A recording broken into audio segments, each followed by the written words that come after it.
Relaxing days like this are nice. Let's take it easy.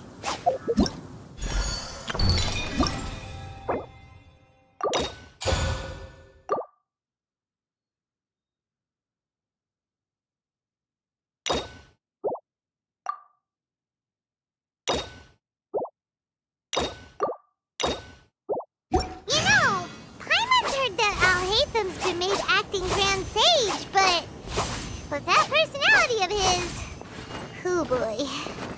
You think things will be okay? Why don't we go to the academia and ask around?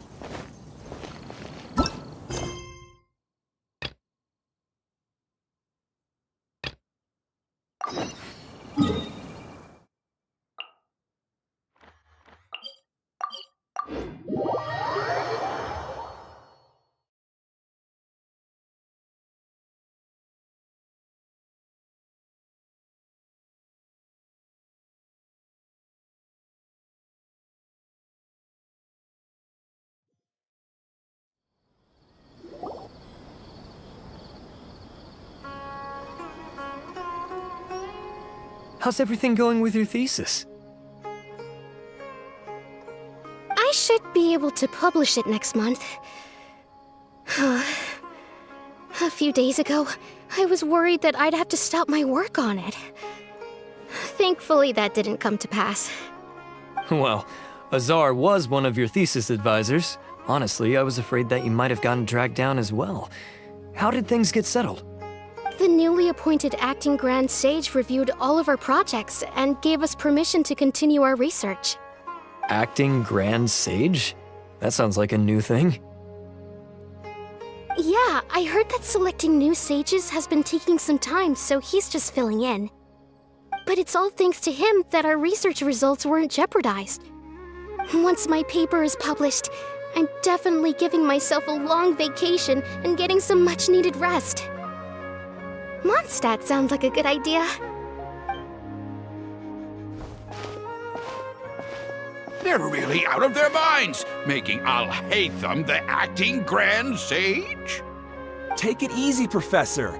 I'm puzzled as well.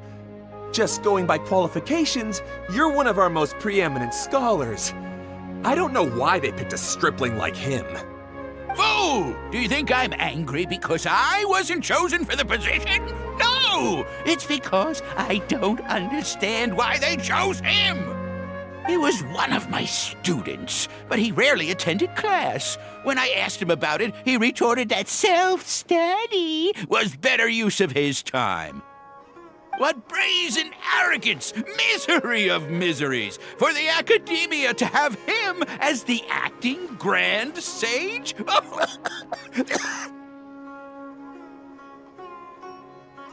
Professor, don't get so worked up. I'll go get you some water. Psst! Want to hear a secret? I've heard the new acting Grand Sage is from Haravatat. Really? Who is it? Someone named Al-Haytham. Never met him myself, but he's a real hot topic right now. Lots of things being said about him. Hard to tell what's true and what isn't, though. There's also a Vahumana scholar who's been in the spotlight recently. They say that he's a likely pick to be one of the next sages. Oh, is he teaching any courses? Maybe we should drop by. Wow. News of Al-Haytham being the acting Grand Sage sure spread fast. Some people don't know who he is, though. Guess he's less famous than Paimon Dot. Some people are saying good things and others bad. Especially that old guy just now. He really doesn't like Al-Haytham.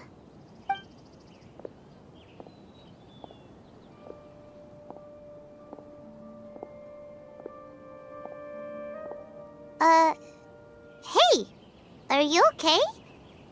You don't look too good. The Matra. The Matra? I'm Ilias. I have to talk to a Matra about something important. In the state you're in? You shouldn't push yourself. Why don't you tell us what happened and we'll pass on your message to a Matra? No, I have to tell them myself. They are the only ones I could trust.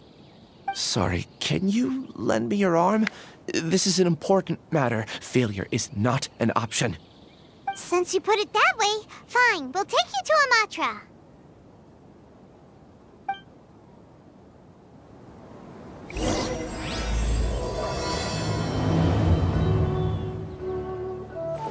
We promised to take him to Amatra, but we don't know that many, do we?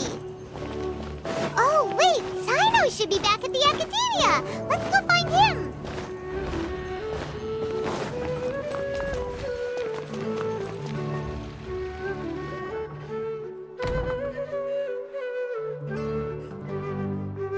Hey there. Excuse us, but is Sino at the Academia? You two look familiar. Are you friends of Mahamatra Sino? I'm afraid he's out on a mission right now. But if you'd like, I can pass whatever message you might have on to him. We ran into this guy by the gates, and he seems really eager to speak with Amatra. It sounds like something urgent. Oh? If you don't mind, why don't you tell me about it first? Siraj. Siraj. That name sounds familiar. Isn't he a Vahumana researcher? Vahumana researcher? Yes, one of their most renowned, in fact. I hear he's as daring as he is intelligent. There are rumors he'll become Vahumana's next sage. But please continue, good sir. What about Siraj? I want to report him for conducting a dangerous experiment. He kidnapped me, tied me up, and took me to that horrible cave. Experimental equipment everywhere. I ran as fast as I could, a little slower, and he would have caught me. There's no rush. Please, take your time. What kind of experiments was he conducting? Where is this cave? I don't remember. Huh? You can't remember? All I remember is Siraj walking towards me, and then my head started feeling weird. It's like a nightmare that I can't recall. I just know that that place is dangerous, and that they must be stopped. Oh, I heard they conduct business in the tavern. We have to hurry. Even if what you say is... All right. I'll have some of my colleagues look into Siraj. But before that, I would like to administer the Matra lie detector test. You think I'm lying? Please don't take it the wrong way. This is just standard protocol. Sorry, but can you two wait out here a little while? We'll be back soon.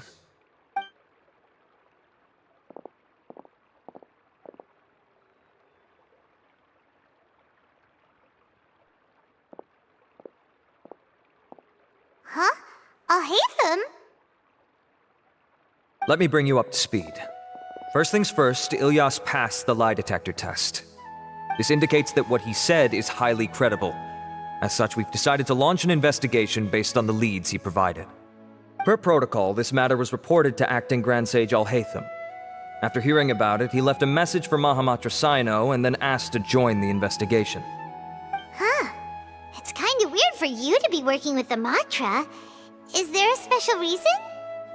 You're overthinking things. My interest was piqued is all. Really? I'm surprised you have this much free time. In that case, let's join in as well, shall we, Traveler? It's already against protocol for Acting Grand Sage Al-Haytham to participate in this investigation. As for you two...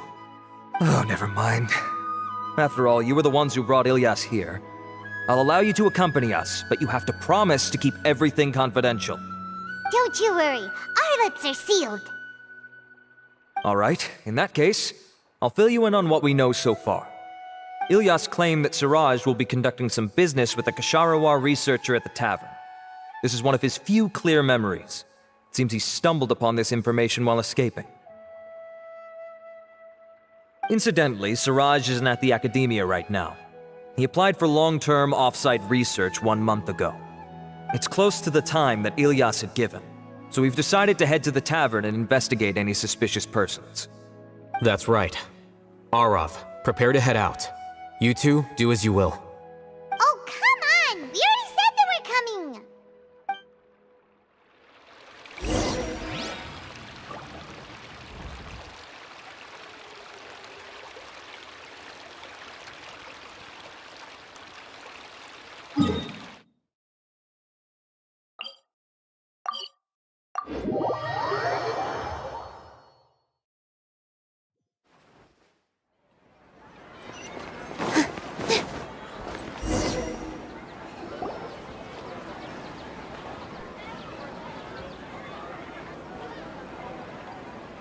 We're here, Acting Grand Sage Alhaitham.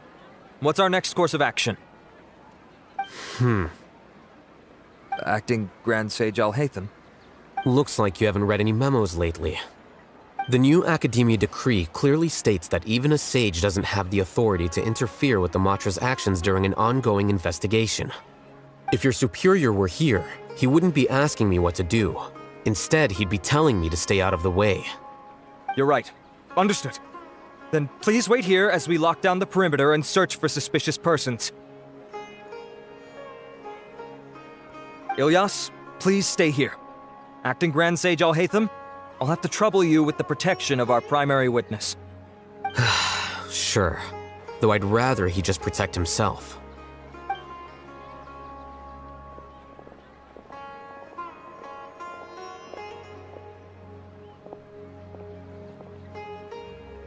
He's the same as ever, casually ignoring people just like he did back at Aro Village. Answering a simplistic question only enables the questioner. Besides, I need him to understand my position clearly.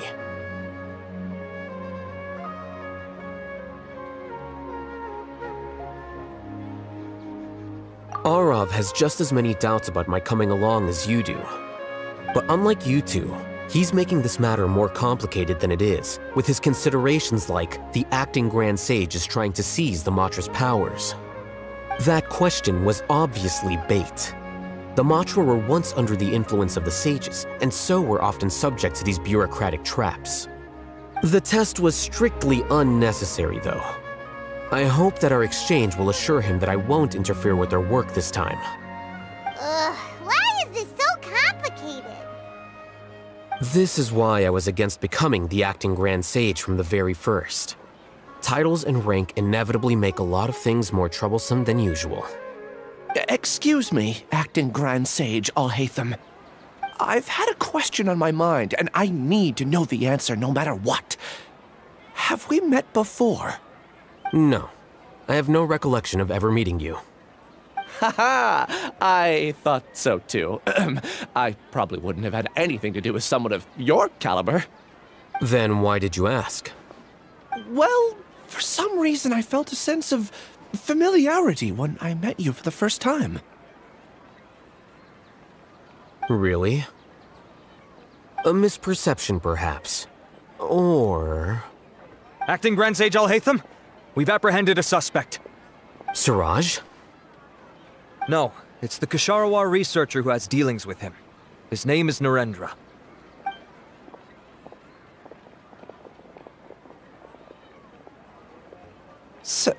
Acting Sage Alhaitham?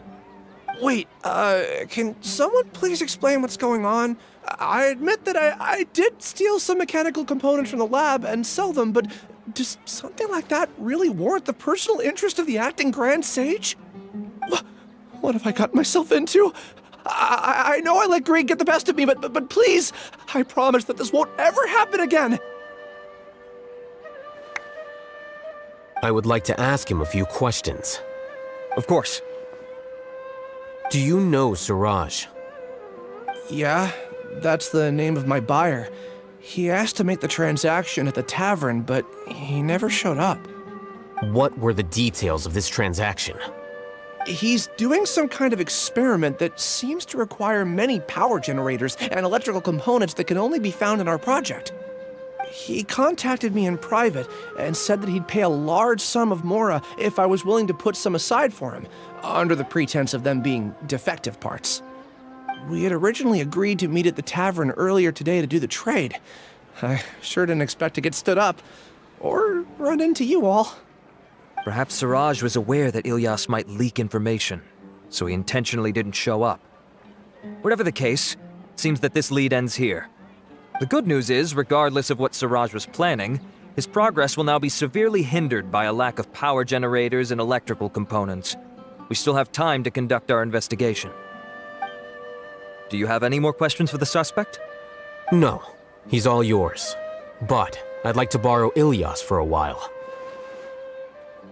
Oh, that's fine. We conducted a comprehensive lie detection exam, which showed that he has a genuine case of amnesia. We're not planning to pursue any further breakthroughs on that front. However, I am curious, What do you need him for, exactly? I've read some papers regarding amnesia, and I'd like to try restoring his memories. I see. We'll be returning to the Academia then. I'll leave Ilyas in your care.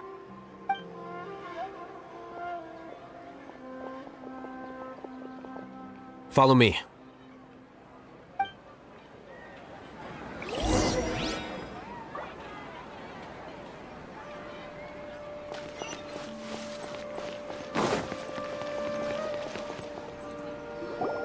Siraj didn't show up at the tavern, and Narendra didn't give us any leads.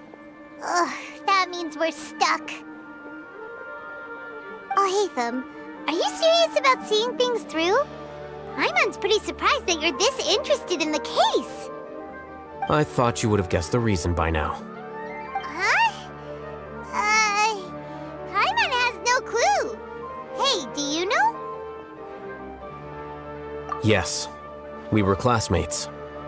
Oh, so that's why you asked to come along when Arav briefed you on the situation. So you're not here because you're interested in the case itself, but because you know the suspect?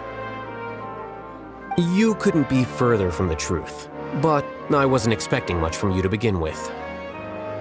For the time being, all you need to know is that we were once classmates. I became the scribe afterwards while he continued his academic endeavors. He submitted a thesis 1 year ago, and the Grand Sage at the time asked for my opinion. I did not approve of it because it committed one of the 6 cardinal sins by touching upon human evolution.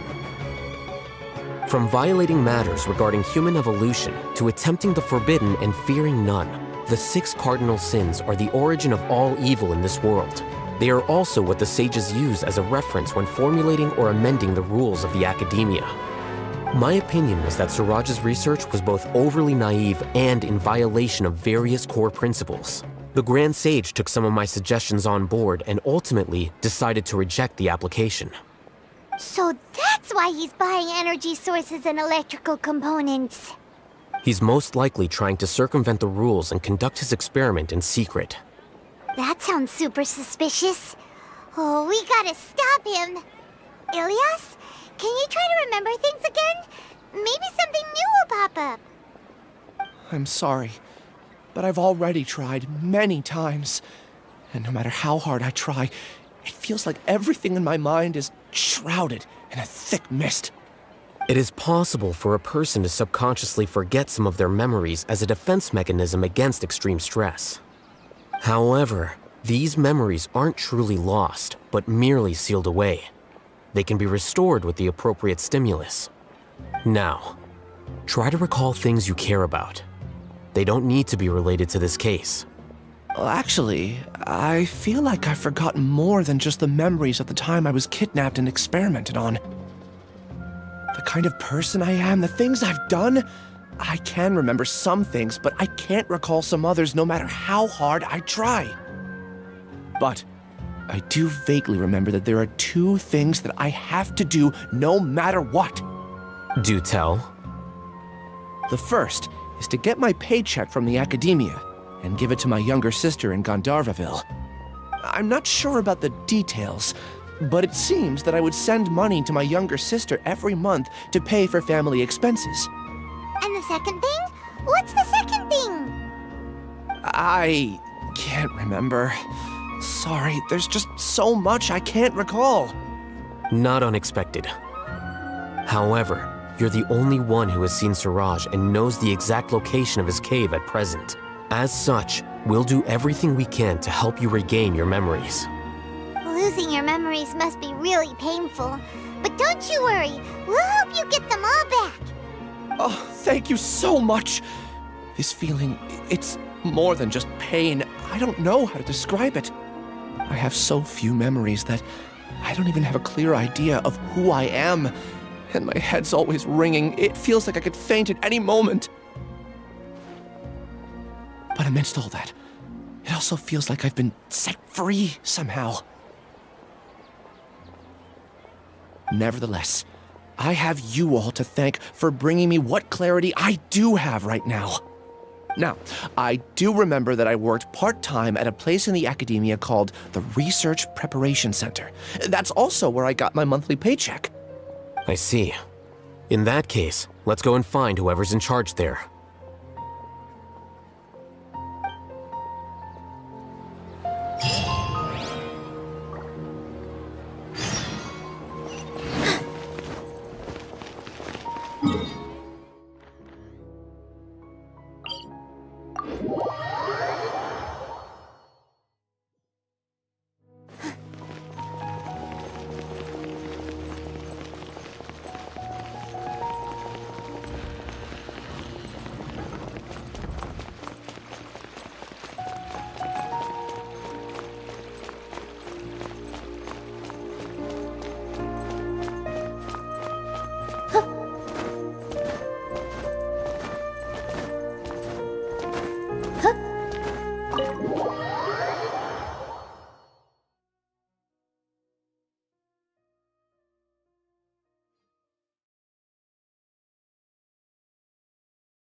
Acting Grand Sage Alhaitham. I've sent this period's research expenses report to your office. Have you taken a look? Are there any issues with it? I did. Recent research expenses have decreased quite a bit compared to past figures. Yes, though that is primarily because there are fewer scholars with research needs. But that can be a rather convoluted topic. Might I ask why you are here today? I believe you know this individual. His name is Ilyas. He worked part-time here, and he's here for his paycheck. Oh, yes, of course. Though, Ilyas, where have you been these past few days? That was our busy period, but then you disappeared without a word. Everyone had to pick up the slack. I'm sorry, something unexpected came up. But I know I've caused trouble for everyone. Is there anything I can do to make up for it? The other researchers have more or less finished your share of the work. However, there is one thing that is yet to be settled. Do you remember Chandra? You were in charge of following up on his off-site research application. He retracted his application a few days ago and canceled his off-site project. He's the 12th person to retract a research application this month. I'd like you to ask him why he did that. Chandra is probably having coffee at this hour, so you can find him at the cafe. Understood. Then, about my paycheck. I'll pay you in full once you return. However, make sure you don't disappear without saying anything again. Be considerate to your colleagues and give them some forewarning at least. Is this acceptable, Acting Grand Sage Alhaitham? I have no objections.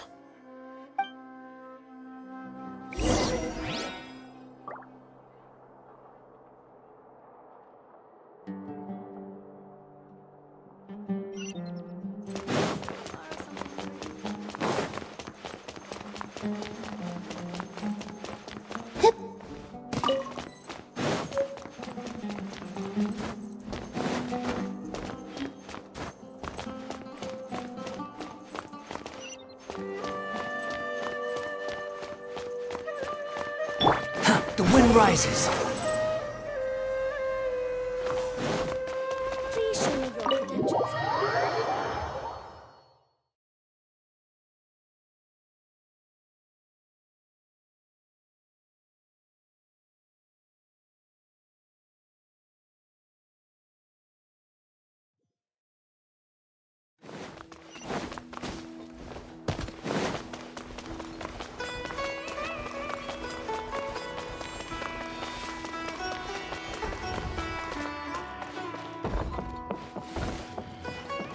Behold!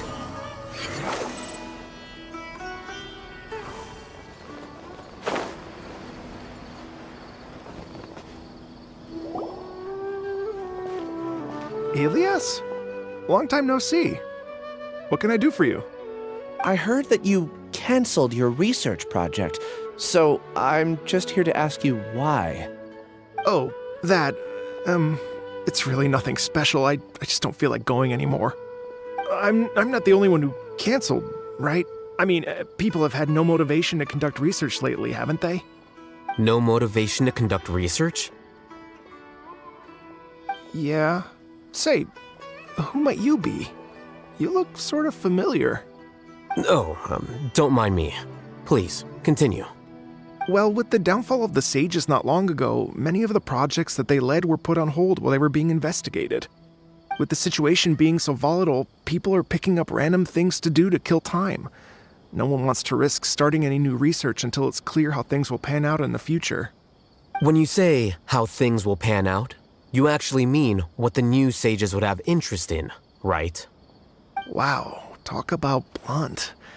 But that isn't the only reason for the lack of motivation to start new research. So what are the other reasons? Well, because the Akasha terminal shut down. I'm sure you're all aware that we require all kinds of knowledge to perform any of the research we do. Back then, the Akasha would respond to any of our requests for the knowledge we needed. It was beyond convenient. We didn't have to spend an extended amount of time studying, so we were able to immediately run various tests and experiments. I see. You get it, right? After having had a taste of something so amazing, who can be bothered to manually sift through data and files ever again? There are only a handful of people at the academia who are starting new projects or performing research. Most people are like me, waiting for a recognized researcher to start a project before immediately applying to join. Although our names will be further down in the paper, we'll have a much easier time. We don't have to do most of the mental heavy lifting. All we have to do is focus on our assigned tasks.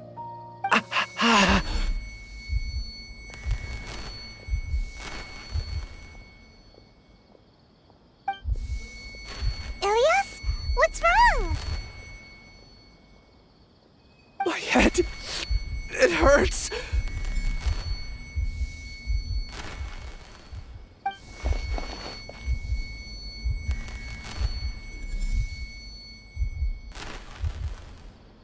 I remember now.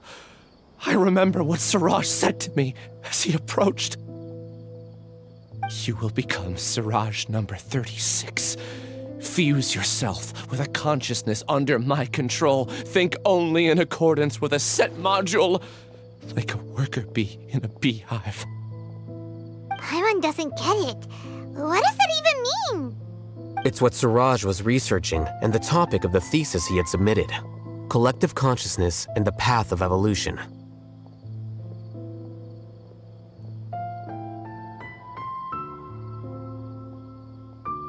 Siraj believed that by achieving 3 objectives, he could create a collective consciousness in human society and drive humans toward their ultimate evolution. First, he would rank test subjects in descending order of ability, with number 1 serving as the Overmind. This Overmind would then divide tasks into numerous modules and delegate them to the collective's members based on their assigned number. Lastly, members would share their memories and emotions to facilitate the rapid exchange of information within the collective.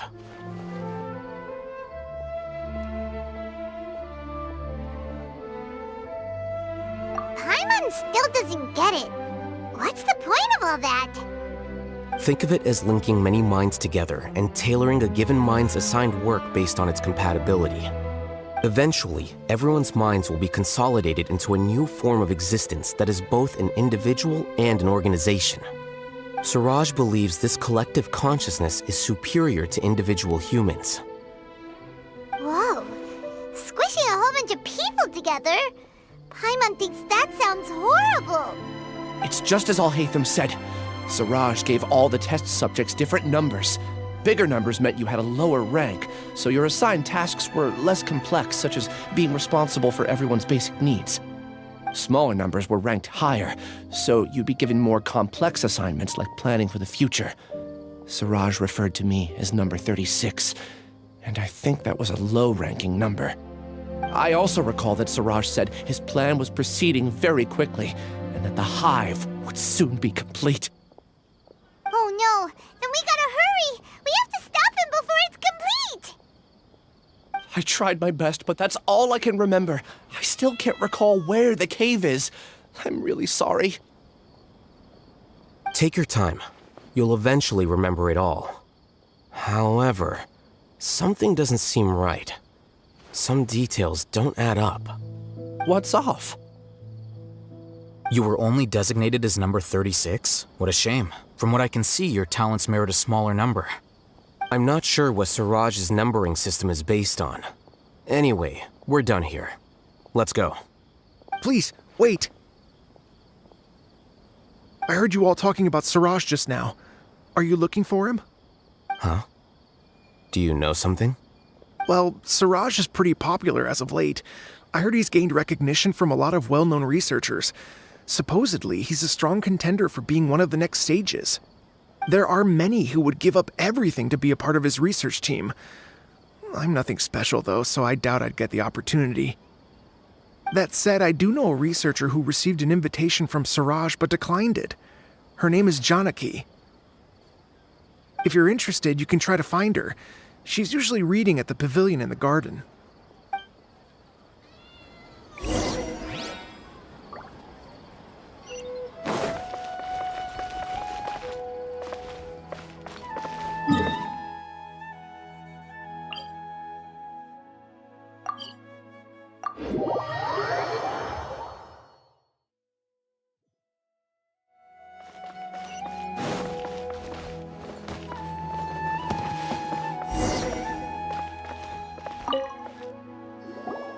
Are you Janaki? We'd like to ask you a couple of things about Siraj. Ilyas? Do you know me? I'm sorry, but I don't recognize you. Are you playing dumb with me? No, I'm not. I actually have amnesia, so I've lost a lot of my memories. And? Are you trying to say that I should forgive you just because you've forgotten what you've done? Or are you using the acting Grand Sage as backup to settle things with me? The two biggest loners teaming up. What a terrible thought. That's enough. There seems to be a dispute between the two of you, but I have no interest in that. I heard that Siraj once invited you to join his project. Is that true? So, what if it is? Siraj did extend an invitation to me, and I was also interested in his project. I think it was about collective consciousness or something. Anyway, he said that I could be number 45. I refused because I thought that rank was too low. No one wants to be placed at the bottom. Certainly not me. Ilyas is number 36, and Janaki was supposed to be number 45. Ugh, just how many people did Siraj have his eyes on? Tell me, did Siraj tell you how he assigned numbers? Yeah. Remember how the sages took advantage of the Akasha and extracted Yana energy from our heads back then? They left a document that records the amount of Yana energy that the Akasha had extracted from each person. I don't know how Siraj got his hands on that document, but he used it as the basis for his numbering system. I see. He believes that this data can be used to evaluate a person's computing power.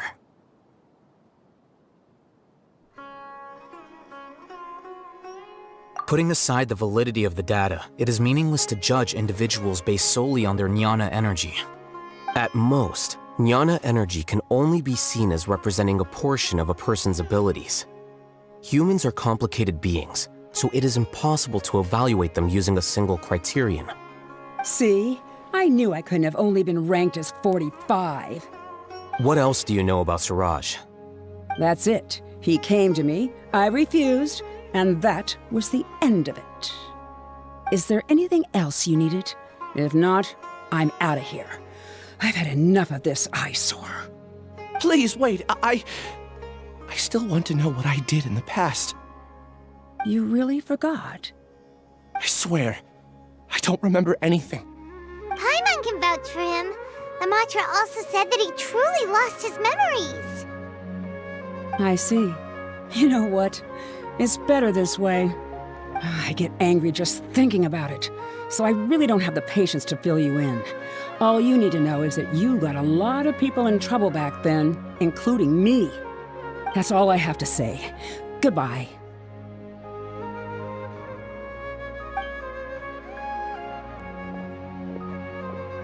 And she's gone. She doesn't seem to like you very much. Do you really not remember anything? I really don't. But after she said that, I've had this heavy feeling in my chest. I guess I did something really horrible. Do you want to remember? Huh? Even though you're a witness against Siraj in this case, you've also lost your memory. No one can force you to remember if you don't want to. Even if you manage to remember, all you would need to do is feign ignorance and tell us that you tried the best you could, but to no avail. I'm not sure what to do. Like I said before, for some reason I felt a sense of freedom when I realized I had lost my memories. But I feel like I shouldn't be allowed to go free so easily. I still want to remember everything. What should I do? I can look up your file.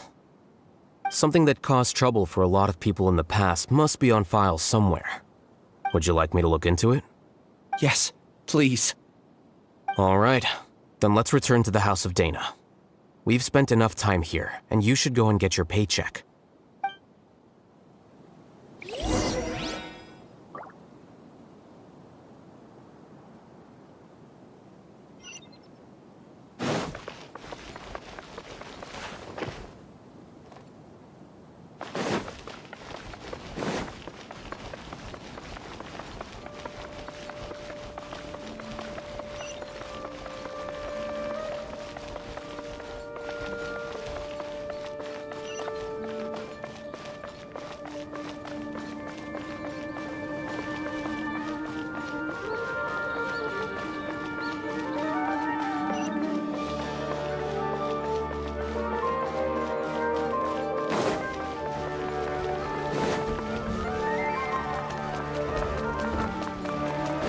Following me.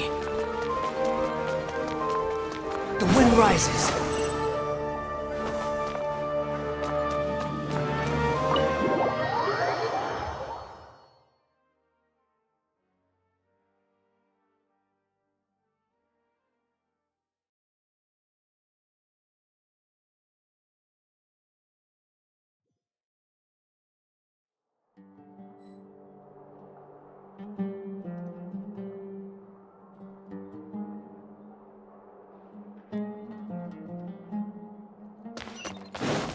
Behold!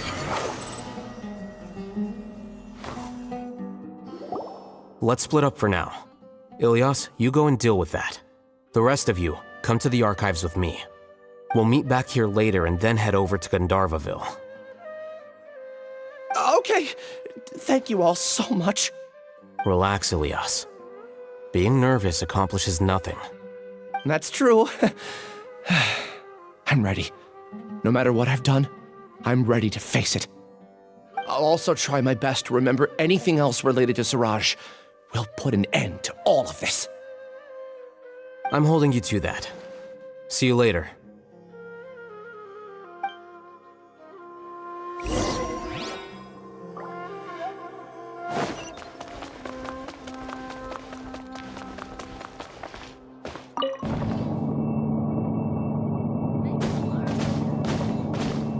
The wind rises.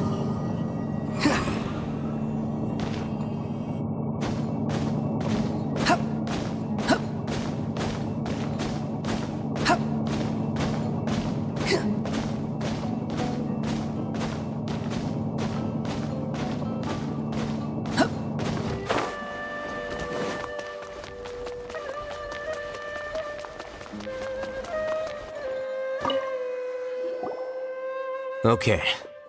The important files from the last few years should all be here.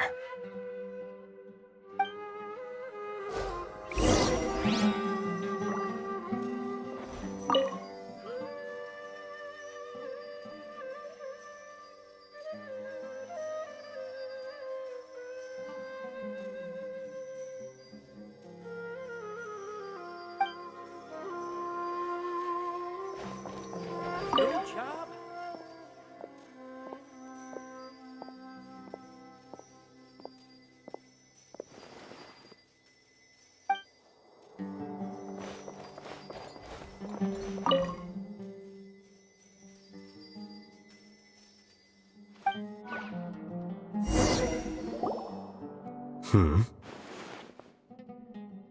What's wrong? Nothing. Anyway, I found Ilyas's file. Let's meet downstairs.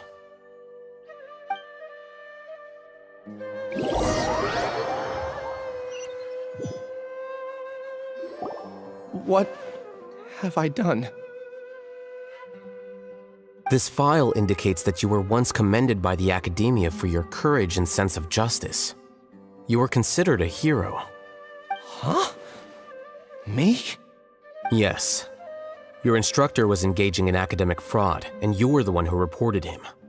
Your report was found to be true after a series of investigations, and your instructor was brought to justice by the Matra. This incident caused quite the commotion, and the Academia sent you a commendation. What is it? Are any memories coming back to you? No, it's just... my head feels like it's being ripped apart again. It hurts. Did I seriously do that? Then why? Let's put this matter aside for now. It isn't directly related to Siraj, so there's no need to push yourself over it. I'm sorry.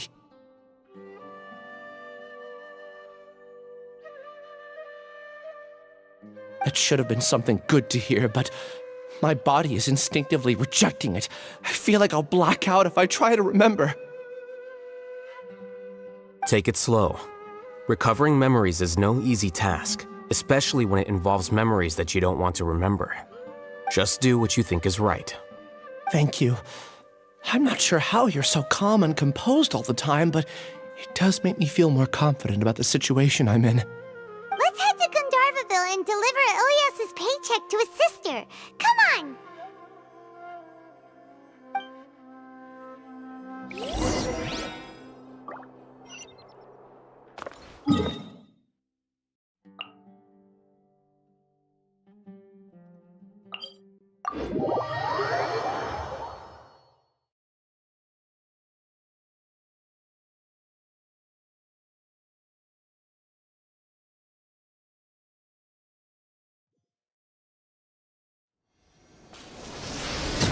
Upon the gale.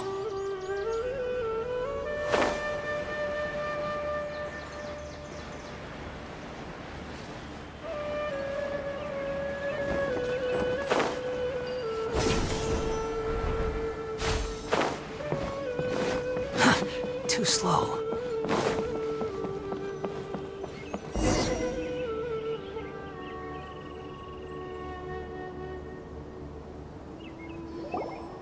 We should be close. Let me think. It should be this way.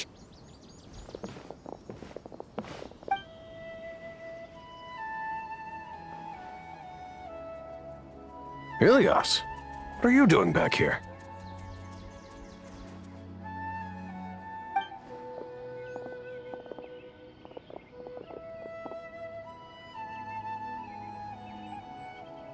Dad, it's nothing. I was just wondering how everyone was doing. You sure everything's okay? Did they bully you again? It's all right. You can tell us. Ilyas, what's wrong? I'm fine. Just a minor headache. I haven't been getting much rest lately. Back then, I told you not to be a hero. Look how things turned out. I can't imagine how things are going for you at the Academia. We've even been receiving threat letters. You don't have to force yourself to stay at the Academia. You can always come back home. I'm all right. I just need a little rest. Ilyas doesn't seem like he wants them to know that he has amnesia.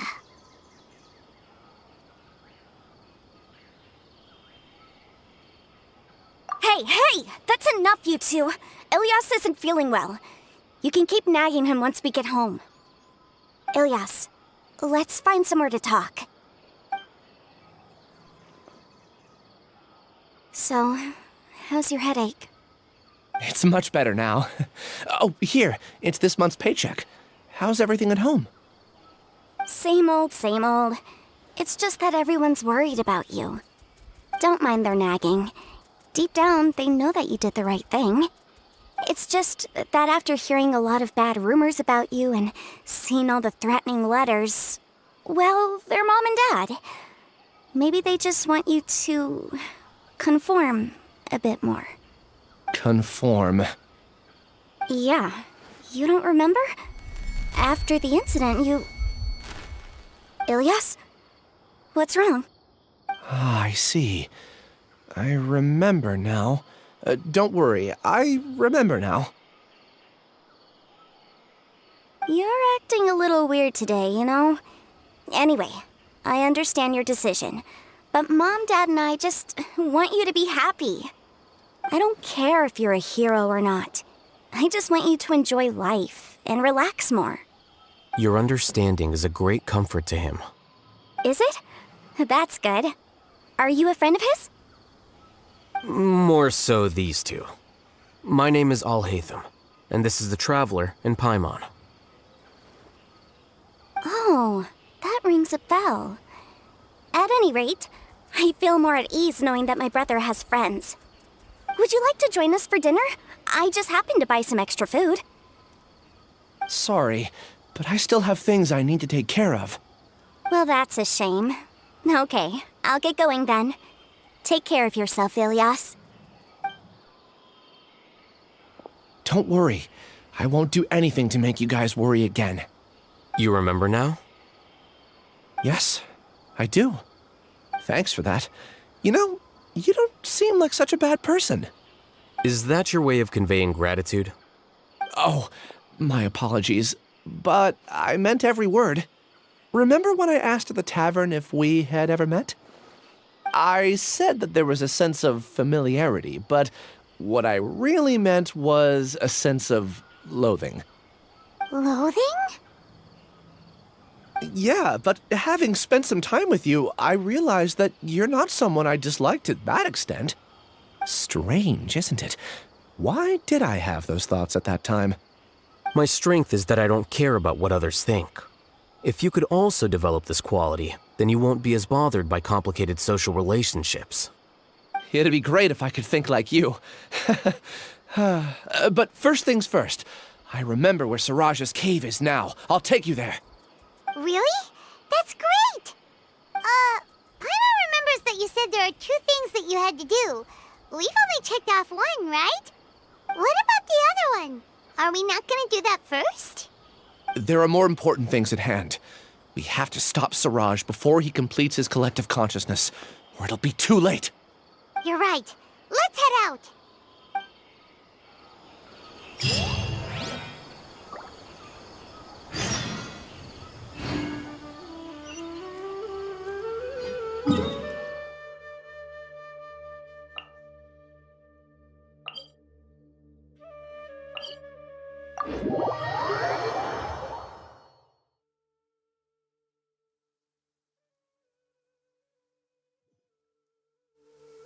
You want to use my hat as an umbrella?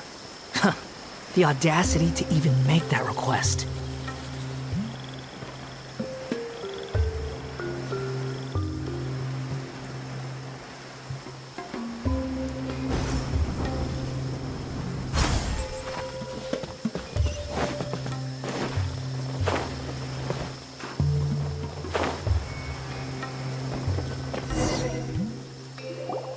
This is the place. It's so well hidden. But there's nothing spooky about it. Let's go inside and take a look.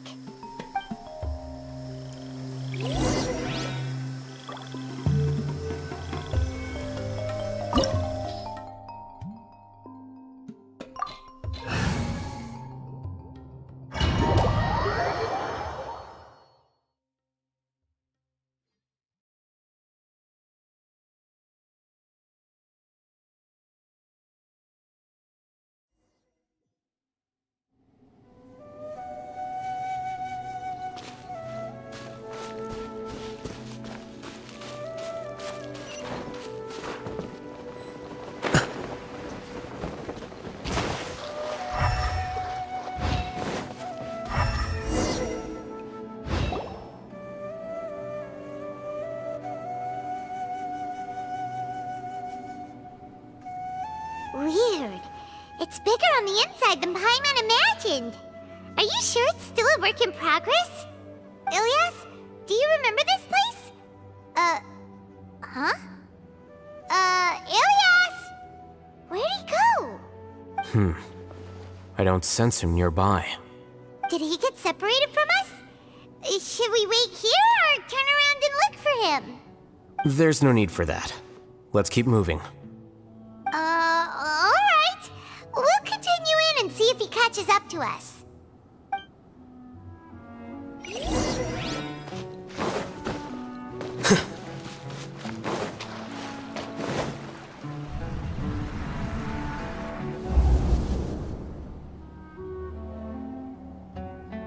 It's okay, Ilyas. You've done more than enough for me already. I don't understand. Everyone knows that Johnny is stealing your research. Why is no one willing to go public with the truth? He shamelessly used your thesis to send in a project application, and whenever the project hits a wall, he asks you for help. Everyone knows what's going on.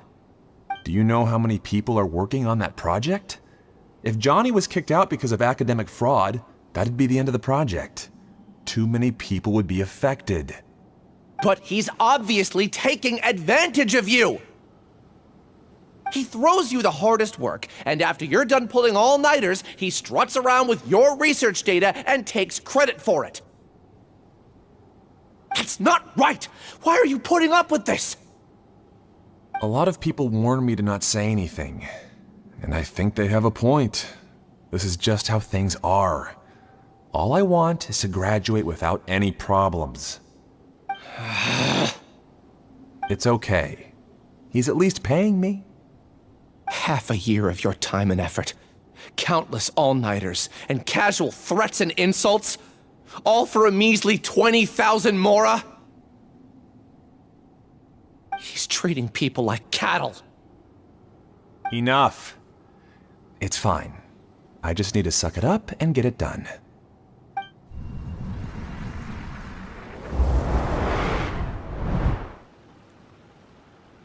What's the matter? Huh? You could read minds this whole time and you never told Paimon? Of course not. I was also able to see those memories just now. They were probably the ones that leaked out while Ilyas was connecting to the collective consciousness. Connecting collective consciousness? It's clear that this place isn't a work in progress. The hive has long been finished. The collective consciousness project is already complete, and Ilyas is now returning to the collective. Not entirely. Keep walking and you'll see why.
Going down!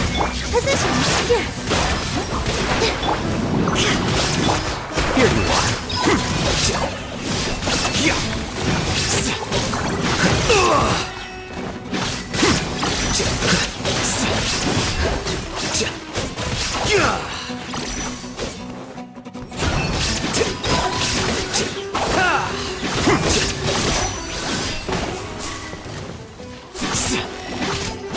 Feast your eyes!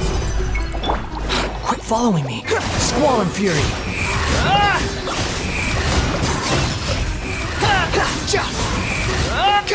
You dare to gaze upon me?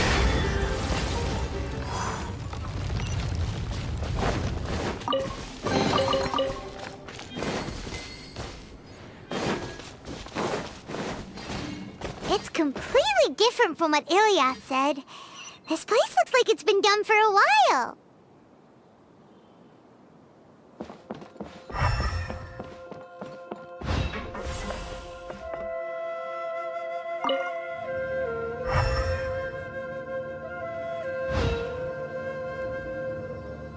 Contributing to the collective by only thinking to your strengths. How easy.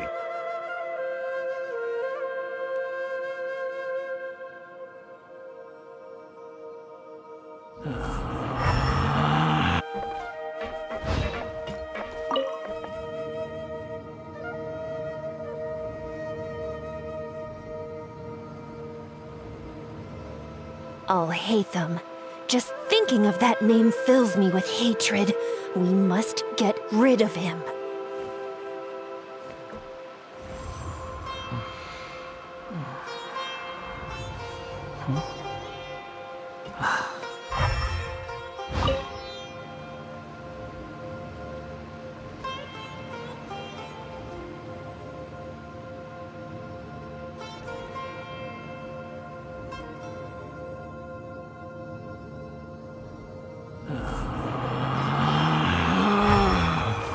Relax.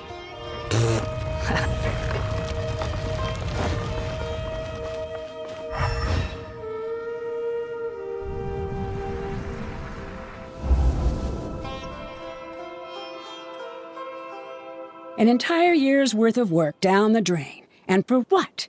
Your reputation? Do you have any idea how many people you brought down? You could have played hero any time, so why couldn't you have waited until the project was complete? I don't understand what you guys are saying. Are you saying you don't care that Raju jumped to his death? It's a shame. What happened to him? I thought he was stronger than that. Everyone has been working hard to complete the project.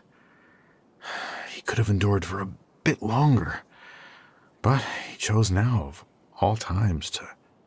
In any case, we're done with you. Because of your recklessness, the Matra are putting Johnny on trial. This project is done for. None of this affects you at all. But do you know how many people, myself included, needed this project to complete their studies? Now our futures are up in the air. If worst comes to pass, we might not be able to graduate. Do you understand now? I'm sorry.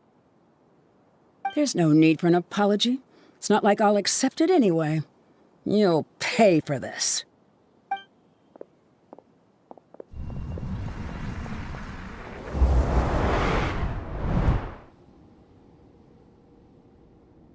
Hey, you're blinking out again. What did you see this time?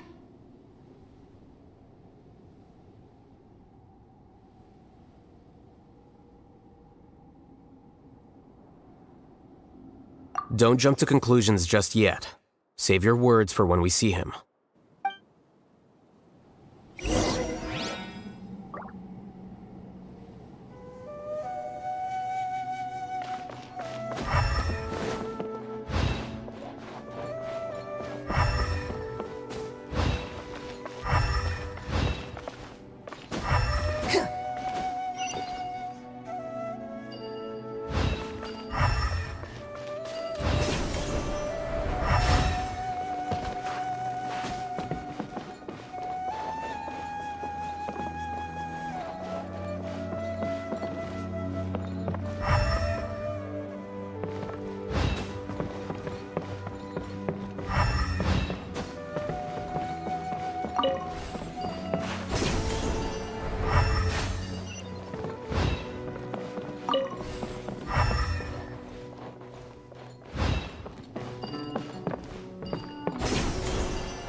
just in case, why don't we take both keys with us?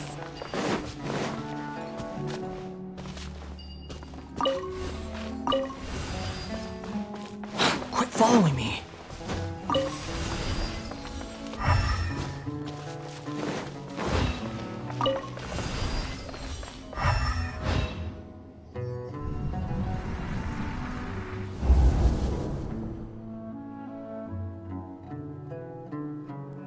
Alias, this is all very strange. Is there really no research group that will take you? Well, to pass this course, you must complete a paper with other researchers. I know you're a hero for fighting academic fraud, but well, we can't make exceptions for heroes, now can we? Maybe you should try to improve your relationship with the other researchers. Huh? Getting a reputation for being too unconventional will not stand you in good stead in the long run. I understand.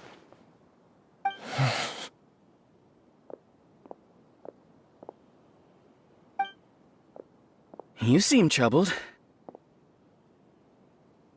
Who are you? Where are my manners? My name is Siraj. Siraj? I've heard of you before. Do you need something from me? The world hates people who don't fit in. I imagine you've had your fair share of trouble. After you reported Johnny for academic fraud, you were ostracized and shunned. Even your family can't understand your actions. However, I'm working on some research that will help you merge into a collective. That way, your life won't be so dolorous. How about it? Wanna have a go?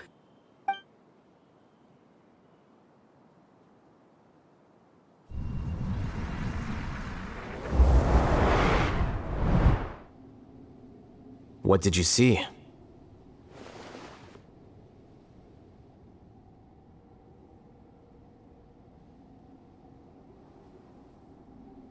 Paimon can't believe it! He really did trick us! That giga jerk! No, Siraj is the real giga jerk here. Ilias is just a regular jerk. Ooh, Paimon's so mad! We're gonna find him, and we're gonna make him explain himself!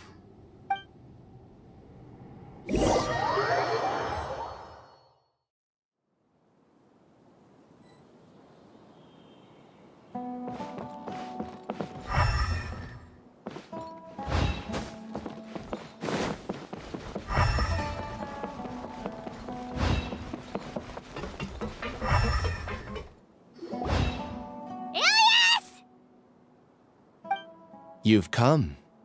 I intentionally slowed my integration into the collective consciousness because I wanted to see you one last time as Ilias. And I wanted to apologize to you as him. It was only at Gandharvaville that the second thing I must do occurred to me. Bring you all here.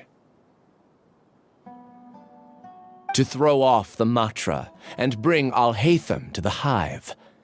That was my task as Siraj number 36. You were already Siraj number 36? But you passed the Matra's lie detector test! Yes, I truly did forget many things during that time, even my identity and assigned responsibilities. However, it's not that I got scared and forgot. I chose to delete those memories. It's difficult to fool Alhaitham, so I had to create the perfect guise for myself. And the best guise is when you believe your own lies. Correct. I only told you that the hive was incomplete because I had deleted my memories of its completion. It was finished a long time ago. Before I left, I was already living as number 36. Now, I choose to return to that identity. Only here can I be truly free. That's all I wanted to say. After I enter this room, my consciousness will merge back into the collective. And so, this is goodbye. Is this your decision? Yeah, the person we know is Ilias, not Siraj number 36. The outside world is painful sometimes, but Paimon doesn't think that's a reason to run away. Do you need more time to consider, Ilyas? Hey, who are... That is Siraj. So you're that Giga Jerk! Giga jerk? Huh, how bold of you. Have I done something to offend you? You! I modified Akasha terminals to allow users to share memories and emotions. Then, I recruited researchers from the academia to build a collective consciousness. I assigned numbers to everyone and divided the experiment's tasks amongst themselves. Here, people can live easily and happily without needing to exercise complex mental thought. This is what they have chosen. All I've done is fulfill their wishes. You're just trying to justify yourself! Then I ask you, what's the difference between here and the outside? There are researchers at the academia who engage in dangerous research in extreme environments while others become idle and listless. People are so obsessed with collective will that even those on the fringes will attempt to fit in after suffering setbacks. Isn't that right, Ilyas? There's no need to deny this, as it is fact. It is natural for social creatures to congregate together. And the terminus of conformity is a collective consciousness through which even an ordinary bee colony can become a powerful swarm. Replace the bees with humans, and this model becomes even more potent. Welcome to the hive, Alhaitham. You once arrogantly denied the merits of this project before the Grand Sage. A few simple words from you, and my research was consigned to nothingness. Of course, I'm well aware that you don't care about any of this. You don't care about the pain of others. But I didn't give up. I made my thesis into reality. When we arrived, I noticed many empty rooms in the hive. Oh, you noticed that? Then can you guess where their inhabitants are? The answer is the academia. They're executing another phase of the plan. The plan to install me as a sage. The collective consciousness links all of us into a single mind, showcasing our individual strengths as we work together. We are able to execute complex undertakings while instantaneously modifying our strategies in response to unexpected situations. Everything has been proceeding smoothly. You are our biggest obstacle. With you out of the way, I'll use my growing influence to turn the collective consciousness into a legitimate study. The project will snowball until ultimately everyone will be part of my hive. No. The hive will be in control, and it will lead the academia towards a new future. We won't let you do this! What can you achieve with mere words? You weren't even able to change Ilyas's mind. Return to the hive, number 36. Yes. Wait! Don't go back! Look! There are lots of people out there worried about you. And you aren't an outcast. Aren't we your friends? That's easy for you to say, given that you're travelers. Will you two continue to stay at the academia? When you leave, tragedy will repeat itself. Return, number 36. You know as well as I do that comforting words don't make life any easier. Ilyas? Why? You two are just as arrogant as Alhaitham. You think that everyone should be like you and live according to their own truths. But you don't realize that most people simply want easy lives. I allowed number 36 to leave the hive without his memories only because I knew he would eventually return. This proves that I know more about human nature than you do. Alhaitham, do say a word or two. I will consider them as your last. I made those words quite clear a year ago. The model you presented was extremely unstable. No amount of garish packaging will change its fragile nature. It can't be helped. If you were clever enough to realize those problems, then you would have been aware that the hive changed when Ilias returned to this collective consciousness of yours. What? What's happening? The collective needs motivation to execute its plans, just as machinery requires energy to operate. That's why you, as the Overmind, synchronized your hatred of me into the collective, prompting them to create and execute a plan to eliminate me. However, when Ilias returned to the collective, his memories and emotions were shared with the rest of its members. This includes his perception of me. Thanks for that. You know, you don't seem like such a bad person. Strange, isn't it? Why did I have those thoughts at that time? This contradicts the hatred you had provided them, and these two differing emotions will give rise to new conflict. So that's it. Wait, so you knew that Ilias would return to the hive? And then you pretended to keep him around just to fool Siraj. Wouldn't expect any less from you, Alhaitham. Once the collective consciousness bugs out, we'll take that opportunity to... wait. It's back to normal already.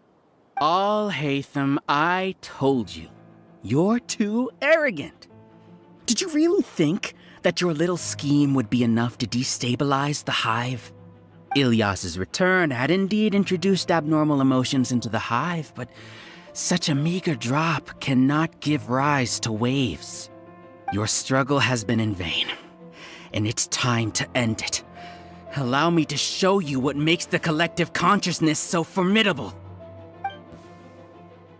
So many monsters. Where did they come from? And something feels off about them. I also integrated monsters into the collective, though I ranked them last. Even so, they are part of it. Despite their lack of intelligence, perfect cooperation can be achieved, much like soldiers who have undergone strict training. Now then, drown in endless waves of monsters. You will all pay for your ceaseless arrogance. Hey, Alhaitham? Your plan didn't work, so what do we do now? I've already sent my gift to the collective. It'll take some time for the recipient to receive it. You two just need to brace yourselves for the nuisance in front of us. Well, alright. Paimon doesn't know how you get so confident, but we'll hold them off for as long as we can.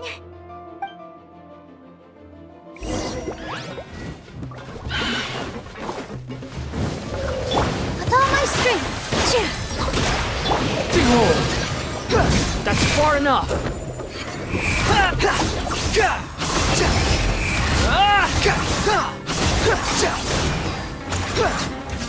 Alhaitham isn't that bad of a person. But it has to be done. He must be eliminated so that we can evolve.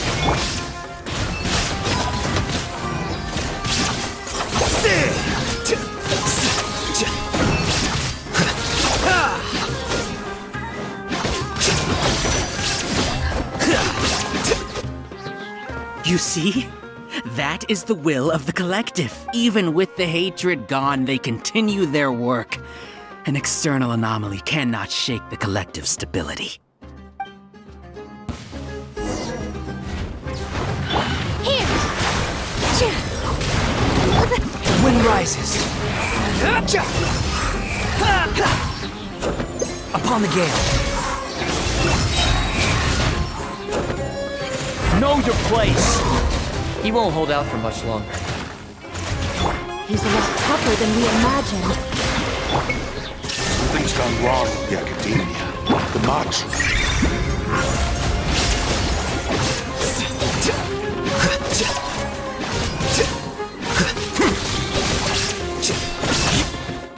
What's going on? What's with this sudden influx of information? Silence! As the Overmind, I command you!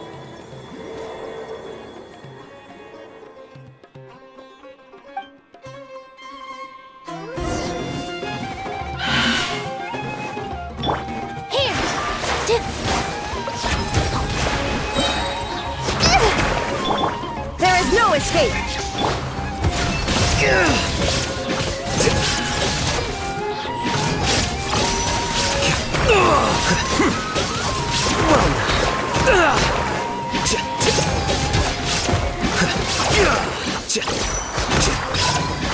Flicker.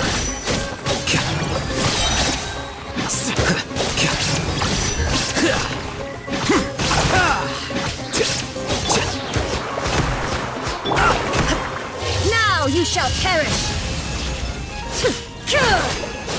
How is that possible? Why hasn't it been resolved? Was there error in our judgment? The will of the collective cannot be wrong. The Overmind must have made an error in his judgment. But Siraj is the most intelligent among us. He is number one. His judgment is the optimal one. Not necessarily.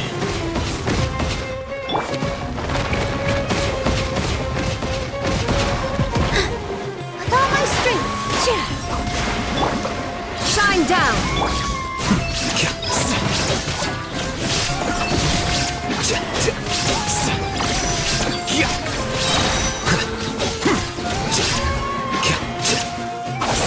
The process of elimination.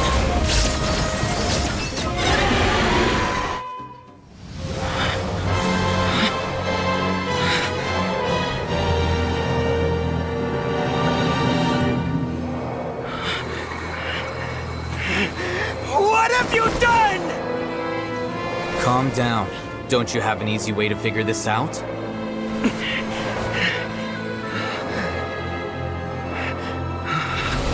You were only designated as number 36? What a shame. From what I can see, your talents merit a smaller number. Putting aside the validity of the data, it is meaningless to judge individuals based solely on their jnana energy. What you said to Ilias has now become a memory shared by all members of the Hive. I see it now! You've channeled and amplified their selfish desires! You're trying to destroy my Hive from the inside out! Human minds are not infinitely pliable, and your Hive has stretched many of them to their limit. Once your authority as Overmind starts to wane, it won't be long before your subjects snap back. Is it worth living here like a machine? Being a tool for the rest of my life?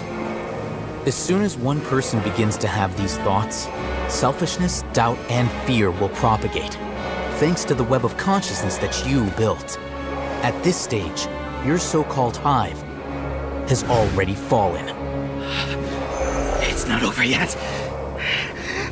I am the Overmind! There has to be a way!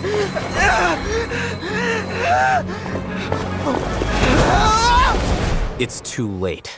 Once the desires of the Hive accumulate, beyond a certain threshold, they will kill their king.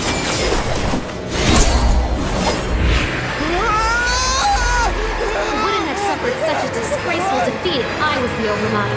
My number shouldn't be so far down on the list! Siraj is a liar! This isn't what we agreed to! I should be the one in your position!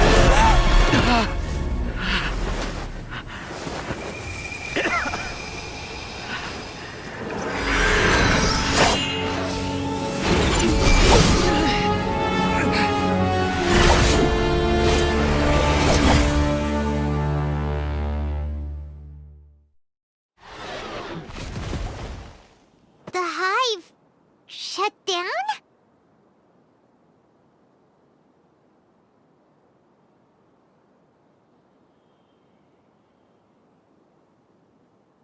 What happened just now? Members of a collective consciousness are more likely to reach a consensus because of their shared memories and emotions. For example, Ilias did have differing perceptions, but he ultimately followed the collective consciousness's judgment. However, this system is far from perfect. Based on this logic, the collective consciousness will generate an intractable diffusion effect upon encountering negative emotions.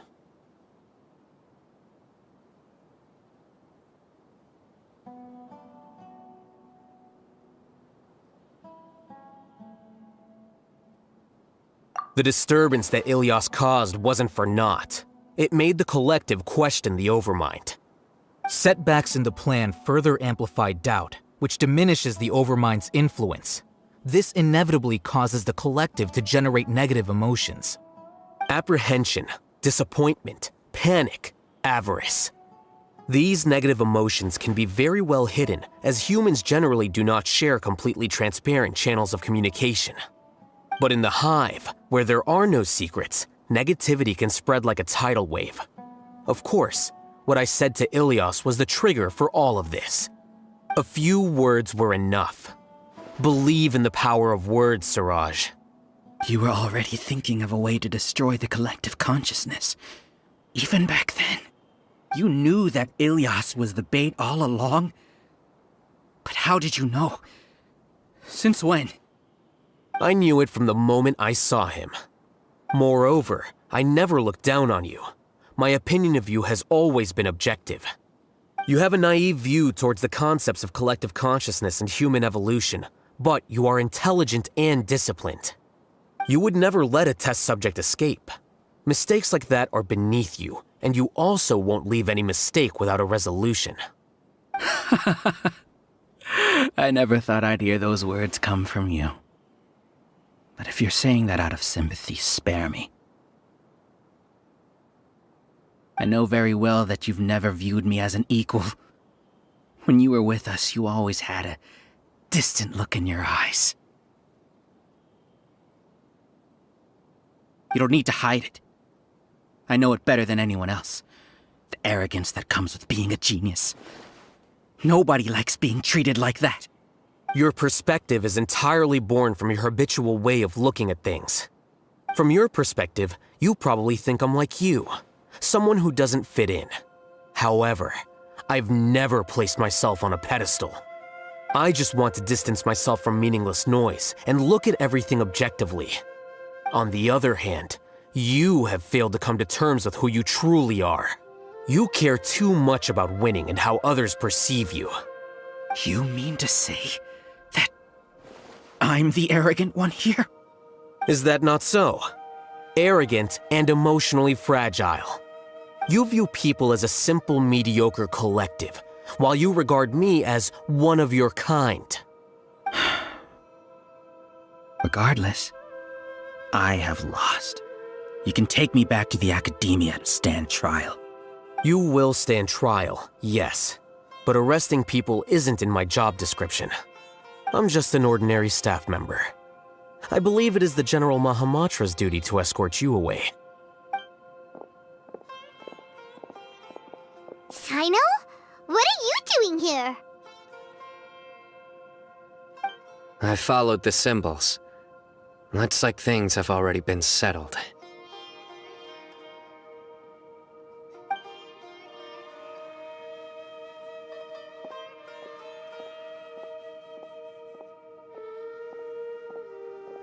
Symbols? I left a similar picture in my letter to him, and I made several similar symbols on the way here. Wait, what do you mean you left a letter? Oh, Paimon remembers! When Paimon first saw you, Arav said that you had left a letter for Sino. So you really did know that something was up with Ilias from the start! You lied to us too! It'd be best if you didn't spout nonsense. I never employed any mode of trickery on you. By the way, I came across some information at the Academia a few days ago. If you practice the method discussed therein, your vision may improve. Do you need it? Seriously? This guy. By the way, Sino, Paimon heard that Siraj sent more people to the Academia. We can't let those jerks get away! Don't worry. The Matra have started screening suspicious persons, and we've already arrested many of Siraj's associates. This was likely one factor that caused the Hive's consciousness to waver. Everything went as you predicted, Al-Haytham. Good. Seems like the interesting part is already over. I'll leave the arrests to you all. See you.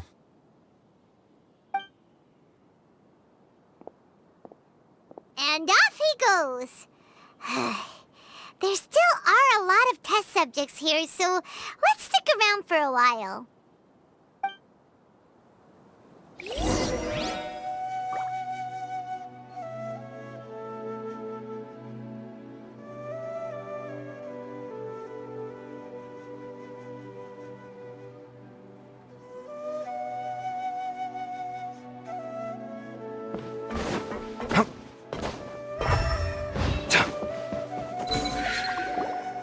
Oh no.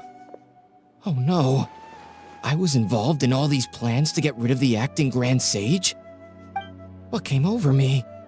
How could I do something like this? We were accomplices without knowing it. But I'm afraid that Alhaitham might pressure the Matra into giving us heavier sentences. Whether he's the scribe or the acting Grand Sage, we can't afford to offend him. It seems our future at the Academia will be full of uncertainties. We can discuss the future later. Leaving the collective left me with a strange sense of guilt. I didn't feel anything towards Alhaitham at first, since he wasn't well known. All the opinions I heard about him were negative, though. Siraj made us hate Alhaitham, and we blindly accepted that hatred and thought of him as a bad person. From how things look, we've done a lot of irrational things.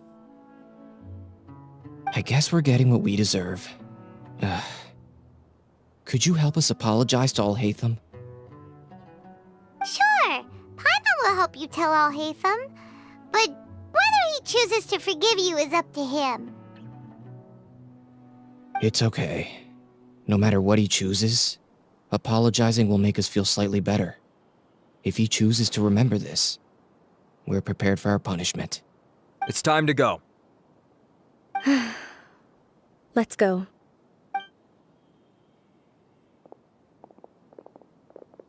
So, were they all duped? We can ask Alhaitham about that later.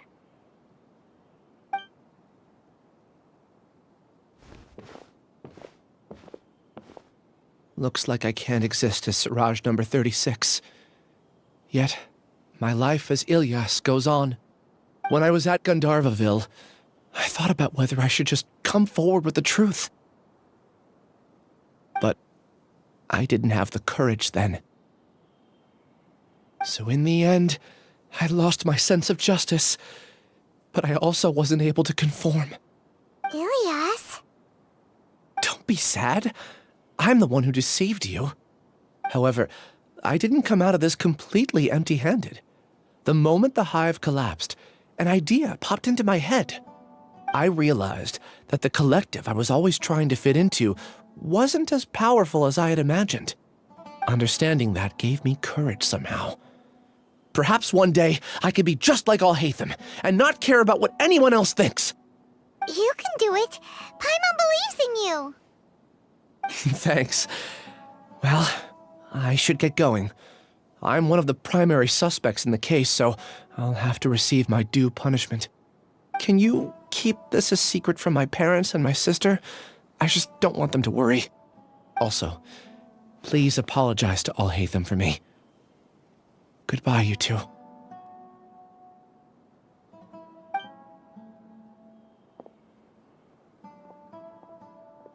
All the test subjects have been taken away. I'll have my subordinates seal the place, retrieve all documentation, and destroy the system. Are you two hurt? I brought bandages and hemostatics. Paimon's fine. Just a little tired. Get some rest. Alhaitham is probably waiting for you at the entrance. Go see him when you're done here. Watch out for any of Siraj's associates who might still be in hiding. If you encounter anything you can't take care of, come find me at the Academia. Okay, you stay safe too, Sino. Let's go meet up with Alhaitham.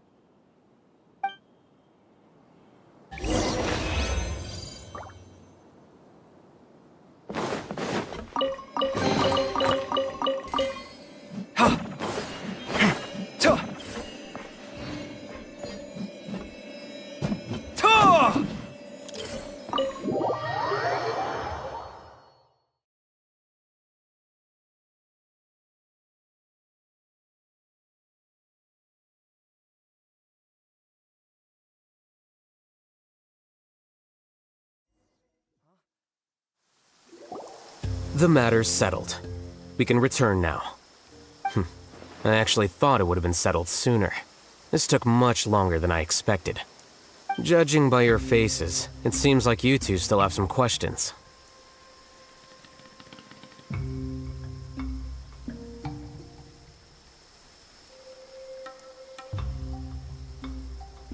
I respect your curiosity, but I'm off the clock now, so I'm not going to field any questions.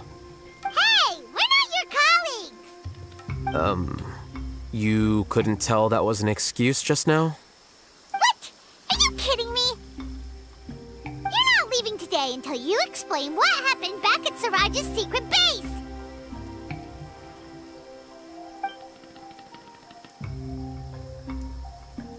See ya. Hold it right there! Are you done? Your behavior is reminding me of some other people. Stop changing the subject!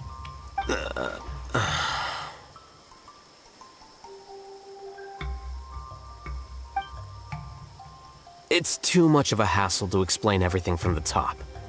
You know what? Come with me. Where to? You'll know when we get there.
Is this your home? Yes. What's with you all of a sudden? Being all polite and inviting us over?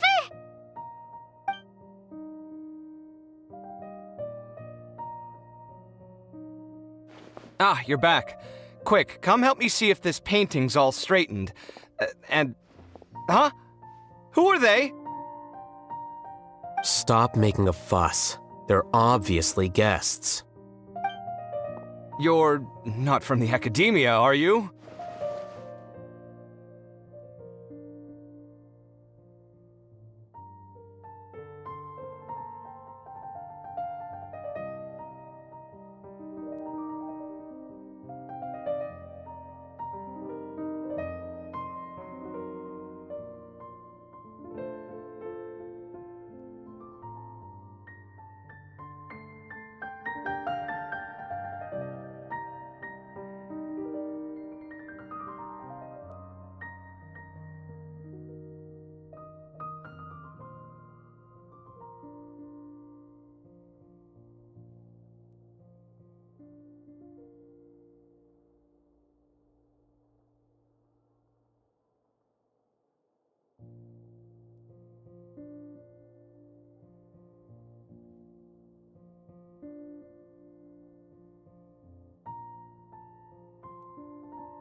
sure she's seen you before.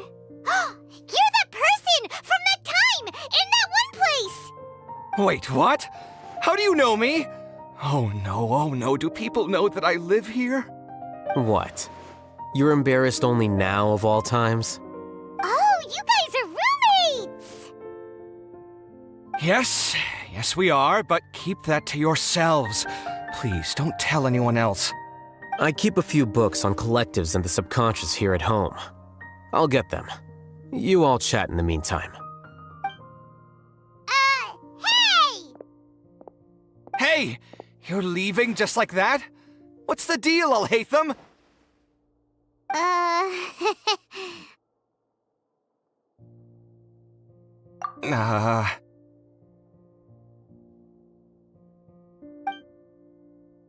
Sorry, I know we've only just met, but I have to ask.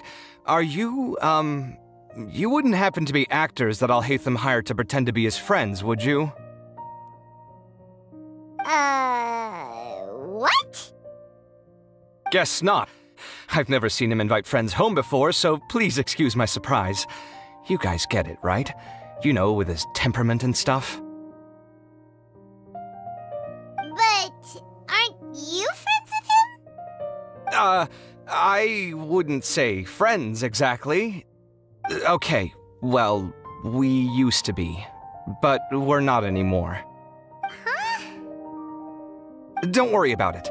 My name is Kaveh. I'm sorry to have met you under these circumstances. Anyway, please don't say anything about me living here. You seem like you got a lot going on. So maybe Samora will make Paimon shut up. Are you serious? How could you? Of course. You're Alhaitham's friends. What? That was a normal response. You exposed your own weakness. Still, why do you have to treat me like he does? Judging by the deafening din coming from the living room, you all must be getting along quite well. Entertain your own friends, why don't you? I'll leave the books here.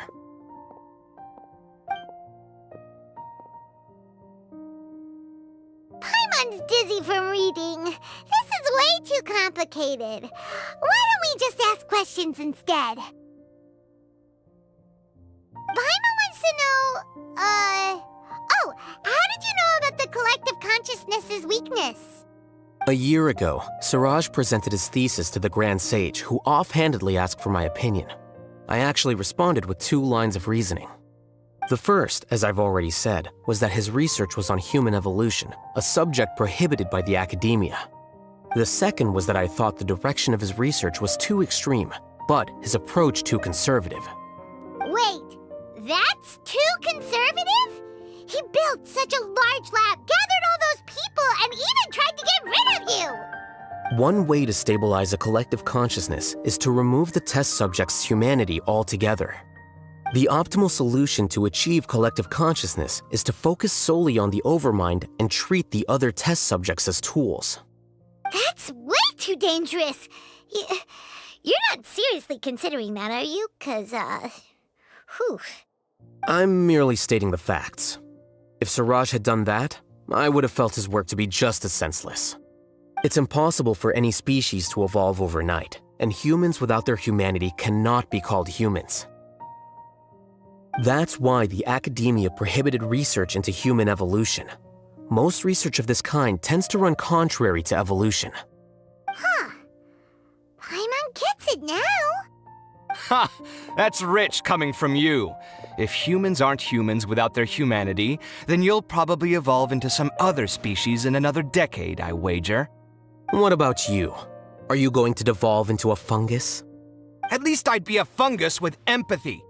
Sorry for eavesdropping, but what happened to you guys? Are you in trouble? Sort of. We encountered a strange researcher that had it out for us. Are you all okay?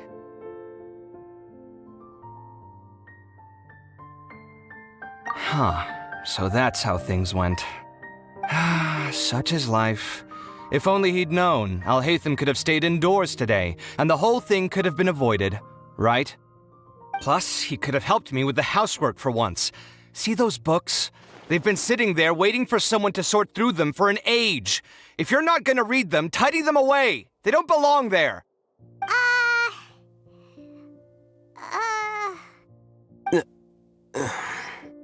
Can you feel the awkwardness in the air? I hope you're aware of your lack of conversational skills. Oh, so the pot's calling the kettle black, is he? Well, having said all that, are you okay? I'm doing quite well. Much better than that painting you're trying to hang on the wall. You don't understand anything. Stop criticizing my taste in decoration.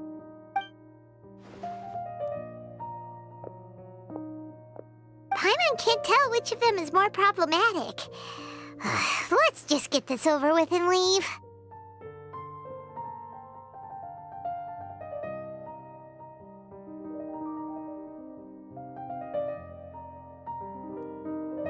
You whisper very loudly.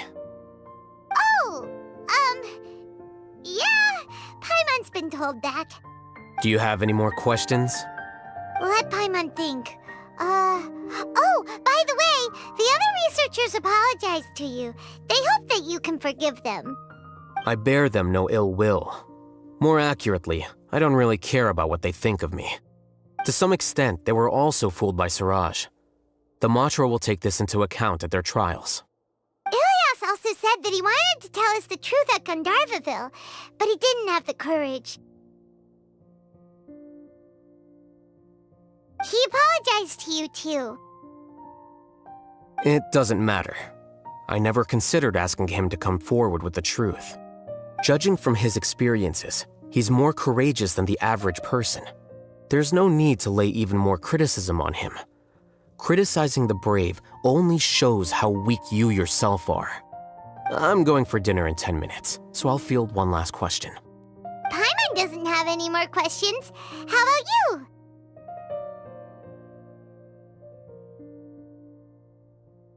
Oh, yeah, that's a good question. You only started investigating with the Matra at the Academia because you were interested in something, right? But after meeting Siraj, it didn't seem like you were interested in him or his experiment. I had no interest in him personally, but I was curious as to why so many people were willing to form a collective consciousness with him. I now understand the reason.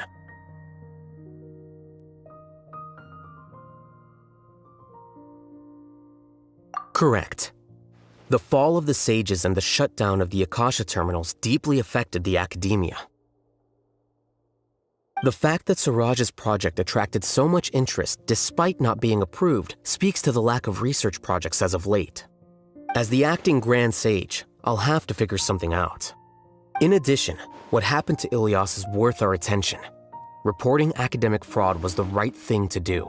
He didn't deserve the outcome that he had received. Paimon understands now. Oh, you're pretty serious when it comes to work, huh? I think minimum viable seriousness is a more apt description. I'll do my best to take care of this mess until my resignation is approved. Wait, your resignation? Yes. I've already submitted my resignation to the Academia. Soon, I'll resign as the acting Grand Sage and go back to being its scribe. I don't think Siraj knew about that. If he had waited just a few more days before acting, I would have already resigned. What he'd do then wouldn't have been any concern of mine. However, even without my input, his unstable model would have collapsed for some other reason, so it makes no difference. But why do you want to resign? I'm not suited to be a sage, nor do I want to be one. The official process to select the new sages is already underway, but this process is long and takes far too much time. If I serve as acting Grand Sage for too long, the position might become permanent. That would be troublesome. This job isn't something I want to spend the rest of my life doing.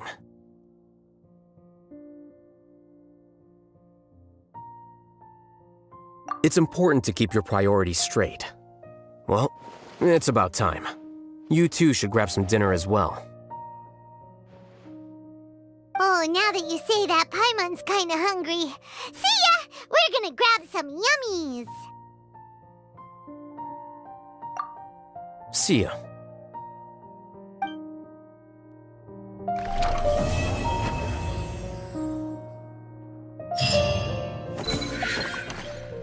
The name Siraj doesn't ring a bell. Was he in your class? He isn't someone who would leave an impression, so it's expected that you don't remember him. I've always had a hard time appreciating the way that the academia pressures people by labeling them as geniuses. But even so, the academia can't be left to you. Or perhaps I should say that I'm delighted to see that you have a base amount of self-awareness. If the people in the academia haven't gone mad, they'd know that I'm much more suited to be a sage than you. And I suppose they'd let everyone know that your career as a sage will be as shaky as that painting. Again, that's mighty rich coming from someone about to resign.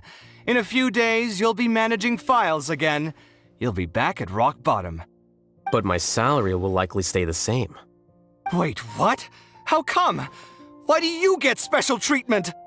At least I don't have to be an architectural designer who works himself to death just to get a smile from his client. You...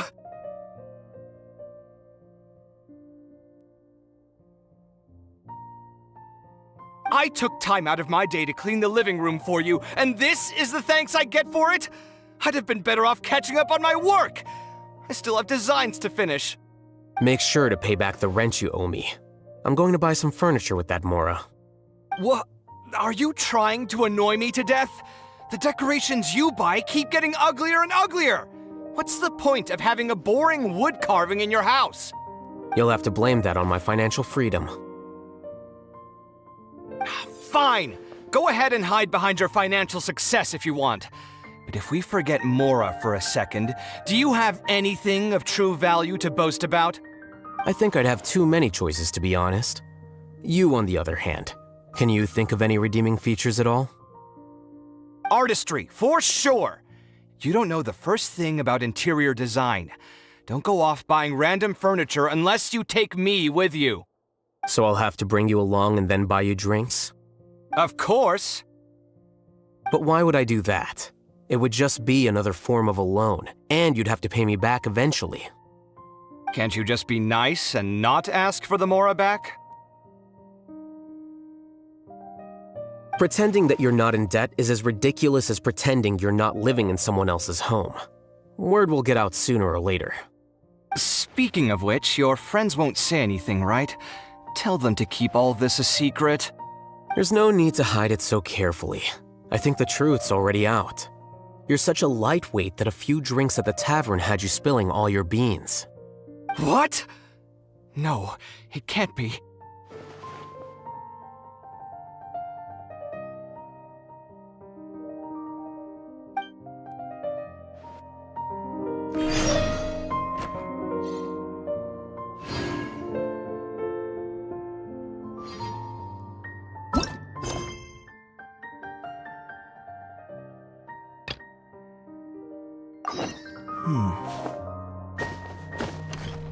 The name Siraj doesn't ring a... He isn't someone... I've always had a hard time appreciating the way that the academia pressures people by labeling them as geniuses.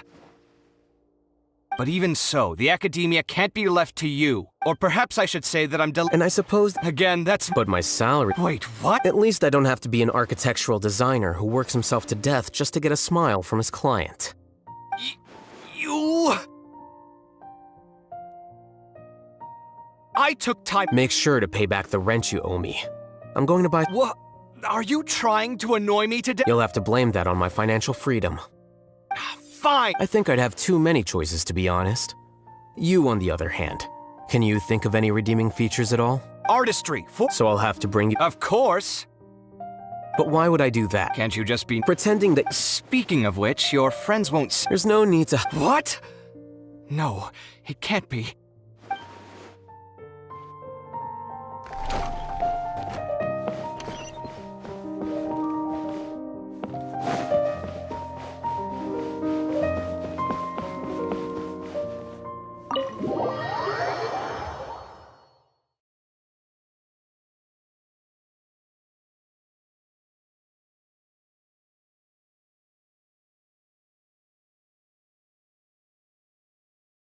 Strange.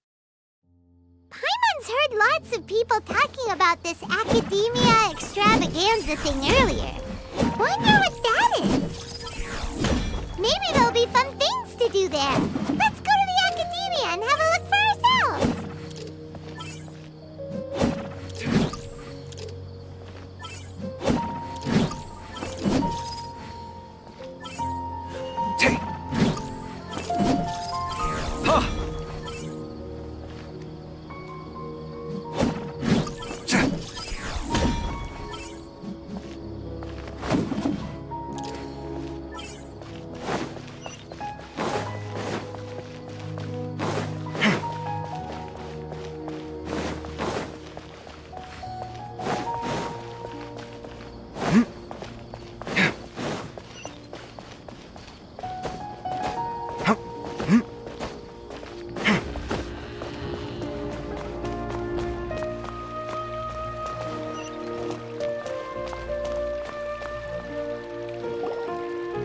A moment, if you would.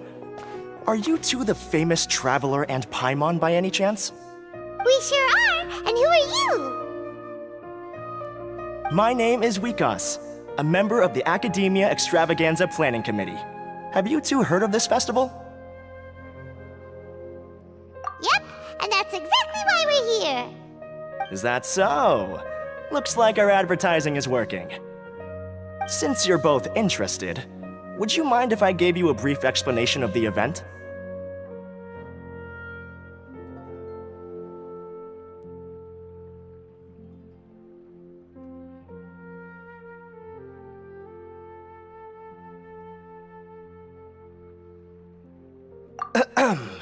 So, the Academia Extravaganza is a grand event run by the Academia with a long and storied history.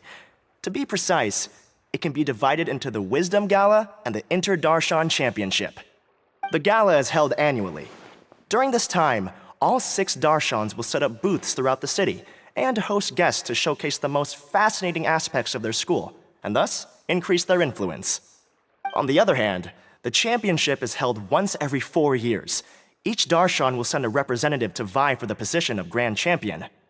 This year, the gala is being held alongside the championship, so the mood in the city is, as they say, at an unprecedented fever pitch. Got it! Cool! Thanks a bunch for the detailed explanation! You're most welcome. Answering questions regarding the Academia Extravaganza is my job. And I actually do have something I would like to ask the two of you. Huh? Need our help with something? Well, let me begin by saying that this year's Academia Extravaganza is of utmost importance to us. Lesser Lord Kusanali and the sages came up with a plan for the Academia to recruit talented people from the desert starting next year. As such, we've invited a great number of desert dwellers to take part in this festival, so they can hopefully experience the Academia's atmosphere ahead of time. I've heard that the two of you are famous across both the rainforest and desert. With your participation, especially in the Inter-Darshan Championship, more people will definitely come to appreciate the festival. Exactly! Or do you mean you want us to join a Darshan? But then we would have to deal with exams and essays and stuff like that. No need to worry. The championship participants have already been selected. I mean to invite the two of you as guest commentators. Your job will be to observe and record every part of the competition. There's no pressure. Just follow each match and enjoy the festival. Aside from that, we'll also prepare some compensation for your efforts. We won't have you working for free. That kinda sounds like a sweet deal. What do you think?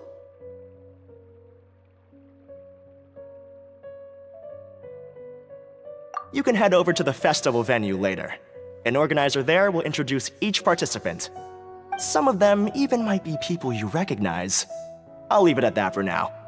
So, how about it? Would you like to take this commission?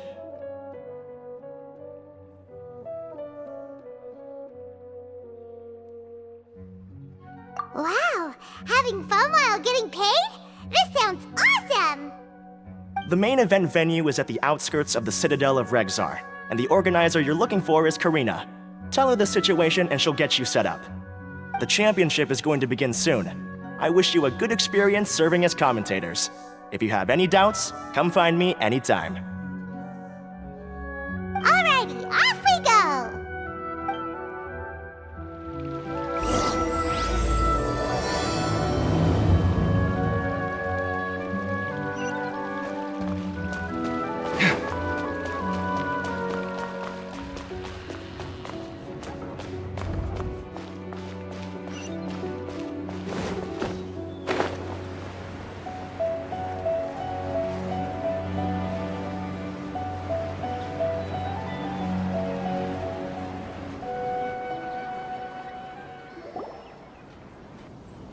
Welcome, one and all, to the Academia Extravaganza! Now then, allow me to reveal the prizes for this iteration of the Inter-Darshan Championship. Fabulous monetary rewards, research funds, a limited edition Genius Invocation TCG card, and the right to wear the Diadem of Knowledge. I believe that I need not elaborate as to how this is a symbol of great honor. She should be Karina, right? Looks like she's in the middle of something. Let's wait till she's less busy, then go introduce ourselves. The Diadem of Knowledge. What a perfect work of art. Every time I see it, I feel like I'm losing myself in its beauty. The one who proves fit to wear it must be a rare genius indeed. I believe that most of you have already seen the Diadem of Knowledge or have heard tales about it. 20 years ago, a researcher named Sachin bought it for a large sum of mora before donating it to the academia. The generous championship prizes are also sourced from his sponsorship. Before we begin, allow me to express our gratitude to this researcher, who cannot be with us right now. Things can only get worse. Things can only go from bad to worse. Human nature begets conflict, and conflict begets ruin. From the beginning, the seeds of wickedness have been. Hey, stop spacing out! Paimon called out to you, but you didn't respond. You okay? Did you stay up late without telling Paimon?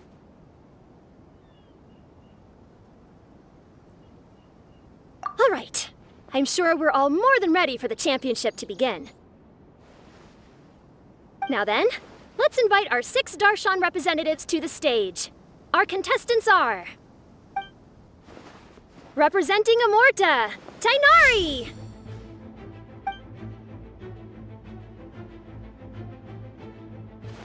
Representing Spontamod, Sino!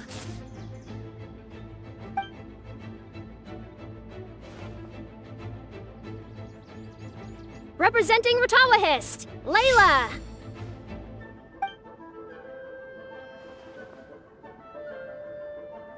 Representing Haravatat, Farazan!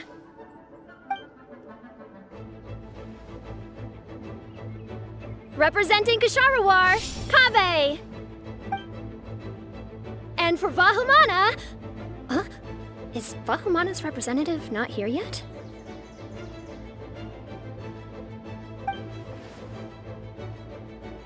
These introductions are pointless. Let's just get this over with. Wait a sec. Why is he Vahumana's representative?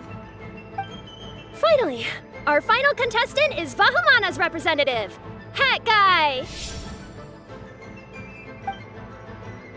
Oh, so that's Hat Guy. I think I've seen him before. You know who he is? I've heard that he's a researcher from a different country who nominally belongs to Vahumana. Word is that he's written a lot of political analyses. His manner of speech hasn't made him popular amongst most other Vahumana researchers, but his comings and goings are quite irregular, so he doesn't interact with others much.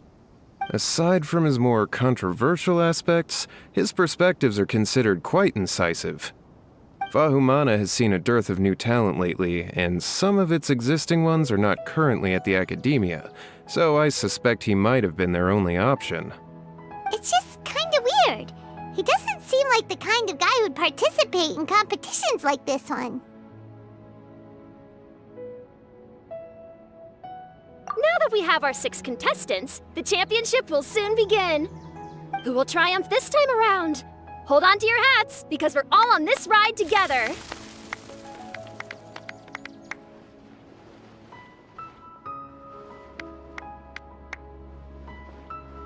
Huh.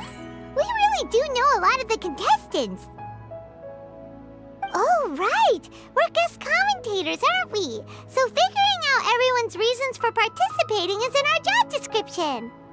Let's go ask them when we go say hi. Especially him. Paimon still thinks it's weird that he's here.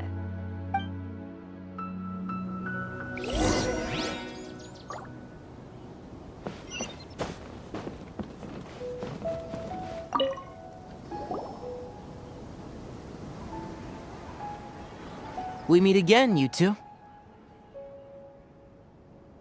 Hey, Tainari! We came here to check out this extravaganza extravaganza event, and then they invited us to be guest commentators. Is that so? I heard that there would be guest commentators recording the proceedings with cameras, but I didn't expect they'd be you two. It's a pleasant surprise that you're visiting Sumeru again while I'm still on leave.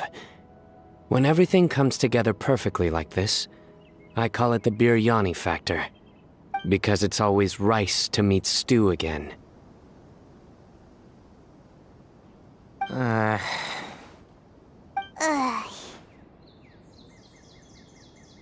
So, Tainari, you're representing Amurta, and Sino is representing Spontamod. But haven't you both already graduated? Can alumni also take part in a competition? I had wondered the same thing. When I was told the news, I was actually more shocked than you are now.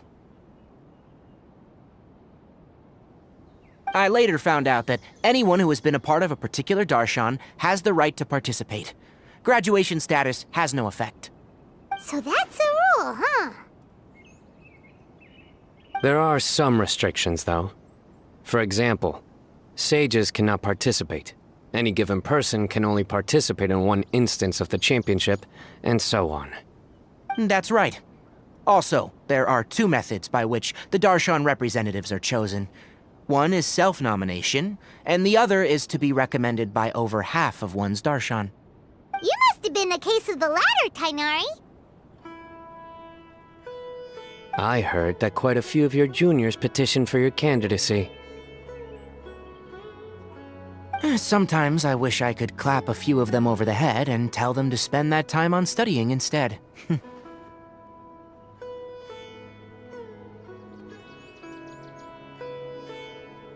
Well, you can, but after some consideration, I realize this could be a good opportunity for me. Next month, we're having a public lecture on ecology at Gandharvaville. If I participate in this event, I might be able to utilize its popularity to promote the lecture. I'm not that concerned about becoming the champion, unlike someone here. Yes, I'm using the last of my leave for this. When I heard that a limited edition Genius Invocation TCG card was one of the prizes, I signed myself up. This year's card is a rare one indeed. It would be a shame if I missed out on it. Wait, is it some kind of super powerful card? No, it's a very common one. But it has a holographic layer. So what's the point? It's very cool. Paimon meant apart from being very cool. That is reason enough. I shall do my all to emerge victorious and add it to my deck. As someone who doesn't play cards much, I can't quite relate. But it isn't surprising that everyone has their own reasons for taking part in the tournament. Fair enough. Alright, let's go find someone else to question.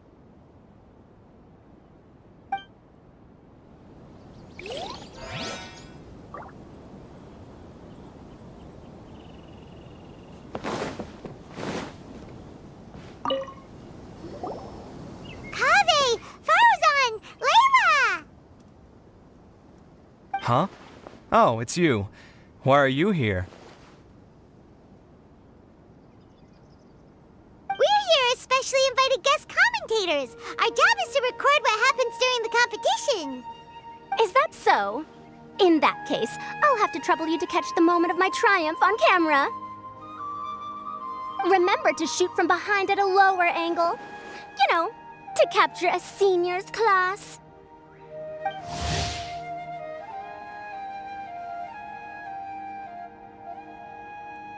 Don't get ahead of yourself now. Victory will obviously be mine. You're far too young to even consider challenging me. Kasharwar or Ratawahist, you're all children as far as I'm concerned. Actually, I was going to ask, how do you know me, Madam Farzan? Huh? You don't remember? I sometimes see you in the library at night. You even waved at me.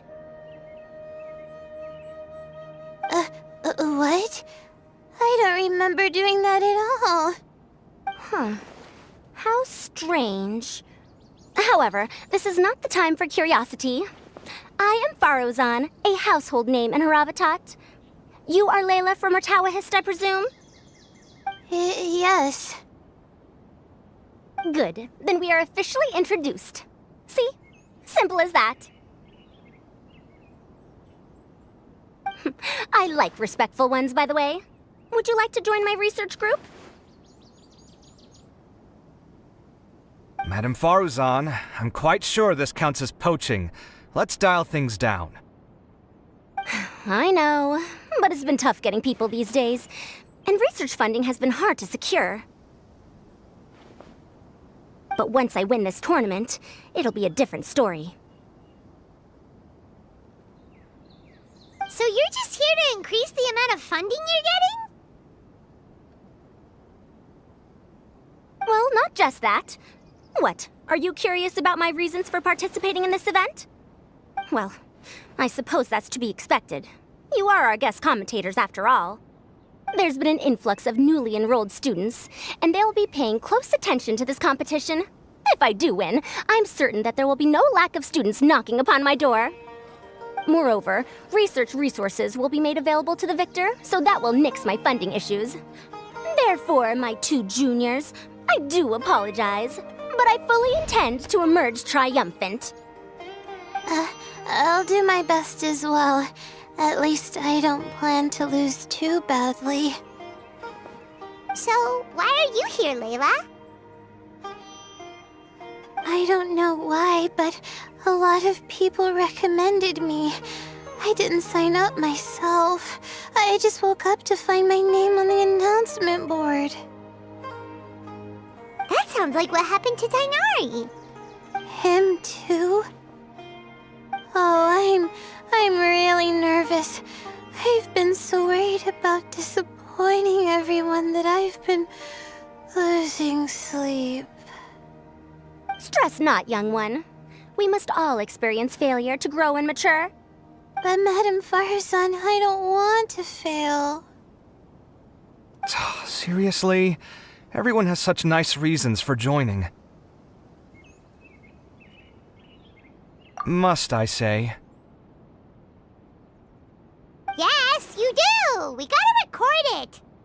Well, you know, right? I want to buy some property. Oh, that's right! You want to move out of Alhatham's. What? Alhaitham?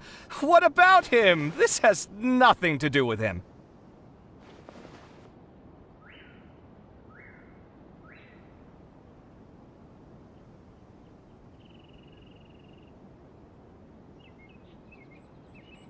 Oh, right. Sorry, Paimon has no idea what she was talking about. So, you want to use the grand prize to buy a place, right? Correct. Also, my father took part in the Interdarshan Championship when I was young, but he didn't win. Once I do, the right to wear that diadem will be mine. In a way, I'll be helping my father fulfill a dream of his. That's not a bad reason at all. You have ambition, youngster. Although your chances with me here aren't great, I believe your father would be most proud if the diadem of knowledge were bestowed upon you. Not that he'll have the chance to celebrate. My father passed away many years ago. They say he ran into quicksand while traveling in the desert. For you to have experienced such a thing, that must have been tough for you. It's all in the past now, and life goes on, doesn't it? Let's change topics. I don't want to bring the mood down.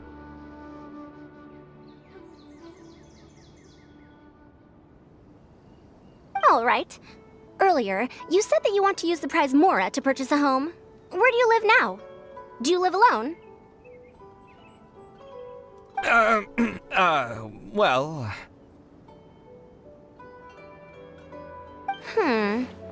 I also heard you mention Alhaitham just a moment ago. Isn't he also from Haravatat?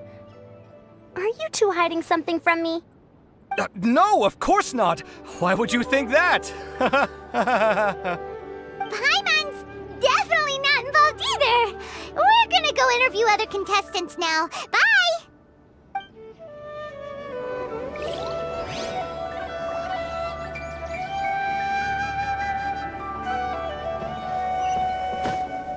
Scanning.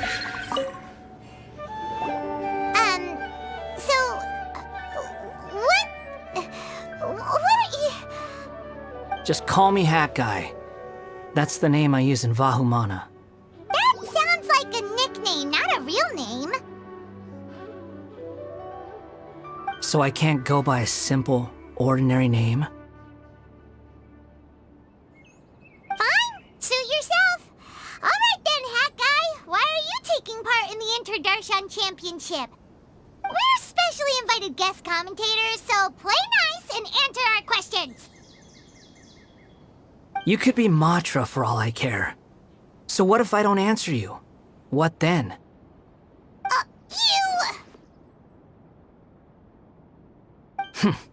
I'll tell you this much. I have an agreement with someone not to reveal my motives. You're not plotting something in secret, are you? Well, it's hard to say. Why don't you take a guess? Ugh, Paimon's had it with you. Fine, be that way. Then we won't ask you why you're participating. Instead, why did you join Vahumana? You two sure like to poke your noses where they don't belong. If I don't say anything, are you going to annoy me to death? I heard that the Vahumana researcher named Akaba was researching the Tatarasuna incident, so I wrote a few essays to refute his points. Later, when I was bored, I wrote some commentary on societal issues in Inazuma. I didn't expect Vahumana to consider me as one of them. Someone even invited me to a lecture or whatever. From start to finish, it was just the wishful thinking of idiots. A misunderstanding. There's your answer. Simple. But when Lesser Lord Kusanali heard about this, she went out of her way to get me registered in Vahumana. She used the name Hat Guy. Enough chit-chat. You're better off wasting your time with the other contestants. Someone's about to get very unlucky. Wanna guess who? How is anyone supposed to relax with you around? We've gotta stay alert and keep a close eye on him. Looks like Karina's got a moment now. Let's go chat with her. Enjoy the Interdarshan Championship. This will be one to remember, I'm sure.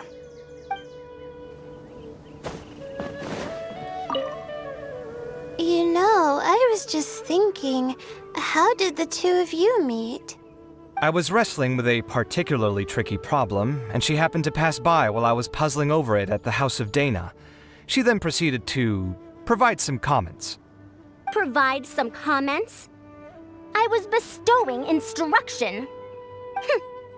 In truth, I have no intention of solving Ksharowar's problems for them.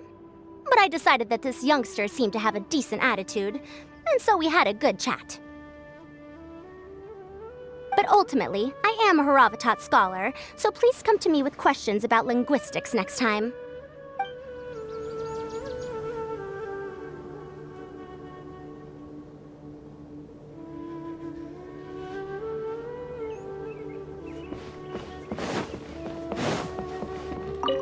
I'm surprised you were willing to come to Sumeru City at all. Well, the atmosphere at the Academia has improved immensely since Azar and his ilk were deposed.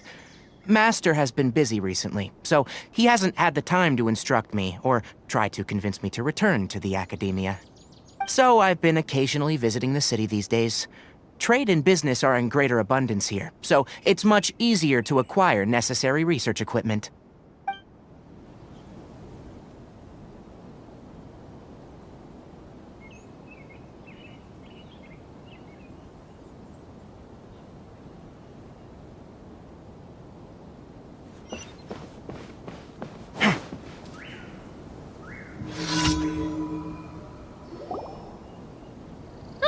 must be the guest commentators Vikas invited.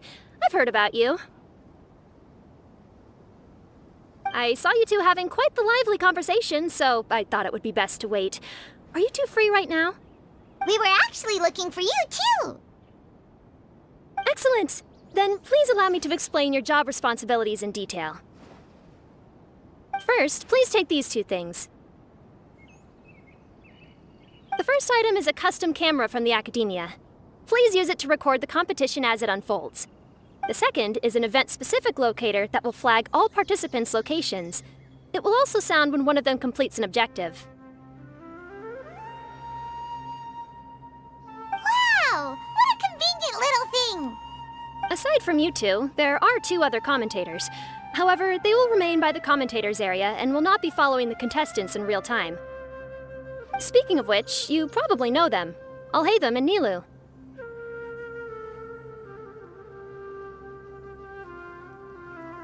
Oh, it's them! We have to go over and say hi later.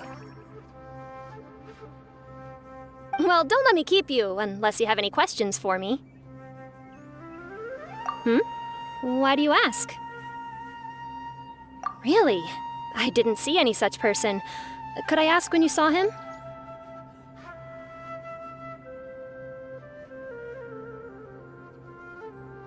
Strange. I was on stage the entire time, and I didn't see anyone come up. Paimon didn't see anyone either. Perhaps you're mistaken. However, if you have any leads on that matter, you can talk to me at any time. Hey, Traveler. Paimon. Long time no see. Dia! Candace! You two are here as well! Ah, so they're two friends of yours. In that case, I'll take my leave. May you all have a wonderful time during the extravaganza. The Academia sent us both invitations, so Dia suggested that we come together. The villagers were also encouraging me to travel outside the village. I couldn't find it in myself to turn them down. We're here now, so no point dwelling on that. Even though this extravaganza isn't a holiday or anything, it's still a big deal here in Sumeru. Merchants from all over will set up shop. There'll be tons of stuff to eat, use, and wear, more than you can count. I'm already set on helping you buy 2 new outfits. I mean, who wears the same thing at work and home anyway? I'm looking forward to it. Just being able to relax and wander the streets freely has already made my day. So, Traveler, Paimon, you two want to come with? We'd love to, but we've got work to do right now. Aw, that's a shame. Let's hang out together when you're free then. Sure! In that case, Candace and I'll head out first. Good clothing and fabrics are very much in demand. If you snooze, you lose. Oh, right. We should also get some accessories. No need to rush. I think we'll have a better time if we take things slow. See you two later. Feel free to come find us whenever you have the time.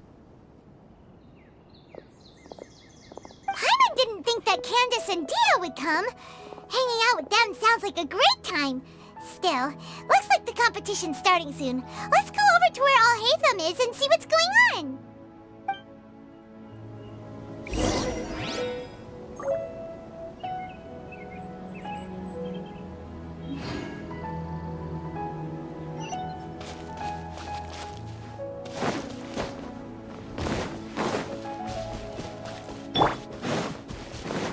Illusion shattered! Inazuma shines eternal! I see through you! You can't run! This dance is for you!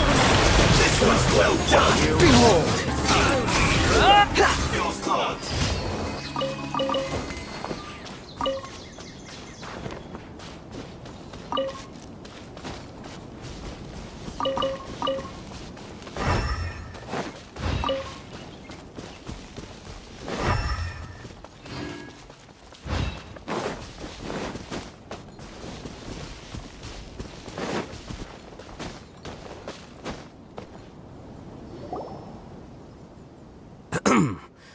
I will now announce the rules for the first round of the competition. Please listen carefully. During the opening ceremony, Academia staff released several cages of butterflies, and many of them are now fluttering within Sumeru City. Amongst these butterflies, 3 of them will be special swift flies. They have a different appearance and also fly a little faster. Your objective this round is to find a swift fly and bring it to me. 3 points will be awarded to the first participant to return, 2 to the second, and 1 point to the third. That is all for the first round.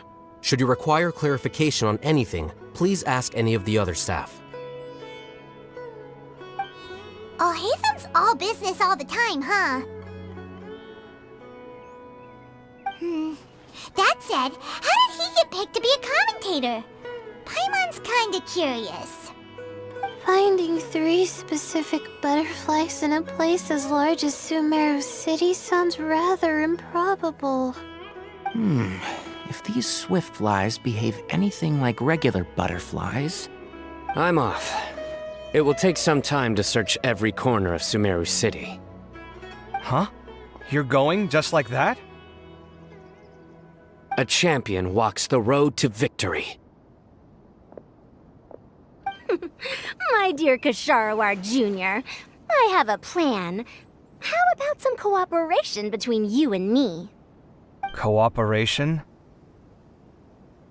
Looks like everyone's got their own plans for this toughie. We're supposed to go on stage next, right? Let's wait and see everyone's reactions first. Huh? Wait a minute. Look, he seems to be observing the other contestants just like we are. We were right not to let our guard down. Do you remember those things we made previously? Huh? You mean... It's time for them to shine. It looks like Faruzan and Kaveh have some secret plan. Oh, hello there. Madame Faruzan and I are discussing how... Shh! Hush now! The walls have ears around here.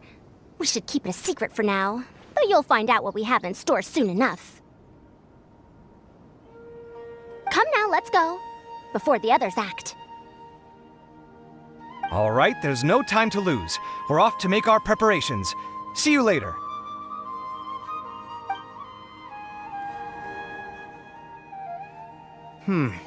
This is basically what I'll need. Do you think you'll have any difficulties? I have most of the reagents with me, and I can buy the rest. Kale, you're here too!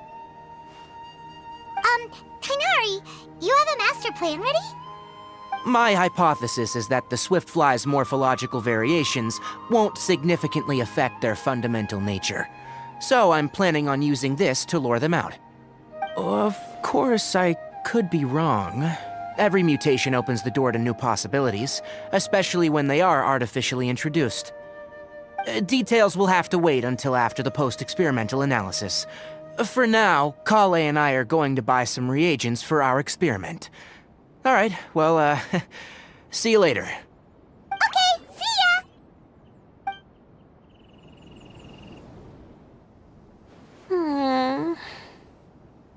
Hey, Layla! You look a little worried. Yeah, I have no idea what I should do. What color are these swift flies? Do they have special markings? How do they differ from ordinary butterflies? Oh, I can't even figure out these basic questions, and most of what I've learned in the past is completely useless here. Aren't people who research the stars supposed to have some extraordinary abilities? Why not use astrology to solve it? Oh, you're another contestant. That guy, was it? Is it that you can't use astrology during the day? Guess that skill's less useful than I thought. No, it's not like that. If it's daytime, all I need is an astrolabe. So, why don't you do that then? Mona Magistus, the astrologist, said that those who constantly use astrology to obtain things that shouldn't be theirs will eventually lose the blessing from the stars. It's just something I read in an academic publication. I really love to read Mona's essays. You're overthinking it. Power is just a tool. It just seems to me that you don't have the resolve to win this. Well, suit yourself. Wallow in your immature ideals if you like. Hey! Seriously? Just walking off after saying a bunch of mean stuff like that? Did I say something wrong just now?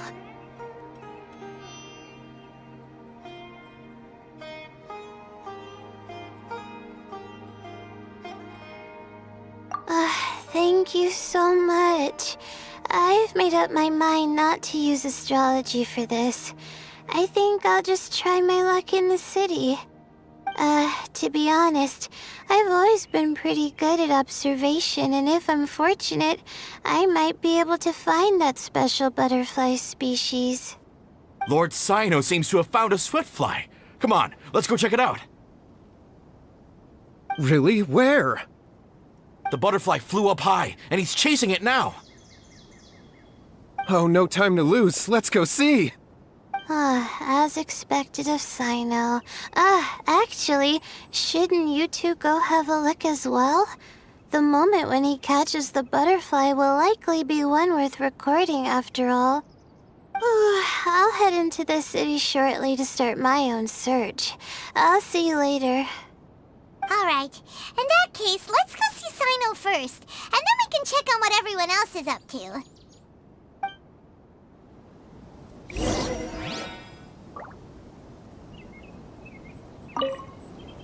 I'm going to try my luck in the city, too.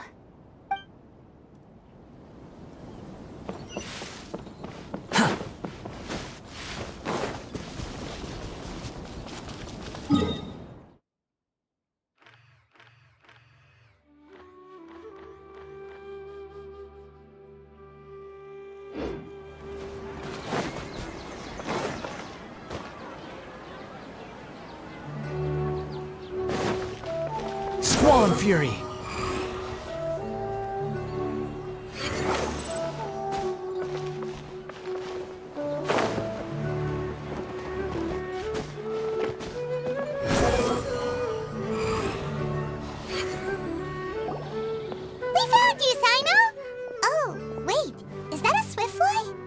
Stay put. Don't move. He caught it! Huh? Cyno, what's wrong? This isn't what I'm looking for. It's a... Finally, I made it. I heard that you caught a swiftfly, Cyno. Mind letting me see what it looks like? Hold on. Isn't this the mechanical bait that I released earlier? Why would you catch that instead of a swiftfly? Wait a minute. If we consider this from a different angle, isn't it a good thing that the bait you made was convincing enough to fool even Cyno?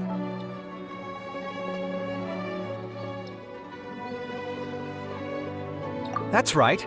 During a previous interior design project, I felt that the artificial flowers on a wall were a little bland, so I decided on placing a few moving mechanical butterflies to add some pizzazz. In order to make them both small and nimble, I consulted with Madame Faruzan. Not long ago, the two of us took all those mechanical butterflies and released them into the city. Why would you do that? Need you even ask? Young people these days really do need to get out more. Have you never played that game where you place strips of paper on a bamboo pole and wave it across a field of flowers to attract a whole kaleidoscope of butterflies? No, I haven't. Wait, so you're trying to... That's right.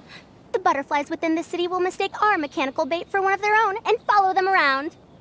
As long as we keep releasing and retrieving our bait, we can capture all the butterflies within the city. What comes afterward is just a matter of separating the swiftflies from the others. Huh. Guess that's one way to do it. Do not underestimate the wisdom of your elders. I had already thought of this method the moment the round's rules were announced. Of course, we also owe much to this fine junior of mine here for making such lifelike butterflies. It seems that Kasharawar has not quite declined as far as I had thought in recent years. Their teaching skills at least seem to be intact. Well, I just stuck to what I do best. The idea was yours. Ah, no need to be so polite. Once we capture all these butterflies, we shall split the points for this round. Ah, look, one of them is returning now. Huh? Wait a moment. Are my eyes deceiving me? Why don't I see any butterflies behind it? That's because there are none. Seems like your plan has hit a snag. Looks like the match continues. I'll be looking elsewhere. Huh. Strange. Has something else diverted their attention? Come, let's search in the direction the bait returned from. We'll go have a look too.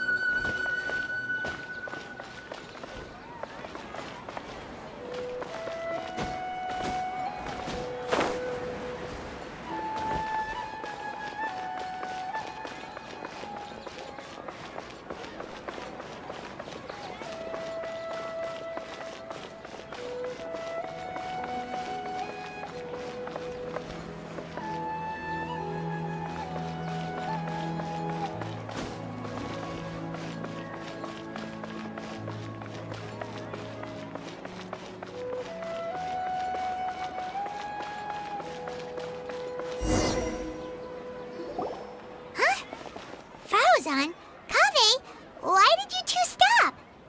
Ah. So it was the Morta boy. Kainari! Fascinating, isn't it?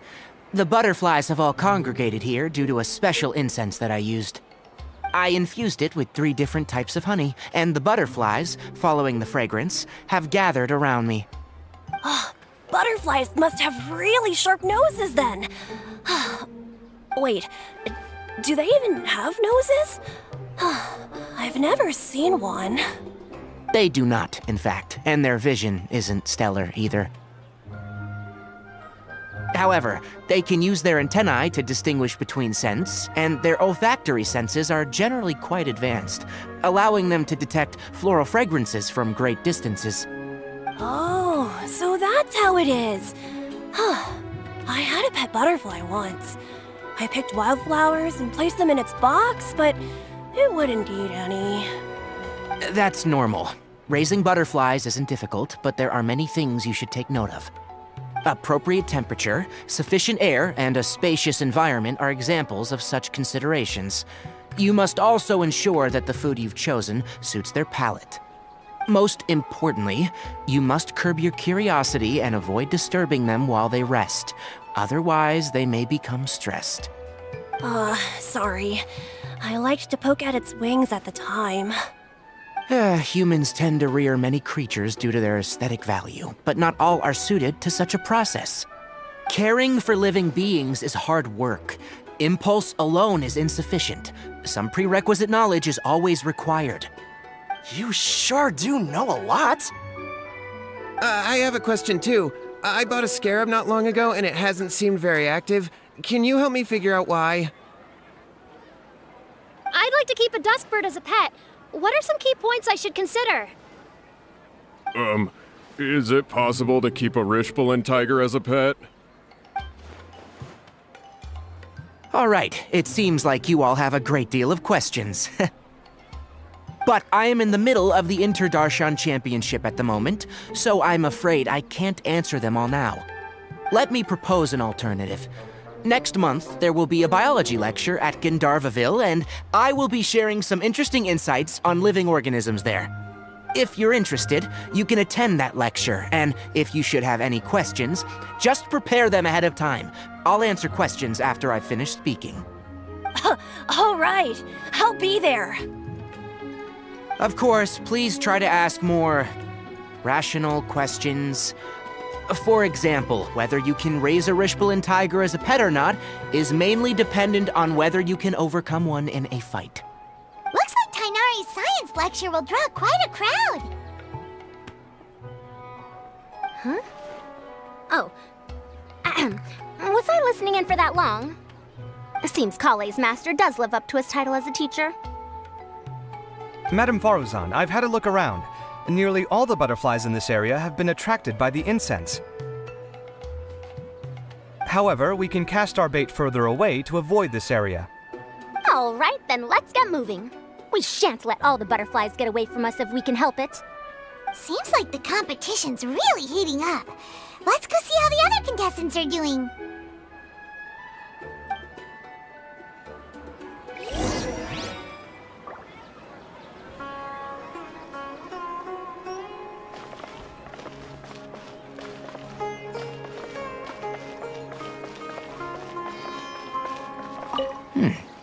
The scent is starting to fade. Seems the wind is stronger than I thought. The incense isn't going to last long.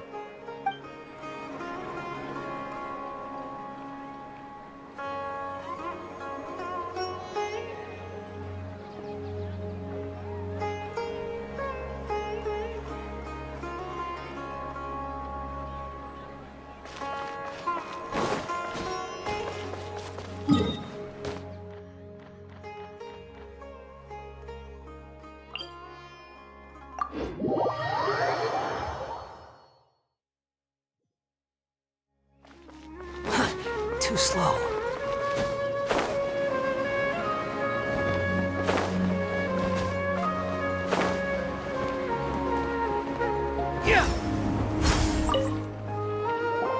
Layla, how are things going on your end? I've been searching for quite a while now, but I haven't seen any sign of the Swiftflies yet. Instead, I ended up catching a few mechanical devices that looked very similar to butterflies. I wonder where they came from. Looks like Faruzan and Kave's devices are everywhere now. I'll keep up the search. That said, I've noticed that a number of butterflies in the city has already decreased a lot compared to when the event started. Probably because the other contestants are coming up with their own ways to catch butterflies. Alright, I'll do my best too. Huh? What's this?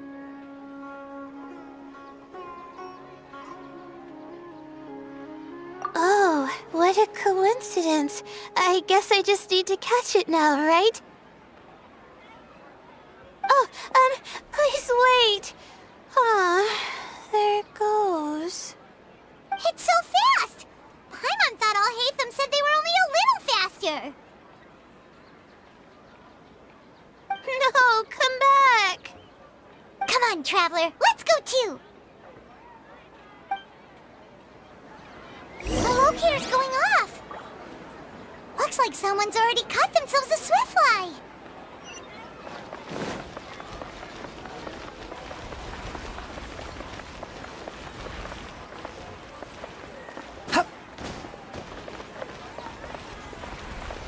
The locator's going off again! Why isn't it working? So, someone else finished too? That would mean that the one Layla's chasing is the last Swiftfly.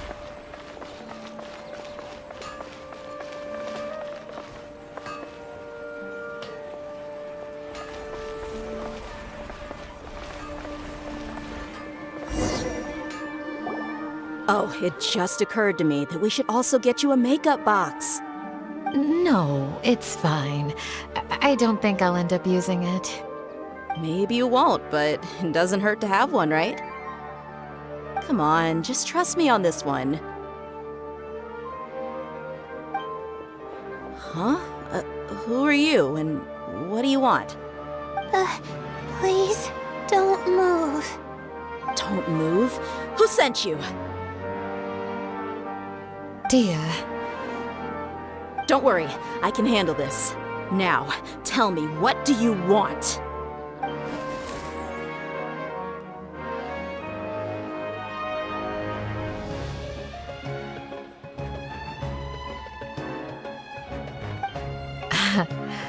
I believe she's looking for this. Here, take it.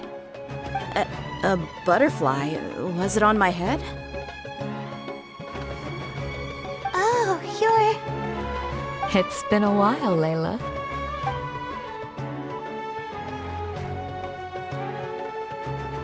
A friend of yours? Oh, so she must be the one you were telling me about. Huh? You two know each other? Oh yeah, it has been some time. The first time I ever woke up after sleepwalking, I somehow found myself in Aru village. Candace was the one who took care of me then. That's right. She didn't look well, so I gave her something to eat. She said a lot of complicated things about astrology, the night sky, the stars. Not sure I understood it all, but it sounded pretty enchanting. Right. Do you still want this butterfly? It seems like you were chasing it all the way here. It's of little use to me, but if you don't want it, I can release it.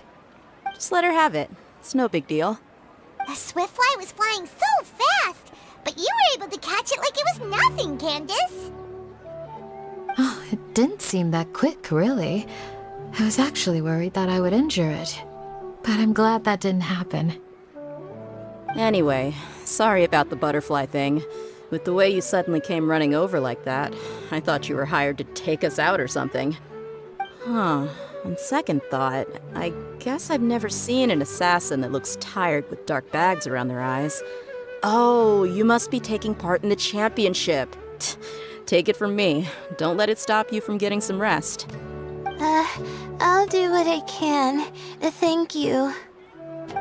We'll be on our way then. See you later. Alrighty, let's bring the Swiftfly back together with Layla.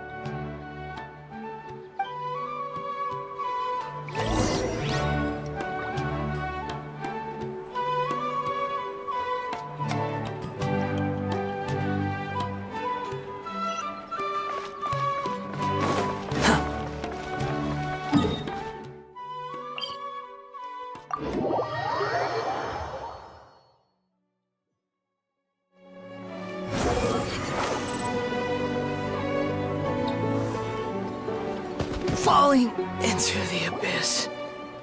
It seems we have a third contestant who has returned with a Swiftfly. With that, the first round has come to an end. I anticipate that all of you will keep up the effort for the second round. Dismissed. Your closing statement sounded so... how do I put it? Decisive? Well, you could certainly stand to try being more decisive, Nilu. It would help you live more freely. Hang on a second. Who were the first two contestants with Swiftflies? Tainari was first, and as for the second, it's being discussed right now.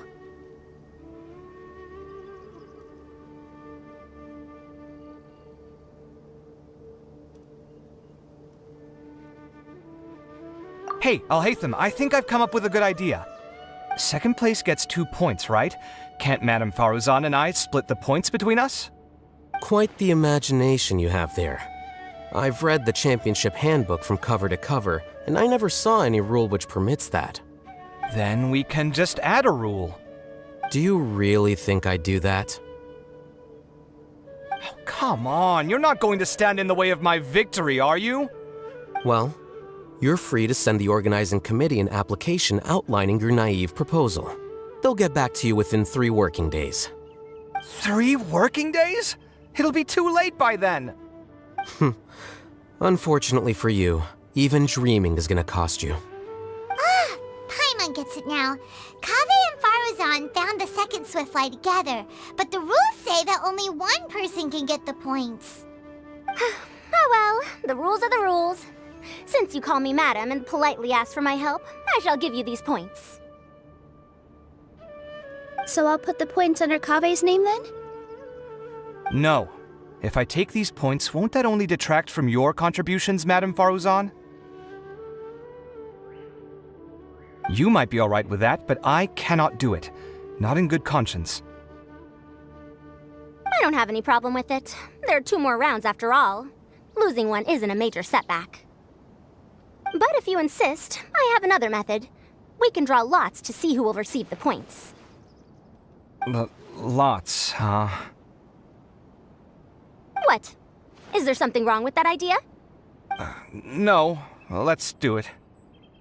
All right. I'll get the paper needed for the lots. Give me a moment. Oh, seriously? I'm sorry, but it appears that luck was on my side this time. No, you do deserve it. I'm just lamenting my bad luck. Perhaps that's why my life is rife with troubles. Indeed. It's rare to see anyone with such terrible luck be so willing to decide victory via lots. And what would you know about that?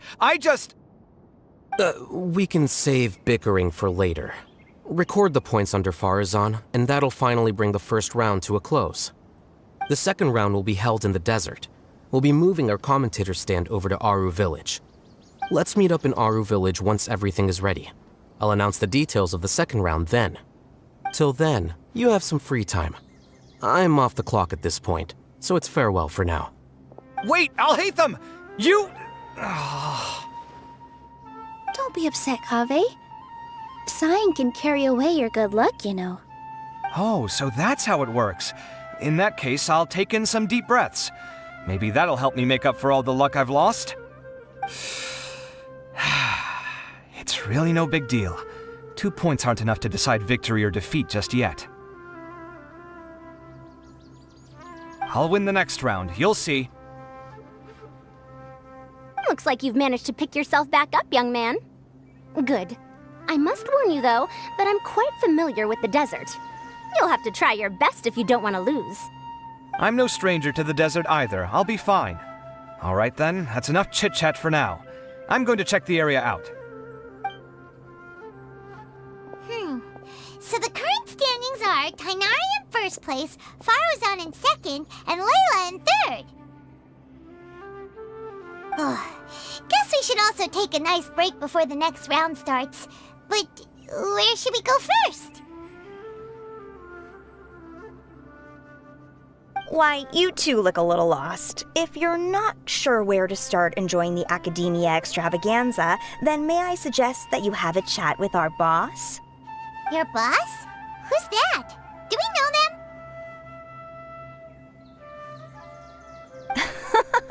Well, only the most famous merchant in all of Sumeru, Lord Sangamo Bay. Oh, you mean Dory! Precisely. Our boss sent me to inform you two that she'll be waiting for you at Sumeru City's North Gate.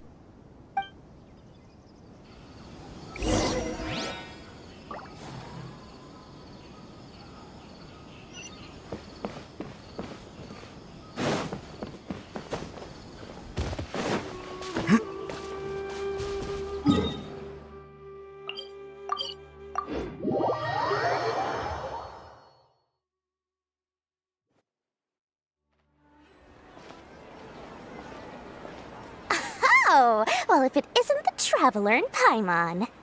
Hey, Dory! Are you here to attend the Academia extravaganza too? Of course! People are practically flocking to Sumeru City. You couldn't ask for a better opportunity to do business. This is one of the entrances into the city, and it's very close to the Wisdom Gala booths. There'll be an endless stream of customers.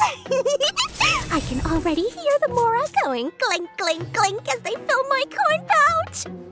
Well, is there anything you'd like to purchase? We've got everything you need and deals that can't be beat. Well, do you have anything to eat? Oh, wait, we're celebrating the extravaganza and you're only thinking of eating... I mean, of course, we've got lots of things to eat. That said, I recommend that you also consider some of the great bargains we have going on. The Wisdom Gala is about to begin, and once it starts, each of the Darshans will prepare a small challenge for everyone. And just between us, I have some super booster supplements for sale. Eat just one to boost both your strength and and dexterity for a short time, allowing you to overcome any challenge. No thanks, we'll pass. These little challenges are gonna be a cinch for the two of us. Just you watch. Anyway, Paimon just wants something to eat, please. If you don't have any food, then we'll just go somewhere else. Alright. Mora is Mora, after all. Oh, what would you like to eat? Well, Paimon's pretty hungry right now. Do you have any touching? Let me see.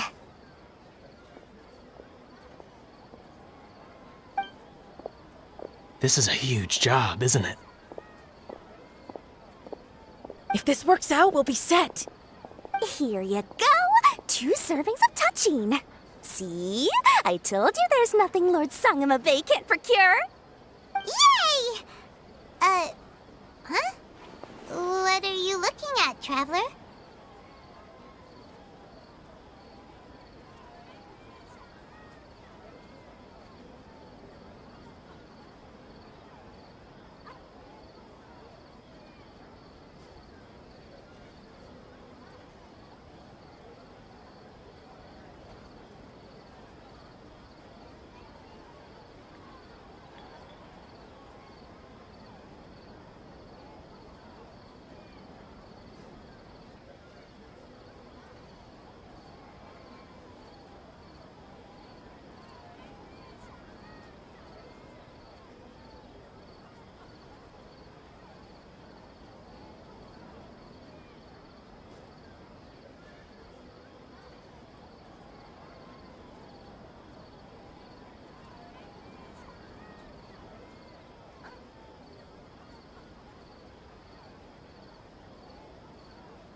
Oh? Who? Someone we know?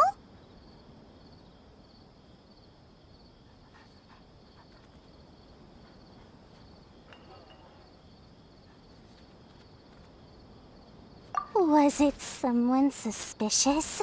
Have we attracted some Unwanted attention? Huh? What's happening, Dory? Is there something else going on? I don't know who you saw just now, but I do have some hard-to-come-by information about the extravaganza.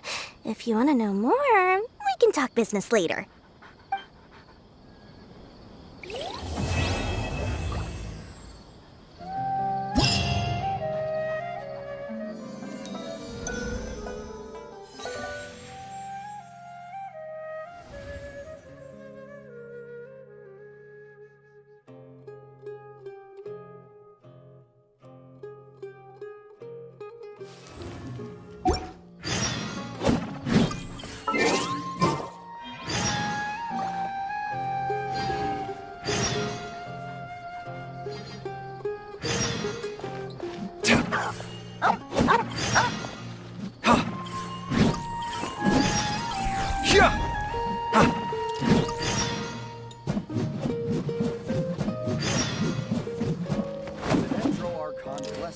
bountiful harvest every year.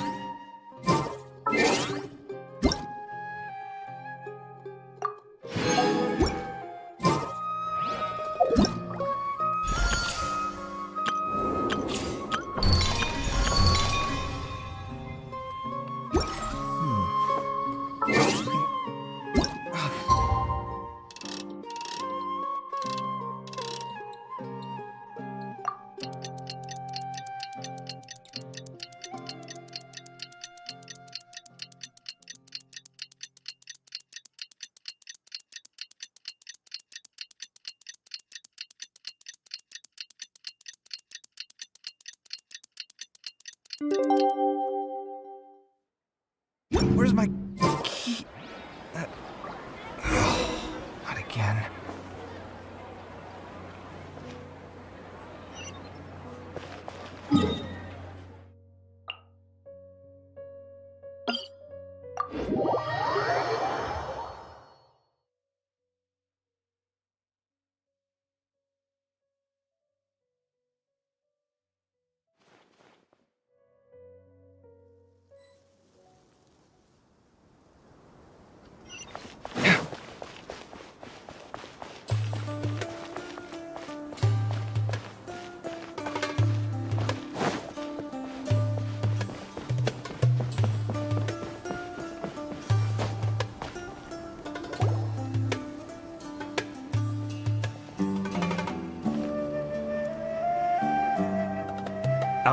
Is it me, or are the bags under your eyes even darker than during the last round? Are you alright? Thanks for the concern, Kaveh. I just haven't been sleeping well lately. Even though I try to fall asleep, I can't get the championship out of my head. And before I know it, it's morning again. I know the feeling. That happens to me too when I'm agonizing over my blueprints. Do you have any tips for dealing with that? To be honest with you, no. You could say there are many things that don't have a quick fix and can only be endured.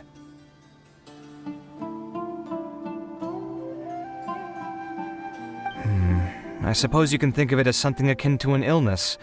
Sometimes there's no effective cure, so you just have to let things run their course. I don't know what's stressing you out, but I can feel all the anxiety and pressure coming from you. The next round's about to start, so chin up and do your best. Oh, okay. You do your best too. Looks like everyone's here. I will now explain the second round to you all. There are 3 ley line disruptors buried in the area around Aru Village. These devices can imitate the effects of ley line disruption and will constantly interfere with the environment. Your goal is to shut them down. The first 3 who manage to finish this task will be awarded 4, 3, and 2 points accordingly.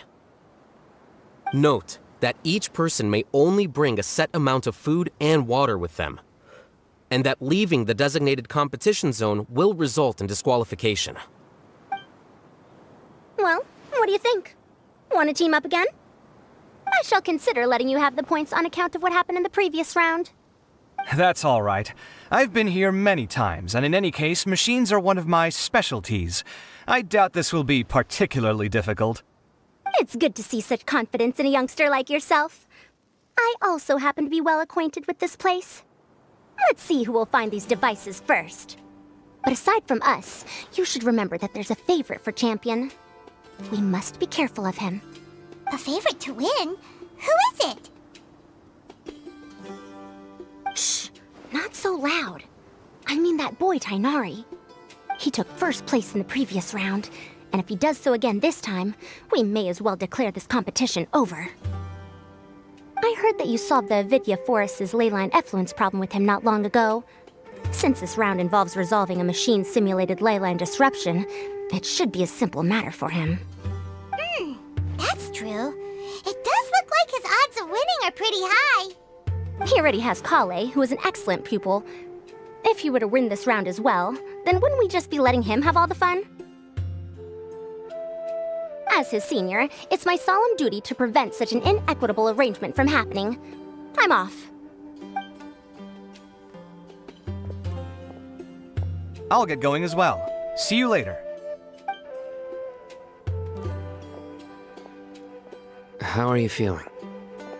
I think I'm okay, but I'll take things slowly for now.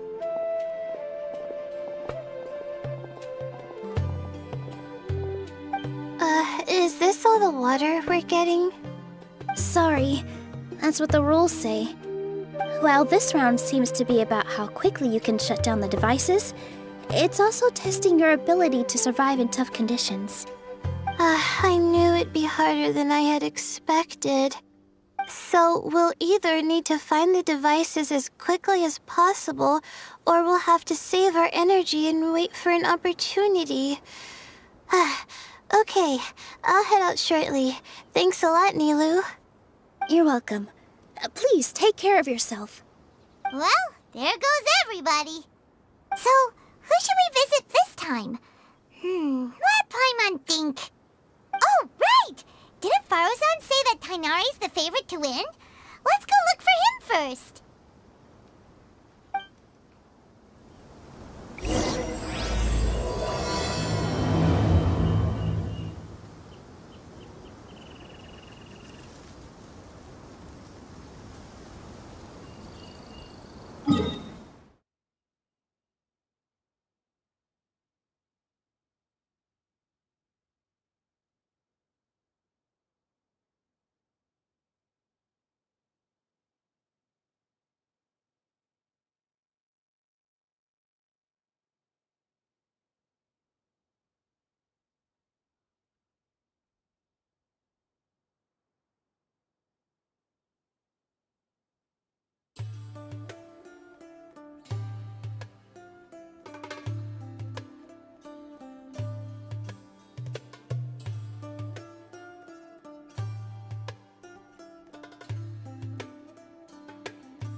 Hey, Tainari?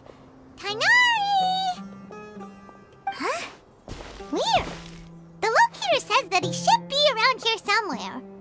Tainari! Can you hear us?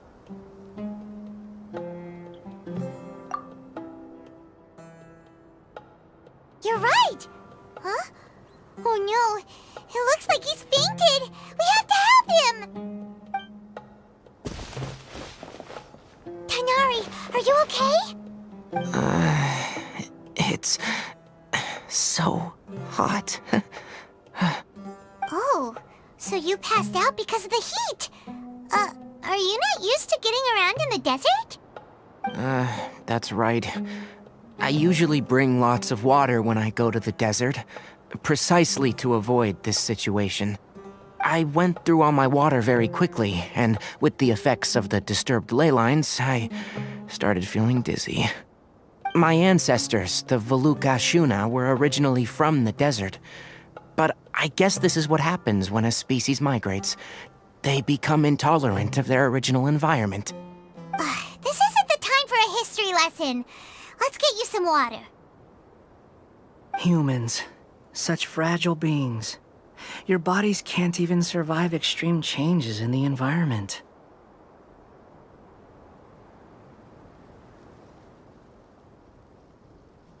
Here, take this.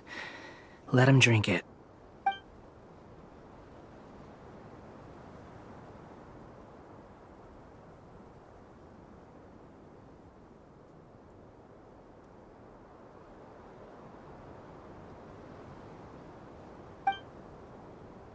Are you serious? This had better be just normal water. Hey! You're leaving already?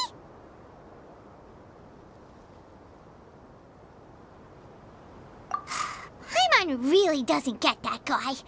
What's he up to? Anyway, let's focus on helping Tainari drink some water first.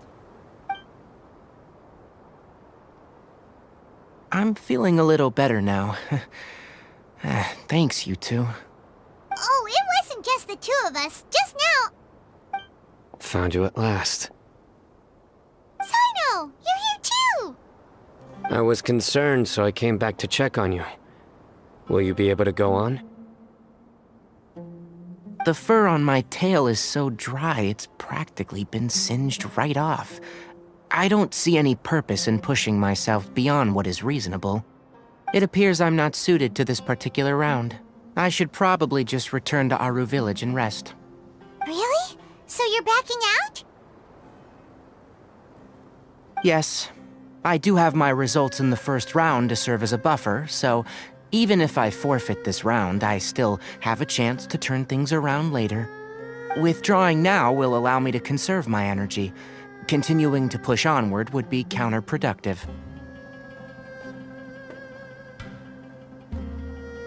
A wise decision. Let's get you back to Aru Village. It's fine. I can make it back on my own. Oh, stop trying to be so polite. Come on, we'll help you back to Aru Village.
Tainari.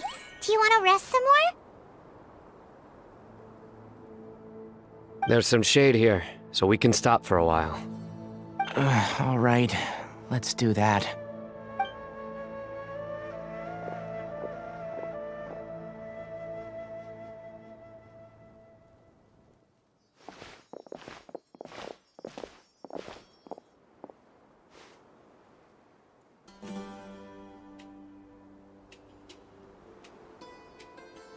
Oh, Sino and Tainari. And you've got the Traveler and Paimon with you. Oh, hey, Layla! Yeah, the sun was too strong, so I decided to take cover here for a while. What about you? Are you all done already? Unfortunately not. I'm not quite as capable as I thought. I intend to withdraw from this round. Sino and the Traveler are escorting me back to Aru Village. Withdraw? Can you even do that? I believe the rules do provide for such a situation. Alhaitham did say that the act of leaving the competition grounds would result in disqualification from the round. Didn't I ask you if you were alright before this? If you had just decided to withdraw then, you wouldn't have had to suffer. Well, I had to try, didn't I? So I tried, and it didn't work out, and now I'm backing out while I can. When I get back, I'm definitely going to make a batch of sun-resistant oil. Next time I venture into the desert, I'll be prepared. By the way, you're Layla, aren't you? You don't look very well yourself. Will you be alright? I did feel a little faint when I first entered the desert, but I feel a lot better after resting here for a while. Be careful not to push yourself too hard. Don't worry. I'm just... Feeling the pressure? You can tell? Your expression is similar to the ones I see on criminals' faces when I interrogate them. To tell you the truth, I'm still not sure whether I have what it takes to represent the Ratawa Histarshan in the championship. Most people voted for me because of all the rumors surrounding me, and to be honest, those rumors don't really mean anything. Now I don't know how to deal with all the expectations they've put on me. Even the people who usually criticize me voted for me this time. So I feel like I have to live up to their expectations somehow. So their expectations are putting pressure on you. Yes. Actually, I heard that you were voted in as well, Tainari. How do you deal with it? To be completely honest, I don't really feel any pressure. Firstly, those who expect things from you do not necessarily do so for benign reasons.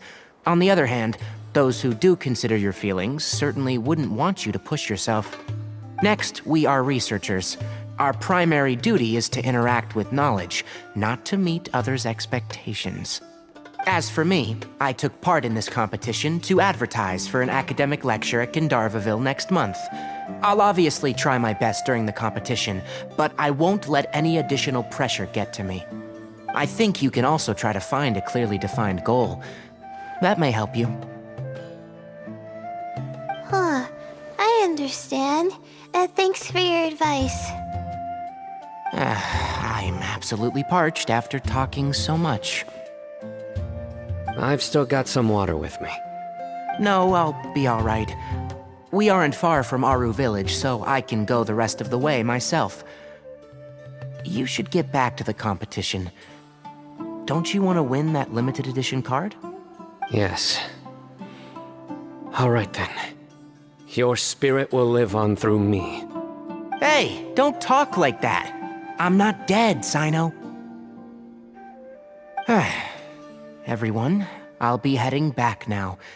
See you after the round ends. I'll continue searching for the ley line disruptors.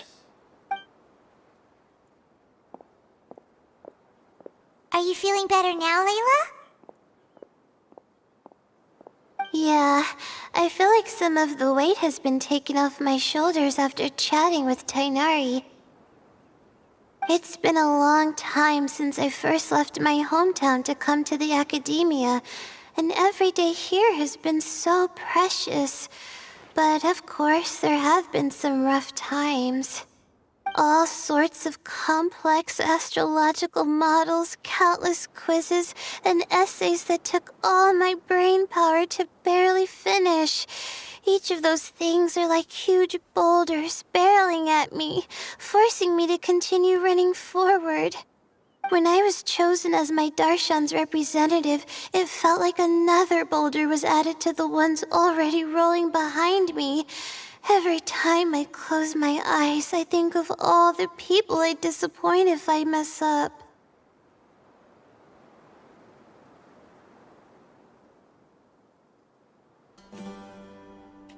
Yeah, I think that's what Tainari was trying to tell me. You're our good friends, which is why you didn't stop him from dropping out of this round, and why you don't feel disappointed in me. That's right! No need to feel so down! That said, he did also say that he hopes I could have more concrete goals for taking part in this competition. I don't have any now, but I'll give that some thought. Anyway, I won't take up any more of your time. You still have to record the other contestants' progress, don't you? Perhaps they've had some breakthroughs while we've been chatting. True. We should go look for the others. Now, who's left? Tainari's dropped out for the round, and we just saw Sino. You could go see how Madame Farozan's doing. I've heard that she's quite knowledgeable about the desert, so she's probably made some progress by now. Okay, let's go look for Farozan!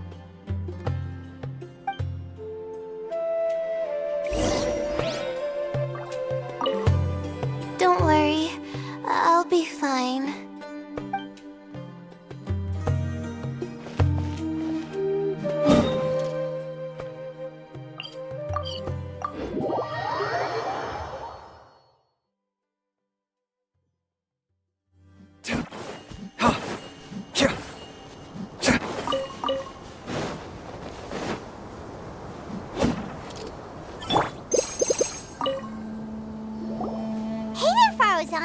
Have you made any progress?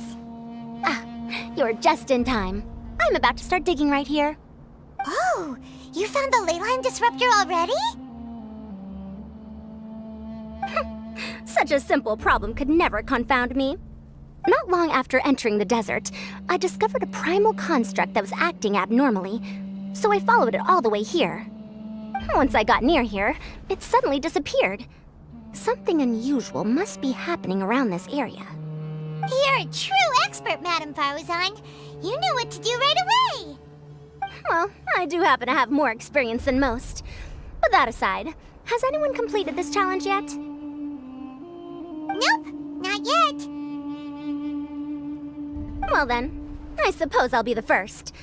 What about that boy Tainari?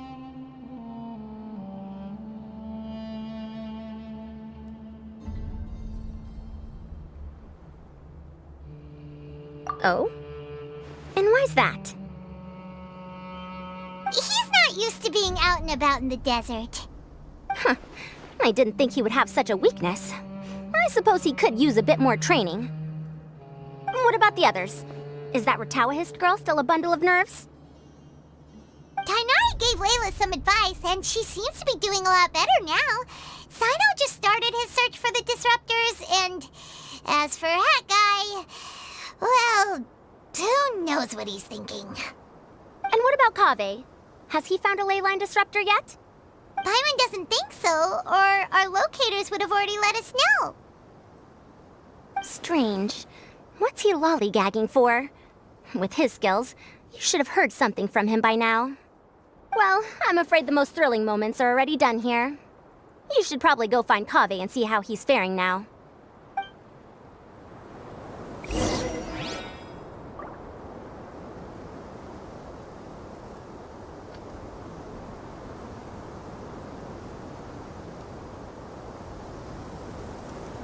You think I've got a sharp tongue? I just tell it like it is. If someone can't handle it, maybe that's their problem.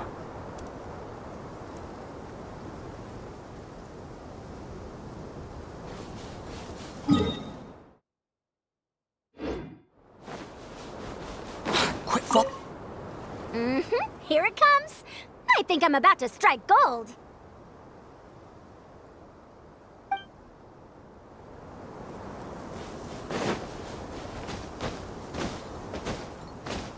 Behold!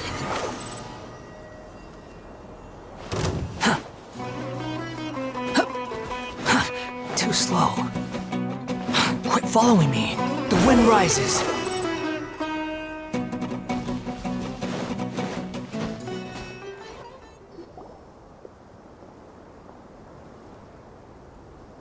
Come on, stop following me! I already gave you all the food I had on me.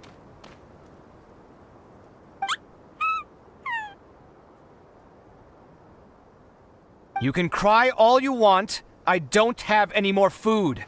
All I have left is a half bottle of water, and I can't possibly give you that. Without water, traveling in the desert will be incredibly difficult, and I still need to find what I'm looking for. Merak, can you help me out here? Keep them away.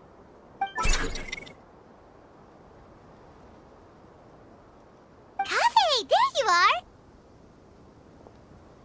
Farozan told us to come see how you're doing. What are you up to? Just thinking about it makes me upset.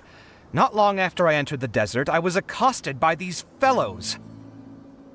I don't know why, but they didn't leave the competition grounds, and now the ley line disruptions have left them confused and circling around the area. The moment they saw me, they wouldn't leave me alone. They even cheated me out of my limited food supply.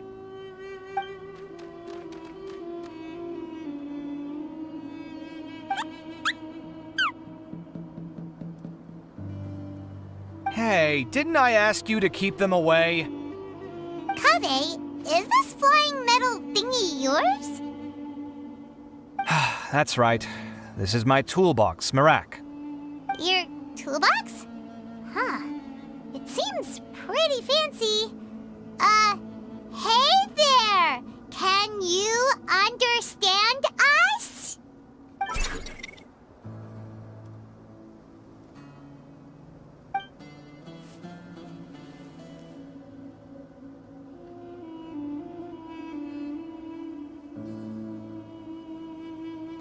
Sometimes I need to carry things when I go out, so it's handy to have a portable toolbox.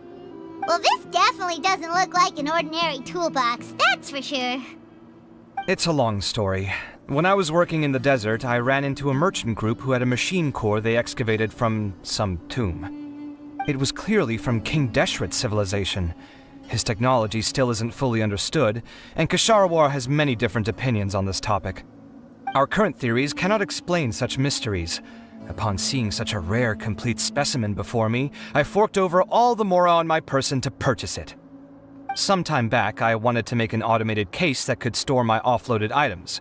With that core, I created Merak. It can't understand commands that are too complex, but it can serve as my assistant and help me with things like mapping and surveying. Most importantly, it can't talk, so it can't give me any attitude.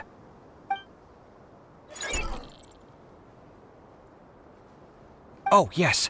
Thanks for helping hide the fact that I live at Alhatham's place earlier.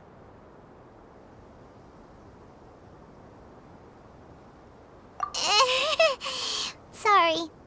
I hope this season of my life ends soon, so I can get things back on track.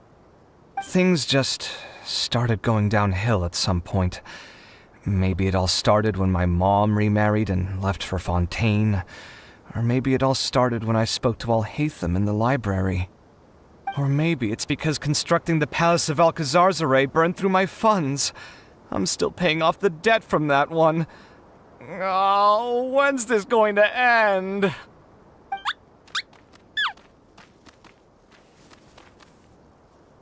Now that I think about it, I guess we're all unlucky here. It's not like any of you asked to be trapped in a ley line disruption. Okay, let me get you all out. Kaveh, aren't you going to look for the ley line Yes, but I can't just leave them here, can I?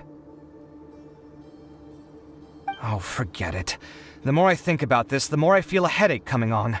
I'll get back to searching once I get them out of here. Time's a-wasting. I'm off. Kaveh looks like he's conflicted.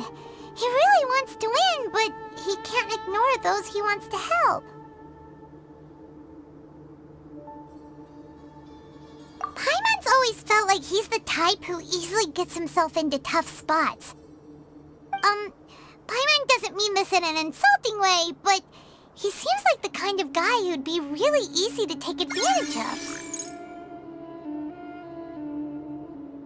Whoa! Someone's done already! Right? Wonder who it is. Let's go back and ask Al-Haytham.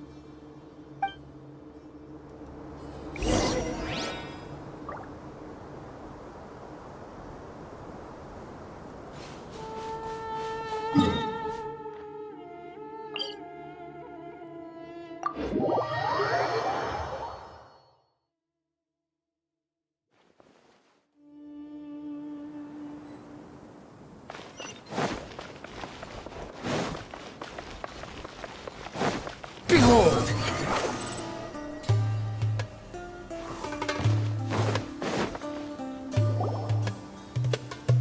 Verification complete. Congratulations on being this round's first winner, Sino.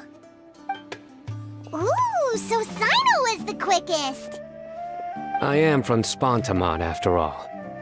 We know a lot about ley lines, so finding a disruptor was never going to be particularly difficult for me. Since the Traveler and Paimon also happen to be here, do you have anything you want to say? Anything I want to say? My friend couldn't continue on, so failure was never an option. The bonds of yesterday will forge the road to tomorrow. With the ties of friendship that bind us, I won't lose to anyone. That's a line from King of Invocations, one of my favorite works, and it sums up my thoughts right now. It might be a good thing that Tighnari isn't here, or else he'd give Sino a good smack right about now.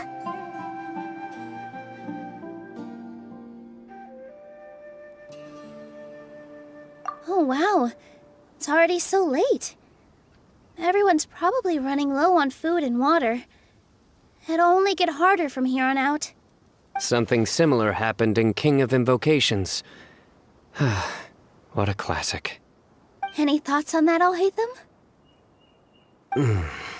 I have no thoughts regarding King of Invocations.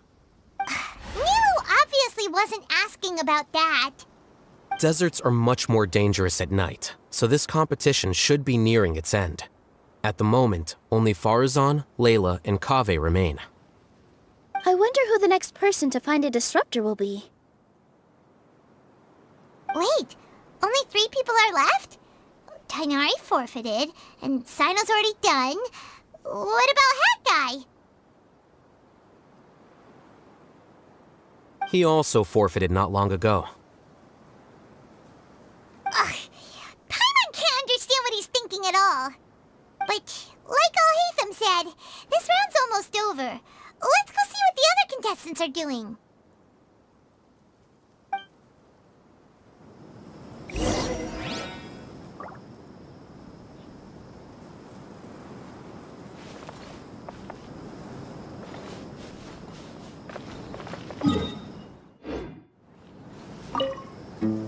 Things are really heating up now.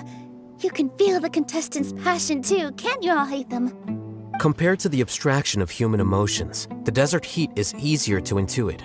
Tighnari made the right decision to forfeit.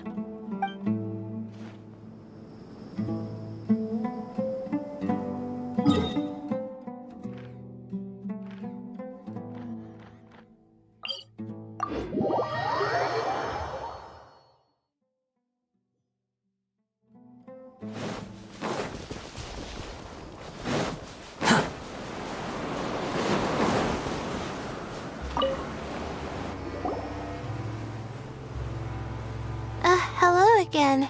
You know, it suddenly occurred to me that you guys have had to do a lot of running around this time. don't you find it tiring?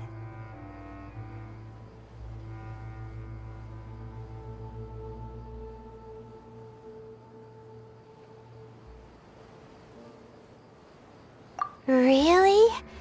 Wow. I don't know where you get your strength from. The desert's getting colder now that night's falling, and the wind can really sting your face because of all the sand in it. Has anyone finished this round yet?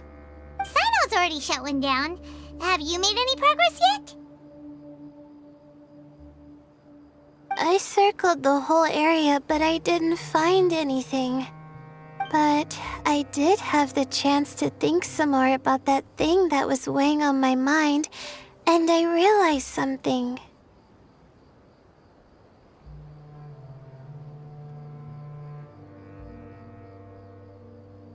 Well, my fellow Retawahist members must have all put my name forward for different reasons, and maybe a lot of them only picked me because they wanted to watch me make a fool of myself.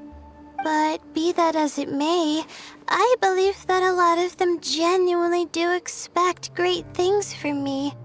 And I want to live up to their expectations. I don't want them to regret putting my name down. Huh? But doesn't thinking like that put a lot of pressure on you? Of course, that comes with some amount of pressure for sure. But now I've thought about it, I don't feel like this is something I have to do. Instead, it's something I want to do. That may not sound like a huge difference to you, but it's helped me relax a lot. So don't worry about me. Well, that's great! Also, now that I've relaxed, I'm suddenly really sleepy. I think I'll just take a quick nap. Just a quick one.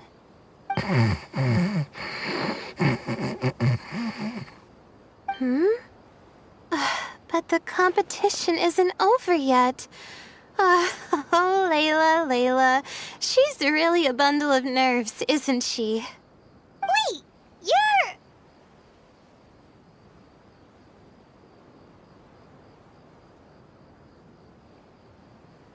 Good to see you too. Ooh, it's nice to be out. Feels like I've been cooped up inside for quite a while. Well, since I'm here, I guess I should help her finish this. What are we supposed to be doing here again? Finding a ley line disruptor, was it? Let me see. Looks like she's basically gathered all the information she needs. It won't take long to wrap this up. Come with me, you two.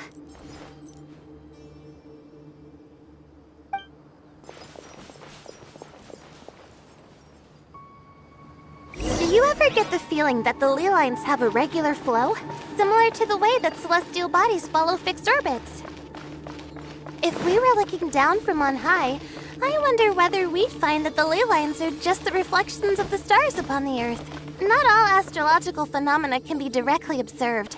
Some are deductions based on other details that we know. It's the same situation with the ley lines. The parts of them that are hidden underground can be identified via elemental energy, sound, and other phenomena.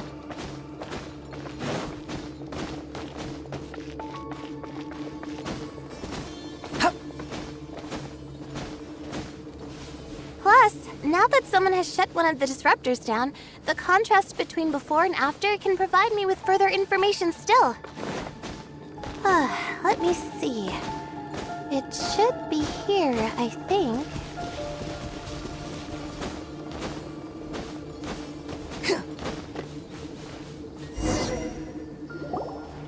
This should be it, right?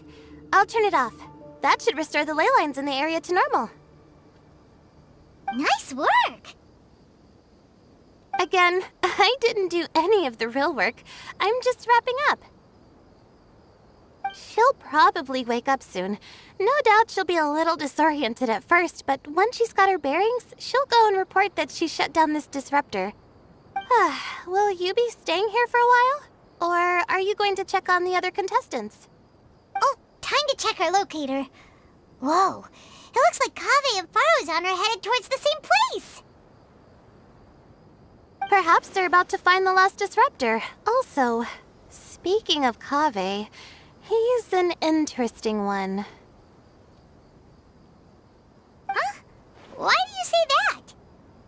Before the second round, he had a chat with the other me. He said that worries can be like illnesses. They don't always have a magic cure. Sometimes you just have to endure them as best you can until they run their course. But the way I see it, his situation is much worse than my other self's. She just hadn't found what she wanted to do at the moment, which is why she felt lost. Kaveh, meanwhile, knows what he wants to do. He's convinced that he has to win, and yet he still seems conflicted. He doesn't have a second personality, but somehow he still seems that he's at odds with himself in some way. I don't know exactly how to describe it. It's like he's smiling on the outside, but there's no joy inside, only sorrow. Still, who knows? He must be more experienced than me. Maybe he's just better at dealing with it all than I am. But back to the topic of wrapping up. Shouldn't you be getting back to the action to record how everything plays out? Last one, then the round's over. Oh, true. Okay then, guess we'll be going now. We'll keep everything you said in mind. Kaveh and Faruzan were super confident at the start, but it turns out they're the last ones to find the disruptor. But between the two of them, who's going to get there first? Let's head over quick.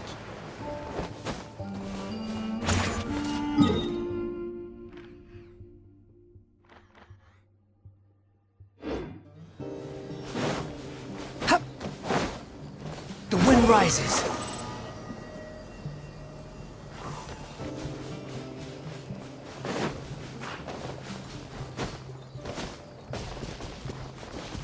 Behold!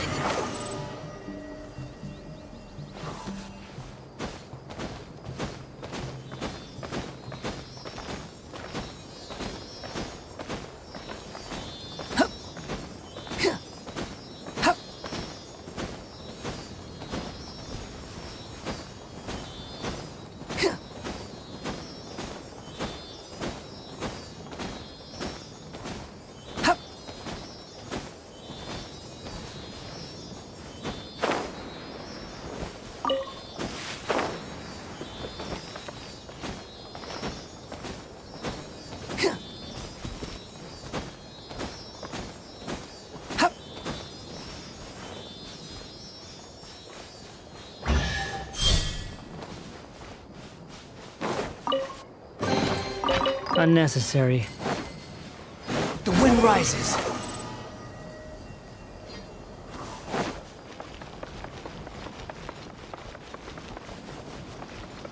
Behold!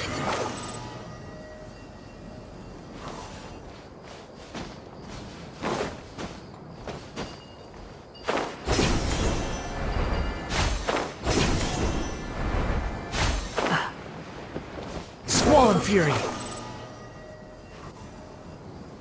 It should be around here.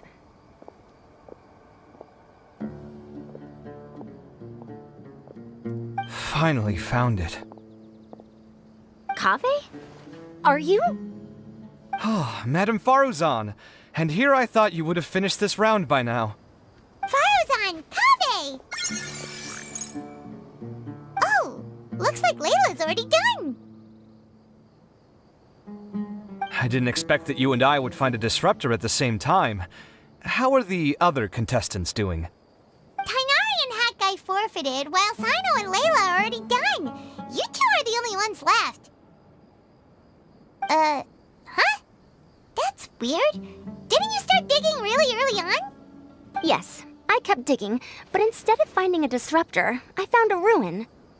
I fell down pretty deep, and it was completely dark in there. It took me quite some time to unlock the various mechanisms and return to the surface. That's actually really impressive. Finishing a week's worth of trials in such a short time. Huh. That's pretty amazing, Madame Faruzan. What about you? Why are you so late? I encountered a lot of lost desert foxes along the way, and I brought them to the outskirts of the competition zone. When I came back, I was absolutely parched. And then I blacked out. Probably from the heat, you know? When I woke up, it was already night. I used the last of my strength to come here. A most curious reason indeed. But are you sure you're all right? It sounds like you were in an incredibly dangerous situation. You said you were familiar with the desert, but the way you handle problems... It does feel rather at odds with your title as a genius. It was problematic, but that had nothing to do with me being a genius. It was my decision.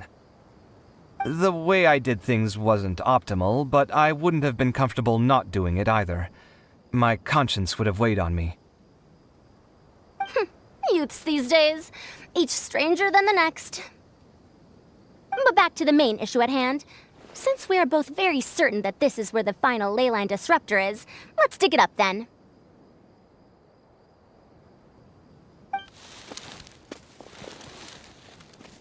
Well, this is indeed it. Of that there is no doubt. But how shall we count the score this time? What is it, youngster? You seem relieved. Oh, nothing. I was just thinking that this round's finally over. There shouldn't be any more innocent creatures getting wrapped up in danger. As for the points, I guess we can draw lots again later. I can't think of anything better. Alright, in that case, let's all head back to Aru Village. Paimon thinks you'll both need some water and rest.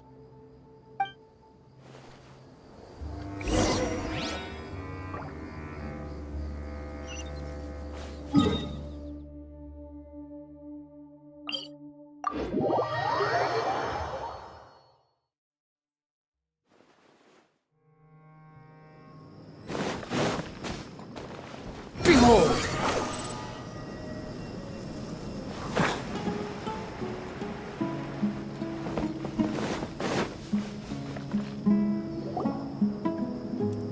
Looks like the second round is over.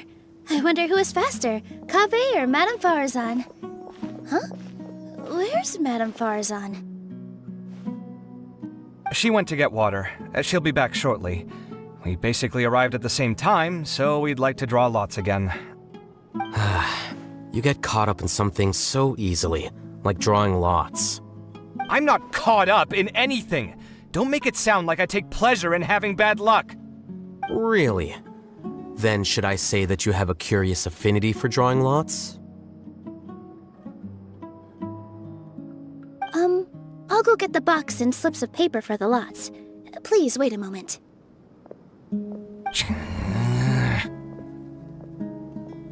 Oh, here we go again. Let's see how I fare.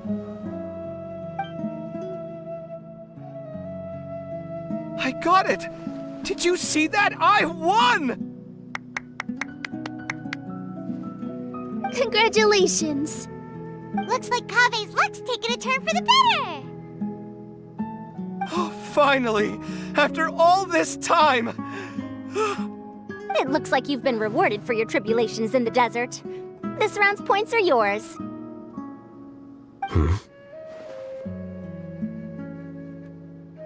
And with that, our second round is done. Sino, Layla, and Kaveh are our victorious contestants. As for the current standings, let me see. Sino and Layla both have 4 points, putting them both in first place. The rest in descending order are Tainari, Farazan, Kaveh, and Hakai. The next round will be the final one.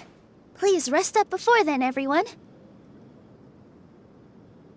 I heard that some stalls at the Wisdom Gala are debuting new games, so feel free to drop by if you're interested.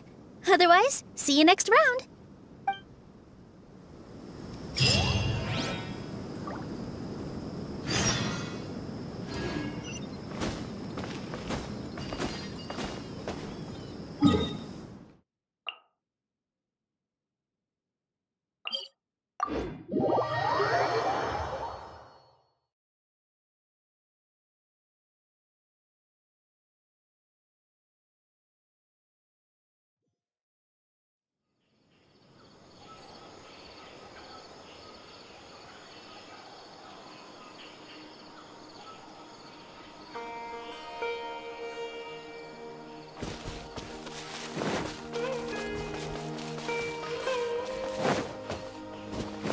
following me.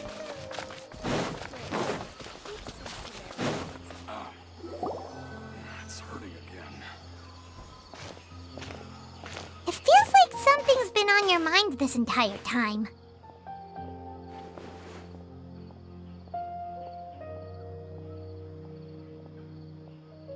Traveler, Paimon. I finally found you. Finally? Did something happen? Don't you feel like there's something off about this year's Academia Extravaganza? When Candace and I were at the cafe earlier, we might have caught sight of some mercs on business. Thing is, they were disguised as tourists here to shop. But no disguise can mask the stench of blood. Just from their suspicious looks, I bet they do dirty work like kidnapping or assassinations. We eavesdropped on them for a while. Their target seems to be someone called Sachin. Sachin? Isn't that the person who Karina mentioned during the opening ceremony? He's apparently the sponsor behind the competition prizes and the Diadem of Knowledge, but he hasn't shown himself at all. Sounds like a rich person, all right. It makes sense now.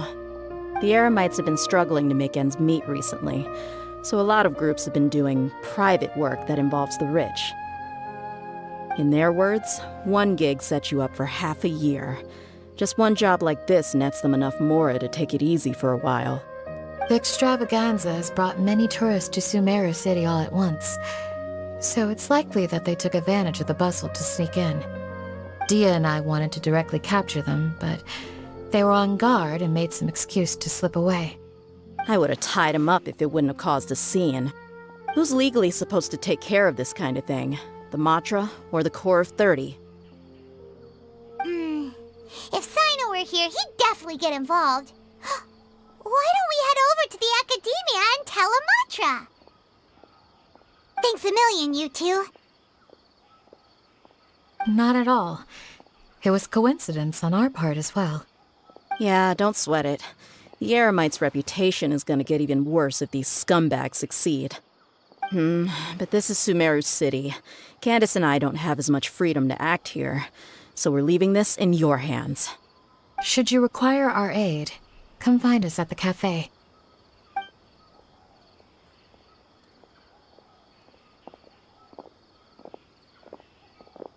Paimon's noticed that something's bugging you.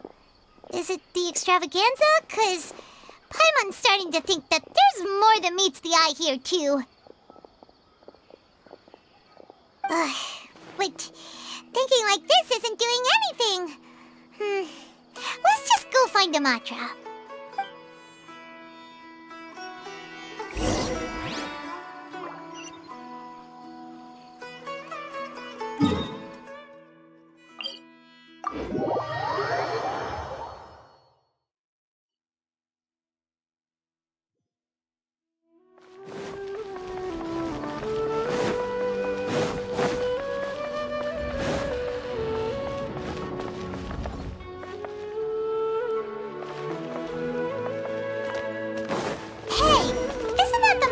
Investigated Siraj with? Arav, wasn't it? Let's go talk to him.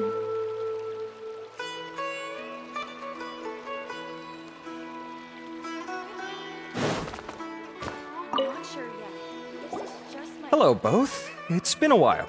Do you have any issues to report? Someone's planning to kidnap Sachin. Goodness. Though I suppose it's not all that surprising. The growing popularity of the extravaganza has given him quite the reputation boost as its sponsor. He's seen as one of these super rich types. Well, since he's got a target on his back now, shouldn't you send some people to protect him? To tell you the truth, we've thought about doing just that. However, Sachin apparently prefers to spend most of his time out doing field work, and hardly ever comes back to Sumeru City. No one has been able to contact him. Our only lead is something he once said. Each time the Inter-Darshan Championship is held, I will be watching from close by to choose a suitable person to inherit my estate. Assuming he remains committed to that promise, then he must be right here in the city somewhere. I suspect that the Eremites in question must have heard about that as well, and decided to come here and try their luck. So they shouldn't know where Sachin is either, right? I would assume not. Anyway, Mahamatra Saino is still on vacation, so I'll handle this. Don't you worry. A couple of kidnappers aren't gonna get very far in Sumeru City these days. I have my ways of forcing them out into the open. All of that said, if you're interested in Sachin's story, why don't you try tracking him down as well? The sooner we ascertain his whereabouts, the quicker we can act to ensure his safety. I mean, you could task all the Matra and the whole Corps of 30 with someone's protection, but if the client doesn't show themselves, there's nothing we can do to help them. Fair point. Guess we should start searching for him too, but where should we start?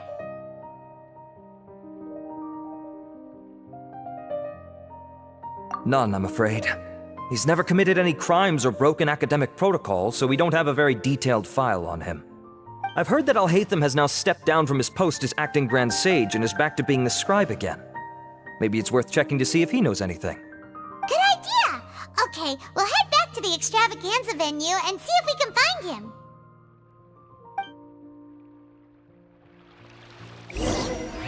Are you sure you found the correct semantic field for these ancient runes?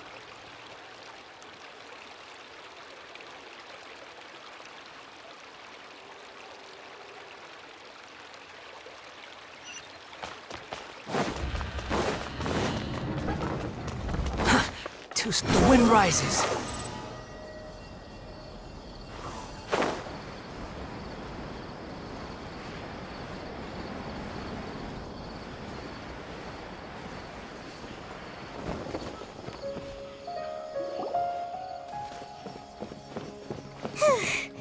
Hey, Nilu, have you seen Alhaitham anywhere? Alhaitham? Why, what is it? We're trying to track down someone and we need him to pull up some records for us. Oh, I see. Sorry, I don't know where he went. He's always the first to leave after the competition ends, and he never tells anyone where he'll be going. Huh. Yeah, actually, that sounds about right for him. Let me think. To be honest, he doesn't seem very interested in the extravaganza, so he probably doesn't stick around longer than he has to. To him, being a commentator is just extra work he was roped into. Do you guys know of any places he'd go after work?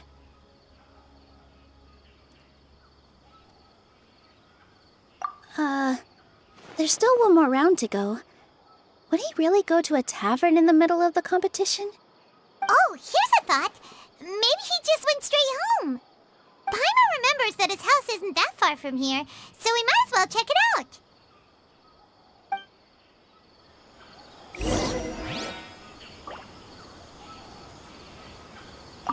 I wonder where Alhaitham would go.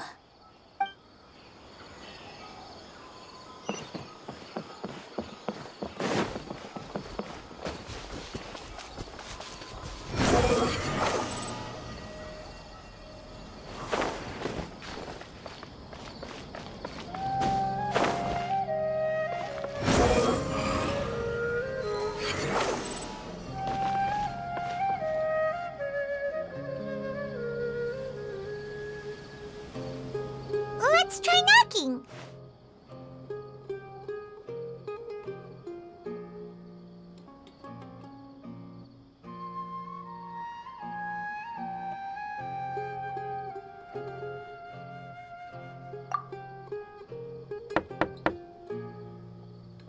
No answer? Maybe no one's home.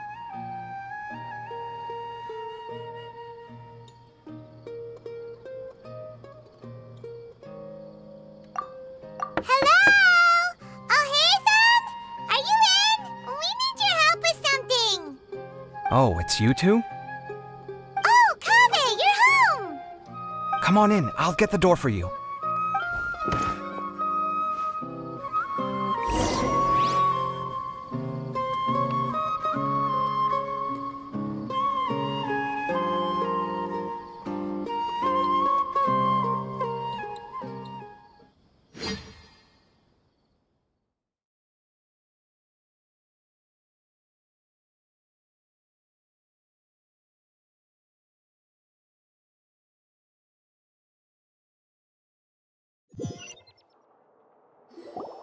We didn't hear a peep when we first knocked. We thought no one was home. Well, I can't be too careful. If someone from the academia came here looking for Alhaitham, and I opened the door for them without thinking, before long the whole city would know that I'm living here. You're pretty conscientious about this, huh? So, what happens if someone comes inside looking for him while you're at home? It's fine, as long as I stay in my own room. Anyway, why would someone just barge in here looking for him? Most people have better things to do. Fair enough. So do you know where he is at the moment? What do you think? Who knows what he does in his free time? All that matters to me is that he's out of the house.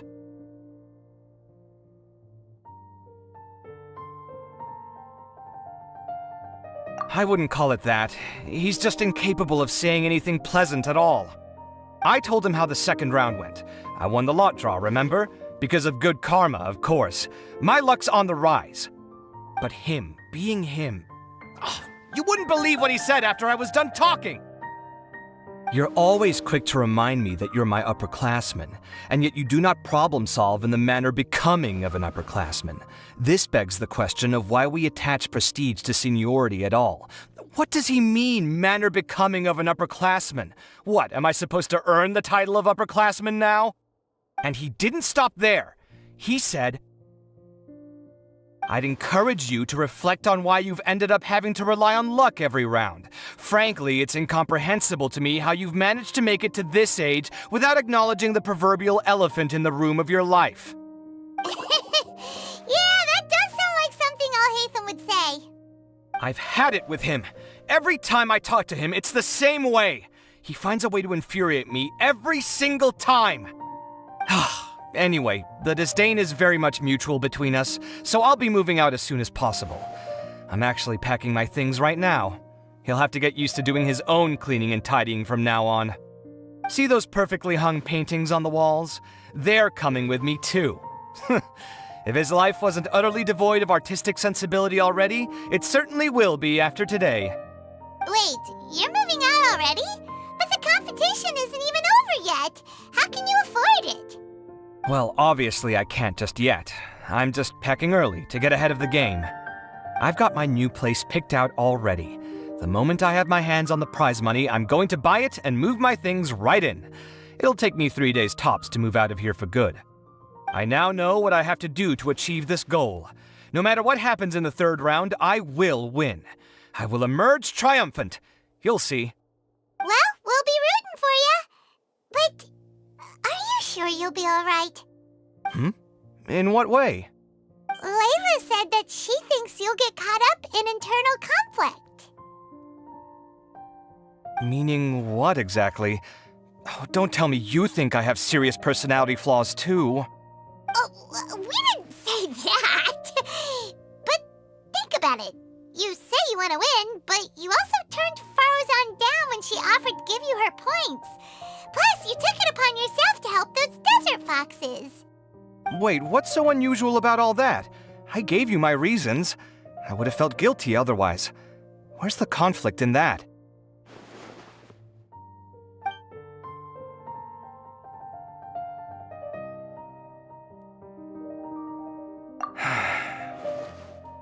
Well, when you put it like that, yes, why indeed? It's a good question. I guess it's just in my nature. Plus, if I just did nothing, then there'd be no escaping the blame if something bad came of it later down the line. But thinking like that all the time must make your life so exhausting. Not to mention that by helping out, you put yourself at risk. Fainting in the middle of the desert, for example. Was that really worth it? It's complicated. Look, let's maybe leave this conversation for another time. What was it you needed Alhaitham's help with, anyway?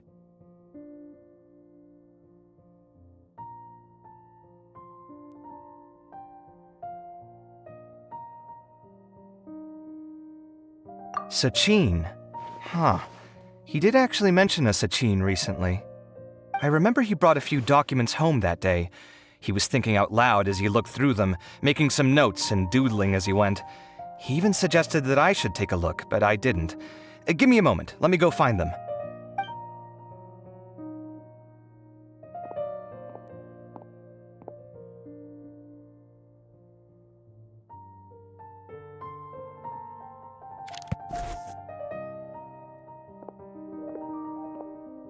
Ah, this is the one. Here, take it. You sure he'd be okay with this? With taking liberties? He's certainly okay with helping himself to my beer whenever he pleases. And anyway, he did ask me if I wanted to read his notes. I didn't see the point at the time, so he just left them on the side. He doesn't leave documents lying around unless he's okay with other people reading them. It's fine, I promise. Cool, if you say so. Okay, let's see what he's got on Sachin.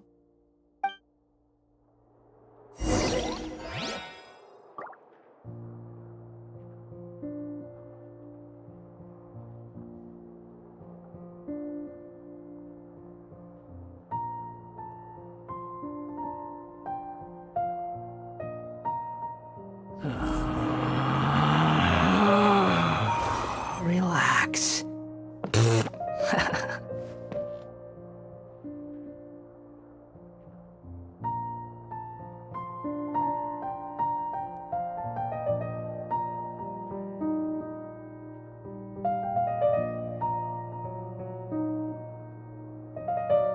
There's no need to exchange pleasantries.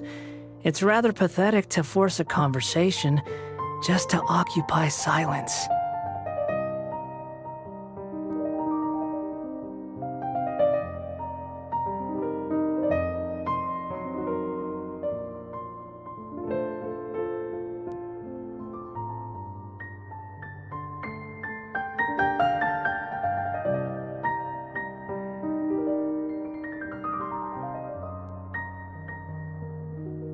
There's no such thing as pure freedom in this world.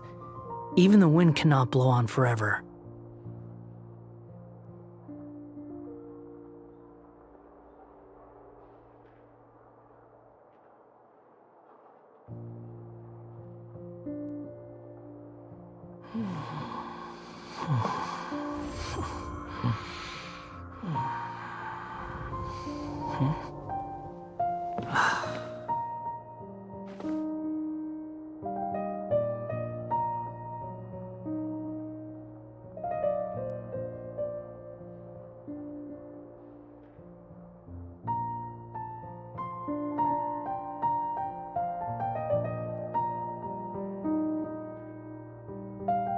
There's no need to exchange pleasantries. It's rather pathetic to force a conversation just to occupy silence.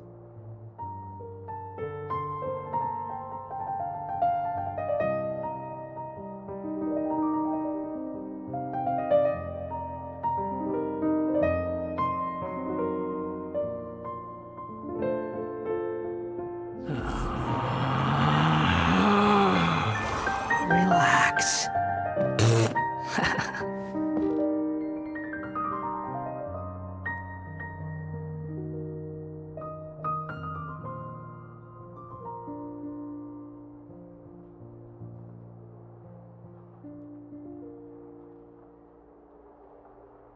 You think I've got a sharp tongue? I just tell it like it is. If someone can't handle it, maybe that's their problem.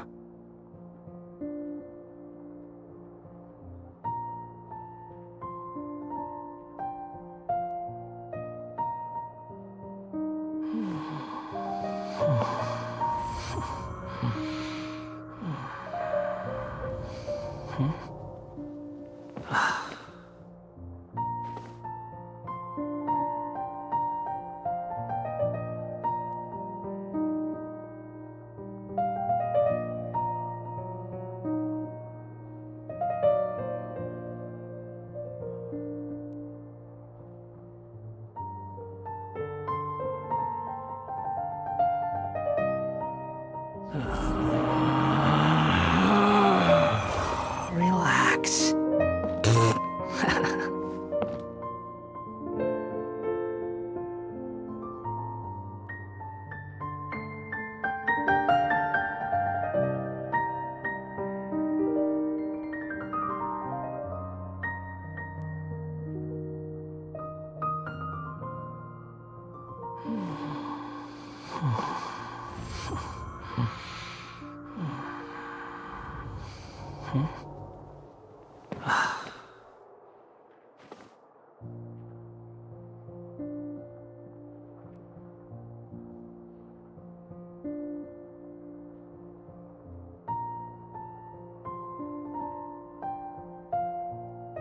There's no need to exchange pleasantries.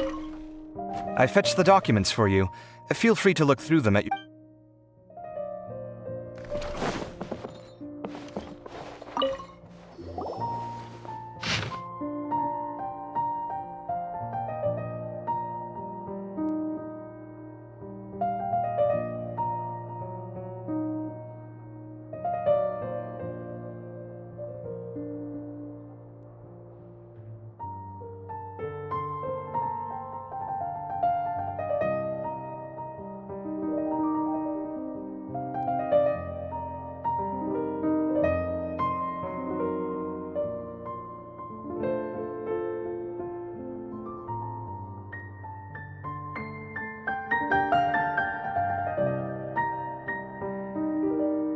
That was a lot of information.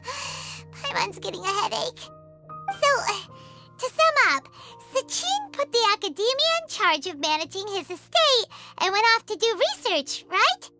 He even said that if he really liked one of the contestants, he wouldn't just give them a reward, but his entire estate as well. Oh, that must be worth heaps and heaps of Mora. What? Are you serious?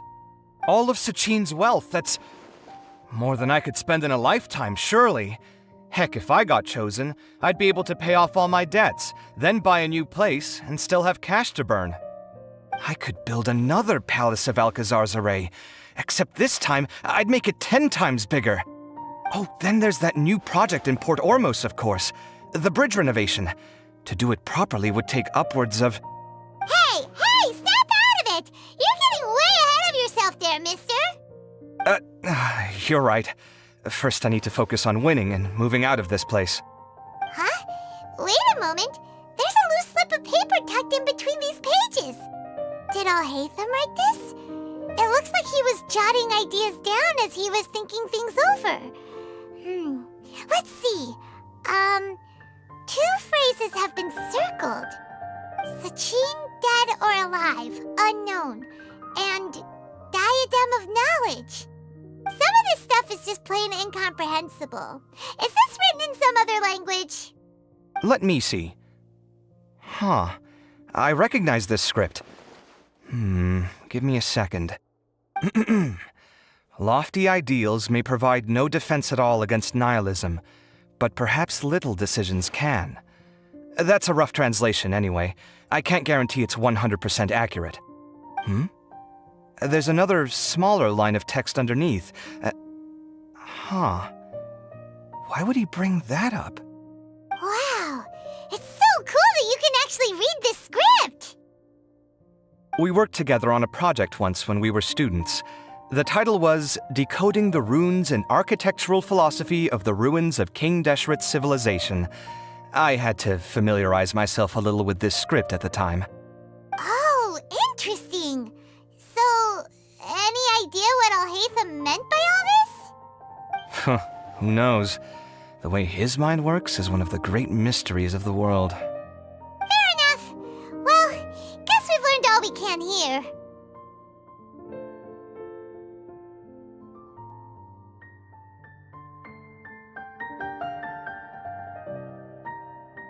Yeah, he better catch those crooks.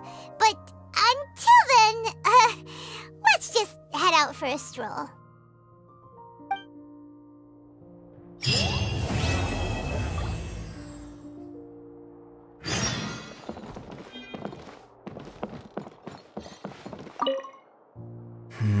Little decisions. What could have been going through his mind when he wrote that?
I just heard that the Matra have arrested some Eremites who snuck into the city.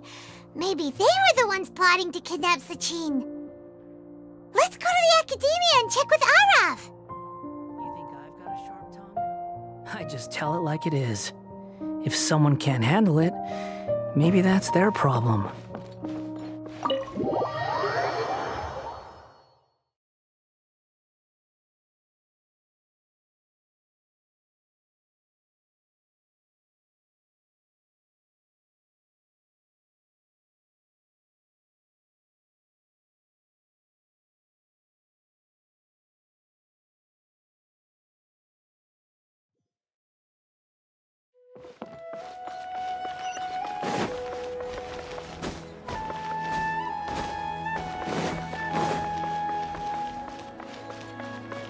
Behold!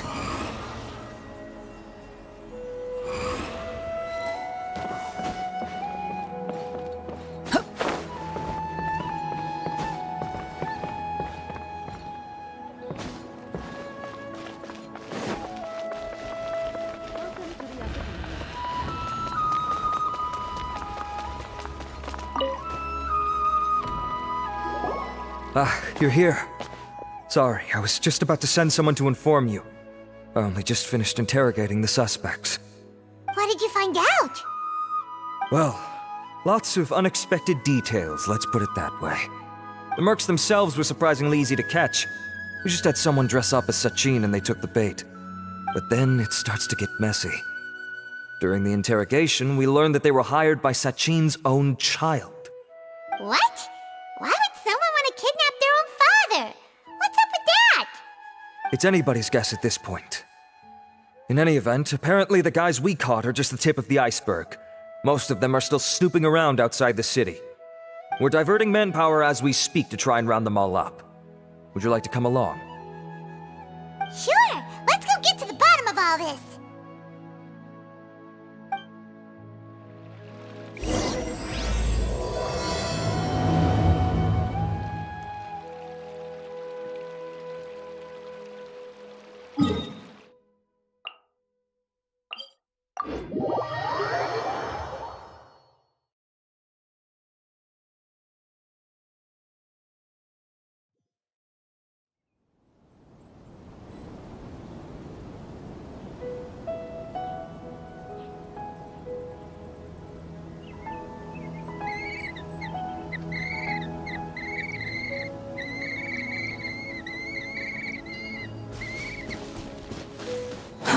Too slow.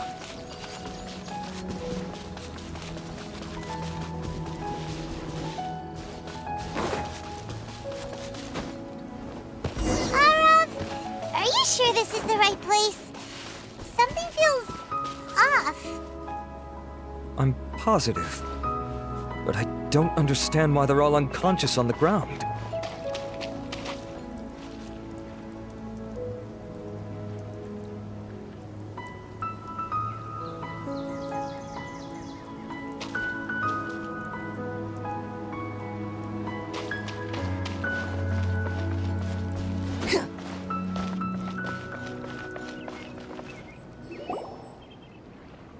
Boss, we got more company.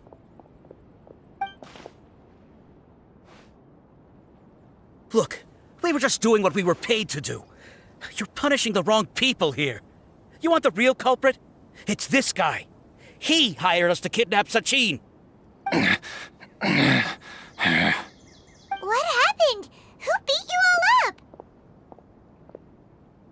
Wait, you mean you aren't with them? With who? Who did this?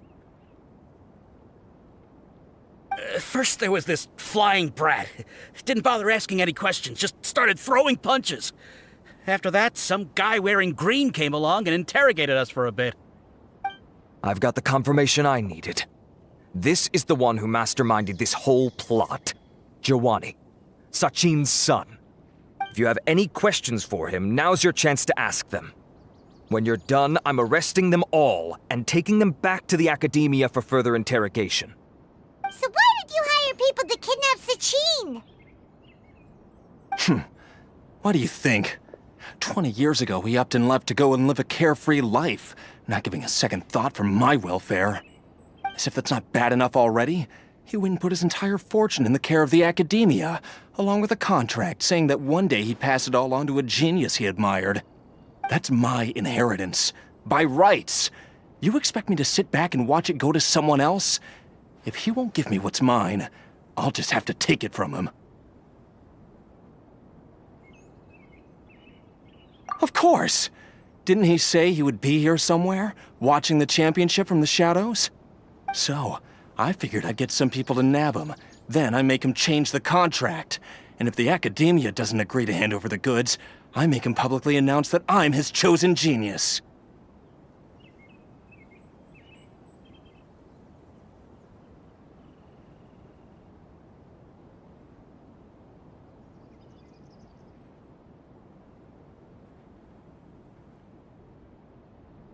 No, the old fart knows how to stay hidden. I'll give him that. He's probably cooped up somewhere watching all this go on and laughing to himself. I already thought he'd gone mad 20 years ago. And who knows what a madman's truly capable of.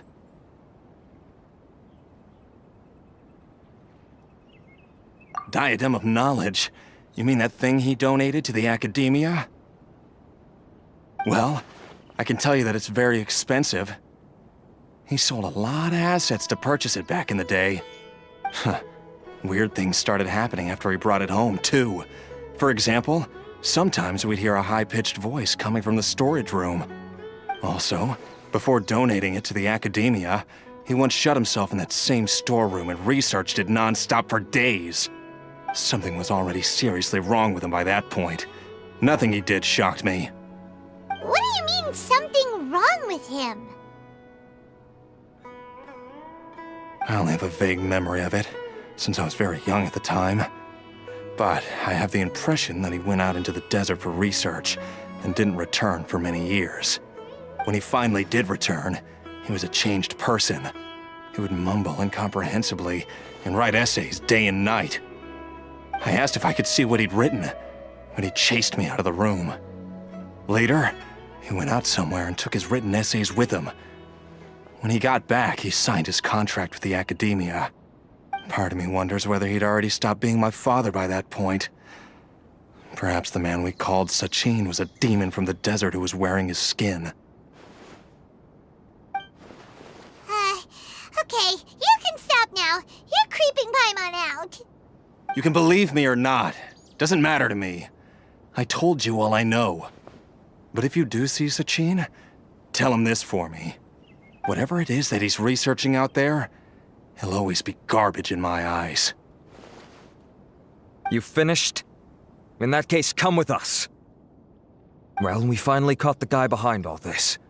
Thanks for providing us with the critical information. Do you still have any lingering concerns?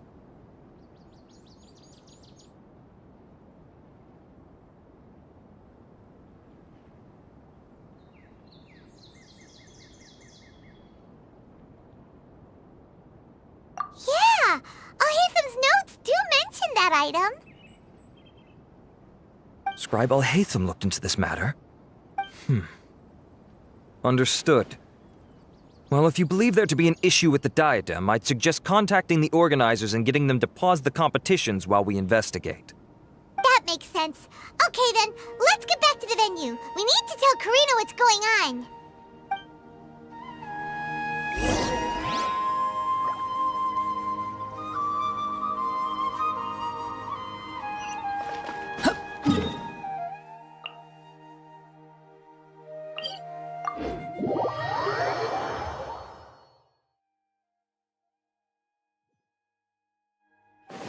The wind rises.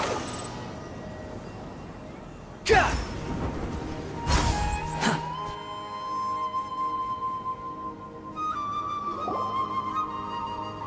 Karina! You're finally back. Where have you been? I looked everywhere for you. The third round's already started. We were out capturing some bad guys who wanted to kidnap Sachin. But that's not important right now. We think there might be something wrong with the Diadem of Knowledge, and we'd like to investigate it. The diadem? That seems unlikely. The Diadem of Knowledge has been used in every extravaganza over the last 2 decades, always without incident. Why has this come up now?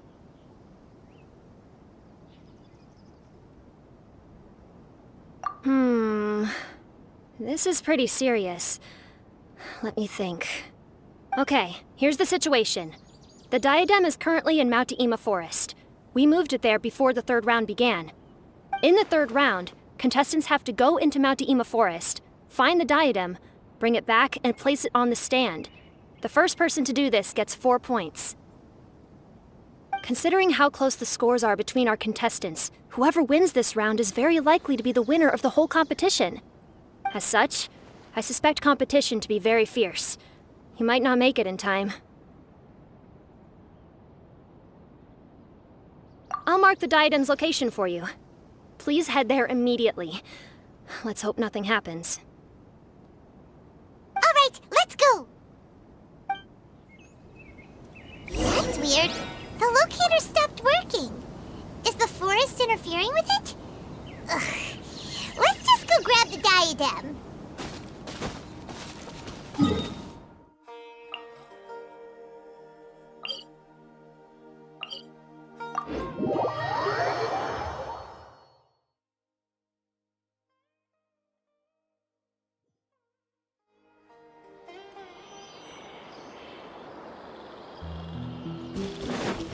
Upon the gale.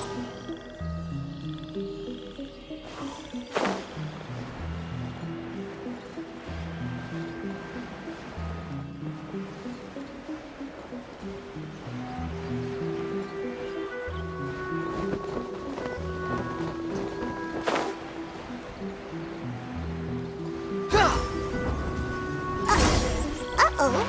This place looks empty. Did someone already take it? Well, we might as well head back and see if anyone's turned it in.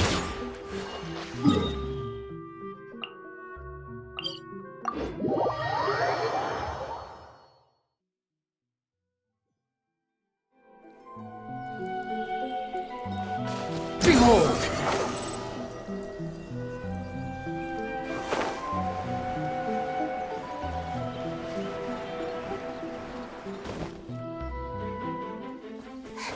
Oh, looks like Layla has seized the diadem. But getting to the goal won't be easy.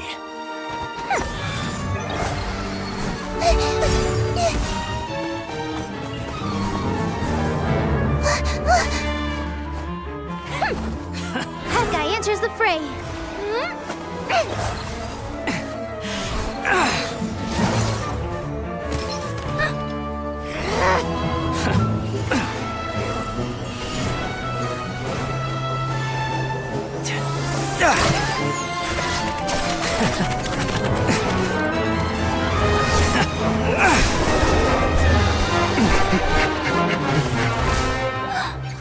Horizon's device has gone haywire.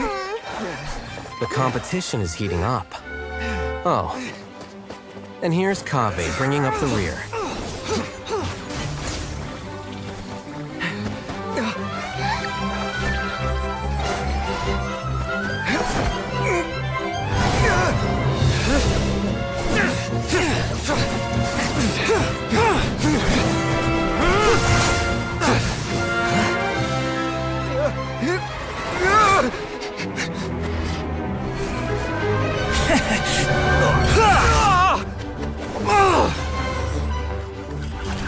It's Kaveh's toolbox!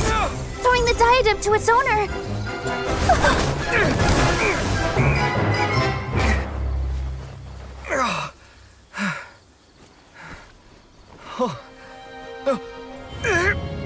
Yes, that's right.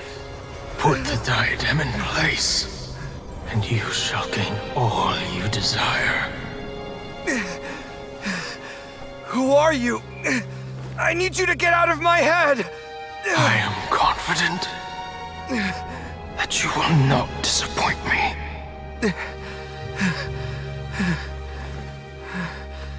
What just happened to me?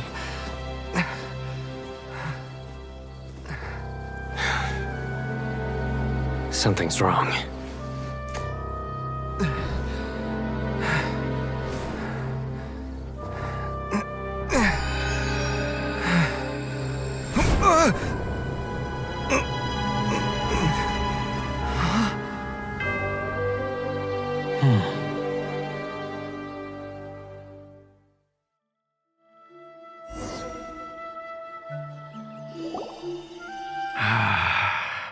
At long last, someone to inherit my estate, and with it, my research. Come, Kaveh. Come to me, my child. How do you know my name? Who are you? I am Sachin. Well, to be precise, I am but a fragment of Sachin's mind. Fate is a curious thing. Seeing you reminds me of another I once met.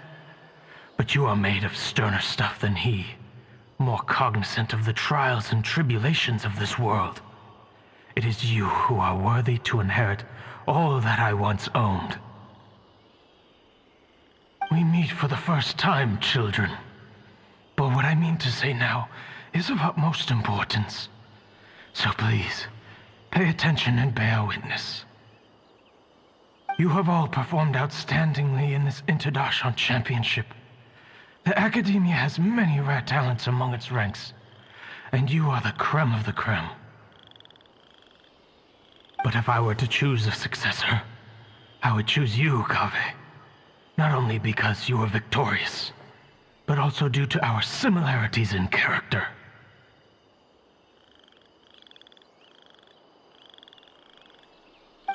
Me? Similar to you? Why, yes. Both of us have the misfortune to be idealists, and that is the source of our misery. 28 years ago, I came to the desert and lived there for 8 full years. What do you think I saw there? Alas, endless strife and slaughter.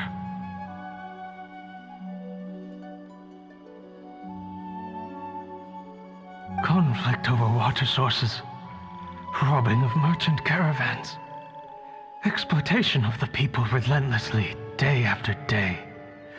Beyond the wall of Samiel lay a completely different world from the one I knew. The things I witnessed there tormented me greatly.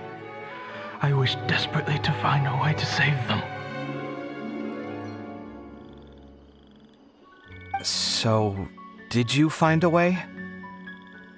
As a Vahumana scholar, I tried to use Vahumana knowledge to find the answer. I researched history and anthropology, performed countless experiments on human nature, and even sought out the scholars living deep in the desert who called themselves the Lost Darshan. But in the end, I found that the answer I sought simply did not exist. It was not possible to simply assign blame for these transgressions to any one party, for the sins are carved into humanity's very nature.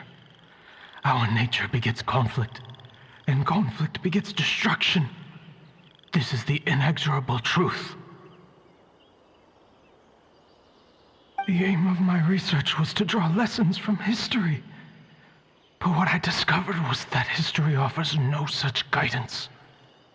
Things can only ever go from bad to worse. After this realization, I could no longer see the meaning in anything that I had ever learned. Consumed by an overwhelming sense of emptiness, I could no longer bear to face life. And so, I decided to bring my life to an end. But before I went through with it, a strange twist of fate led me to come into the possession of this diadem, which has the ability to preserve part of one's consciousness. Into it, I placed my experiences before requesting that the Academia manage my estate. As I thought, the contract you signed with the Academia was in essence your will.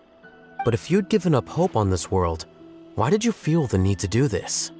I mentioned that I had performed a great many experiments concerning human nature.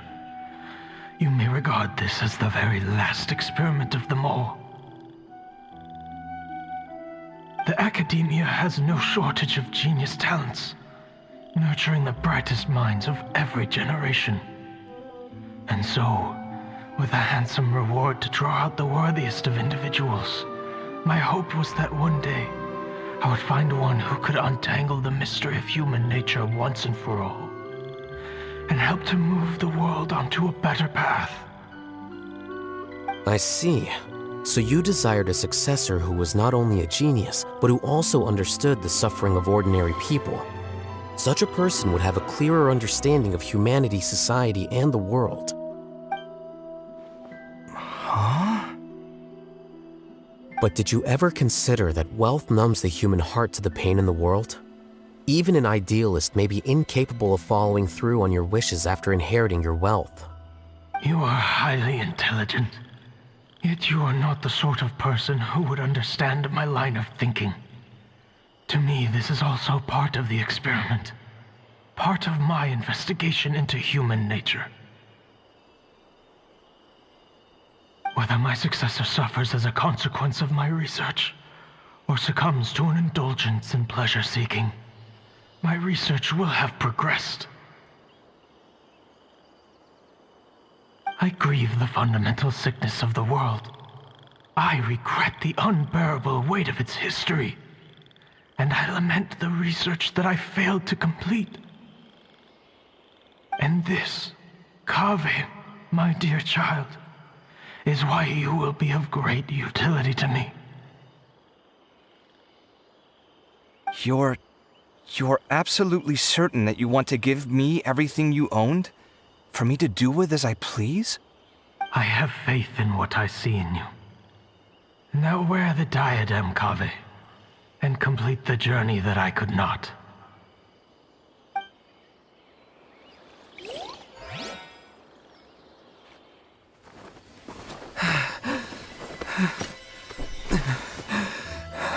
Will the verdict I reached cause you suffering? Or will this newfound wealth numb your heart? I look forward to your answer.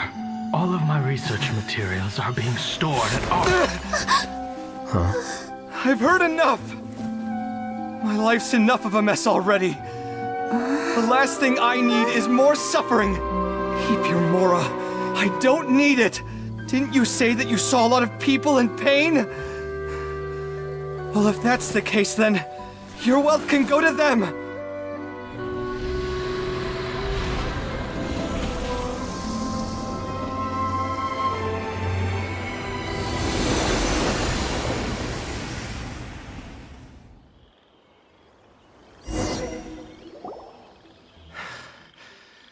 I guess that'll be the end of that.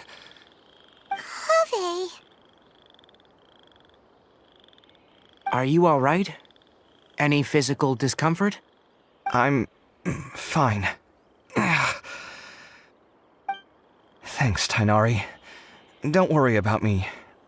Don't push yourself too hard. Kaveh. Kaveh may have broken the diadem, but he successfully completed the task prior to that. According to the rules, this makes him the victor of round 3. Points-wise, this also makes him the winner of the Inter-Darshan Championship. As the champion and Sachin's personally designated successor, Kaveh has obtained the rights to inherit the entirety of his estate. For the avoidance of doubt, can you confirm that it is your intention to donate all of Sachin's wealth? Like I said, he thought that the world is a bad place. Well then, let's use what he left behind to change it for the better. Rejecting the world will achieve nothing. He and I, we're not the same. All right. As the scribe, I will make a record of this incident on file. The sages will contact you in person for details on how exactly Sachin's estate is to be used. That sounds fine.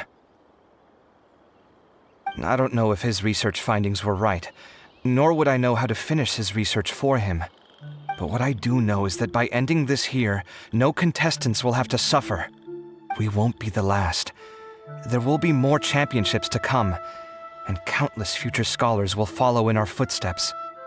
Sachin's words can only cause pain, but not anymore. No one else has to hear them now. We're all scholars here. I know full well that shutting down his views like this is autocratic and arrogant. Fine by me. I'll bear that responsibility. It's the least I can do. And, well, It's the only thing I can do.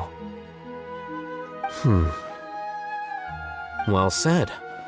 What you've expressed is a sense of justice and idealism that many aspire to, but few dare follow through with. I say this despite the fact that, in my view, it's quite ridiculous. You have long been aware of what your flaws are, but your pride alone prevents you from admitting it.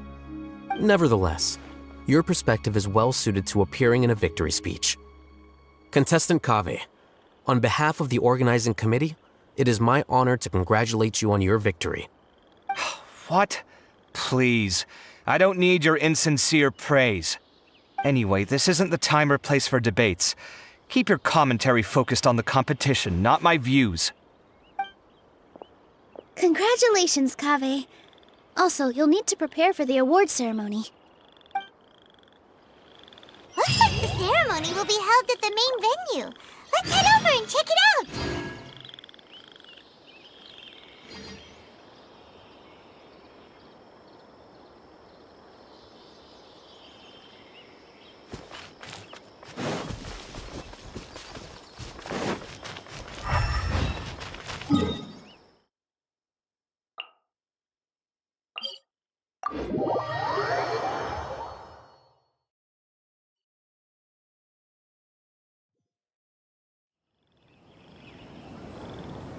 The wind rises.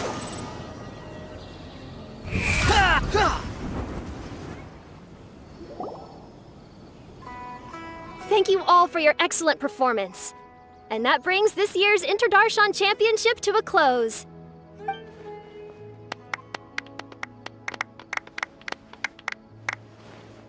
Finally, it gives me great pleasure to invite our champion, Kaveh, to the stage to receive his award.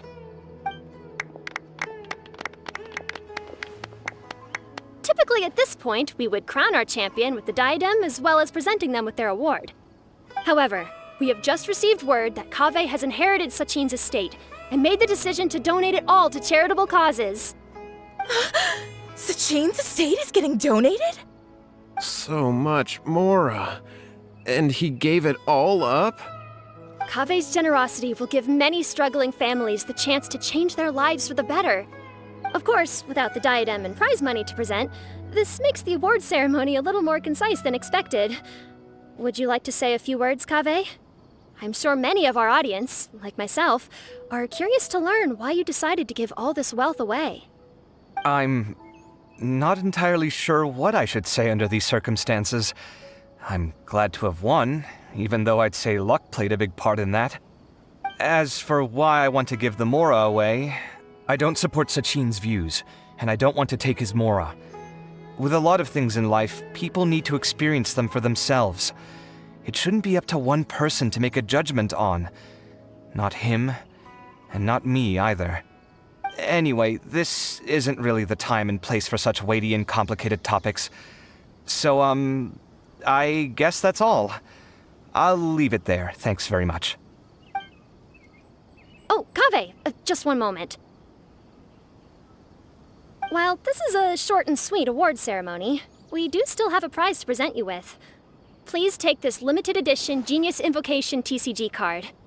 Additionally, your champion status will be logged in your record. This means that the Sages will give priority consideration to any future project proposals you submit. All right, I'll take the card. But as for project proposals, forget it. In that case, I declare the award ceremony over. Let's give our champion Kaveh one last big round of applause.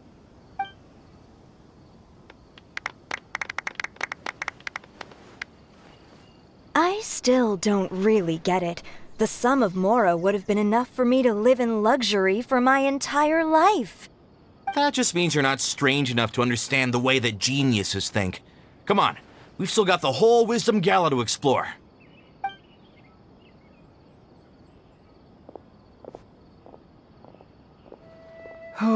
Glad that's over. I think I'm quite good at giving speeches, but this one was just so tiring. Do you mean that you're still exhausted from the competition? Honestly, you don't look happy at all, but whatever else happened, you're the champion, you know? Don't you think you should be proud of that? I suppose. Oh, wait. Sino said he wanted the card, didn't he? And now I have it, right here. So you're gonna give it to him? But if it's a rare one, you should be able to make a tidy sum of more off it. Why would I do that? It's of no use to me whatsoever.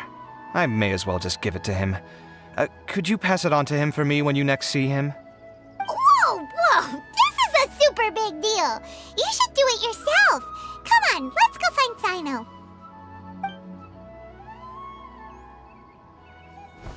Huh? But I was gonna rest for a while longer. Hey, stop pulling my hair!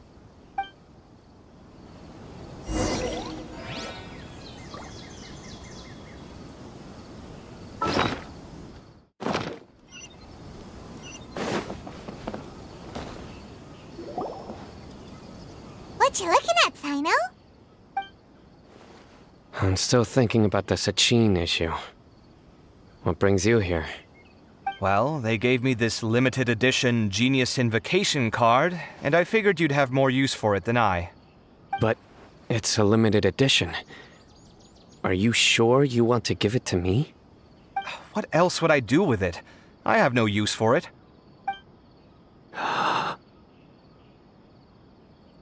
But it's limited edition.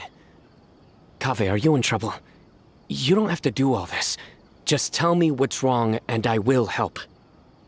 Oh, that's not what I meant at all. Yes, I have all sorts of problems, but that has absolutely nothing to do with this card. I'll figure my own issues out by myself. All right. In that case, I accept your generosity. But now that I realize that you have no concept of its value, I cannot simply take it from you. How about this? I shall buy it from you at a fair price. Namely, the price that the previous limited edition card sold for. Oh, come on. It's just one card. How much could it really be worth? 1 million more at the very least. How much? 1 million more? If you feel that's too low, I can go a little higher. 1 million more for a card? But you already have a whole bunch of these, shiny ones, don't you? I saw your deck last time we played. Not every card is this valuable, and some cards are exquisitely designed, but not rare. Huh. Well, I guess they must pay you plenty to be General Mahamatra if you're splashing out on things like this. But really, it's fine. I'd feel bad taking Mora from a friend. Don't feel bad. I save a lot. I can spare the Mora for this card. You don't spend all your savings on your hobbies, do you? You should watch that, you know. You definitely don't want to end up borrowing money in a moment of impulsivity. Living with debt is miserable. Sounds like you're speaking from personal experience. I guess you've been through a lot? I don't want to talk about it. In that case, maybe you're the one who should be listening to your advice. In any case, I, Sino, will take this precious card, and it shall join the deck of destiny. Kaveh, come with me in a few moments to collect the Mora. Thanks to you, I have achieved my goal for participating in this tournament. All right, if you insist. Far be it from me to refuse your courtesy any further. Well, at least I'll be able to keep on top of my bills this month. Maybe I'll even have some left over. In fact, let me treat you all to a meal later. Bring Tainari and Kale, too. Well, this is what they call all's well that ends well. Paimon wonders how the other contestants are doing. Let's go check in with them, shall we? Since we're guest commentators and all.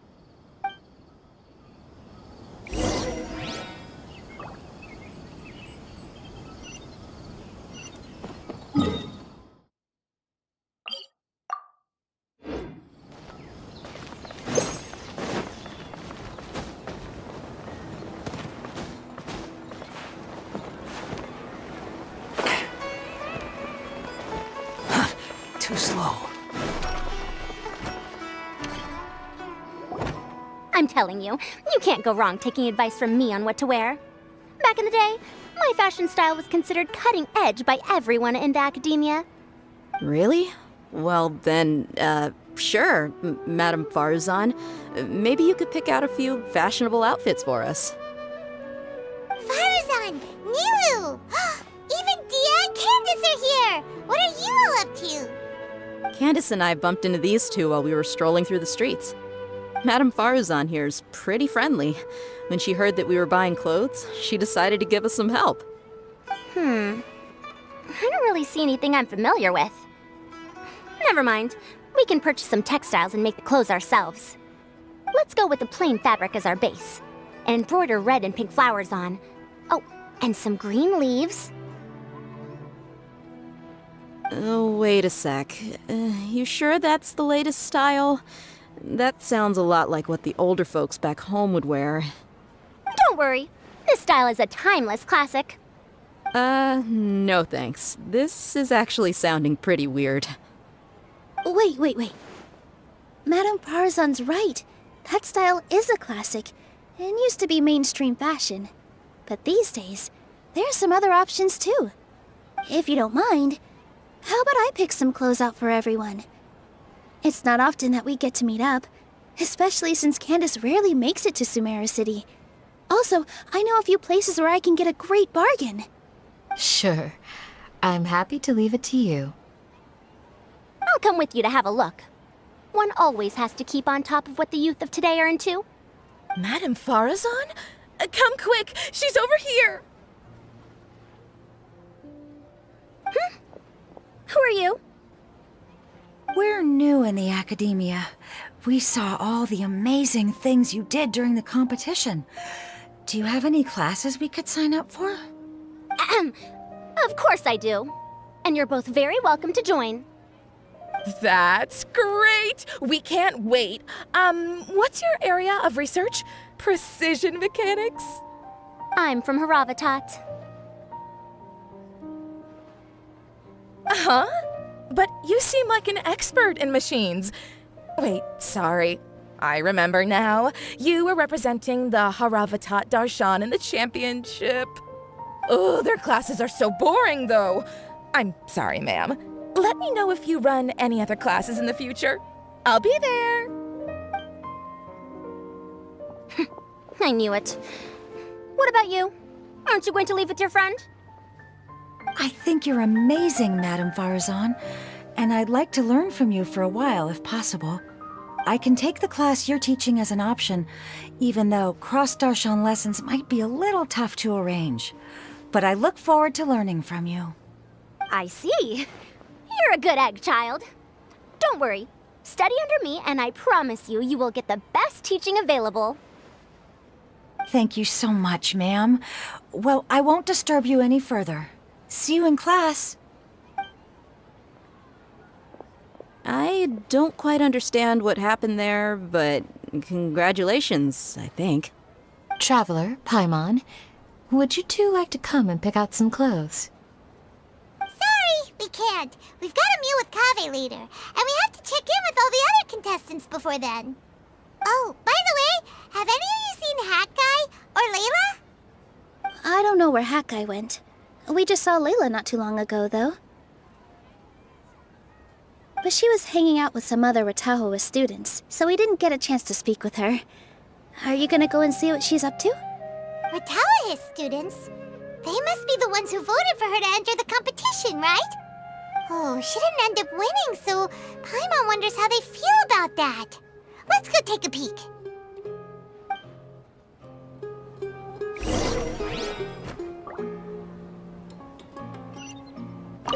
If you don't come to Sumeru City often, classic floral designs aren't a bad choice. Those don't really go out of style. And of course, since you're putting this on your body, you need to consider the type of fabric the clothes are made from. Some materials might look stunning, but they can be terribly uncomfortable to wear. Agreed. After all, is fashion not the constant phasing in and out of classics? In that sense, you could always consider the style I suggested too. Wait, sorry, ma'am, but I think it could be quite a while before the style you recommended comes back into fashion. I actually think the style recommended by Madame Faruzan is quite beautiful. Isn't it just? You have a discerning eye, my dear.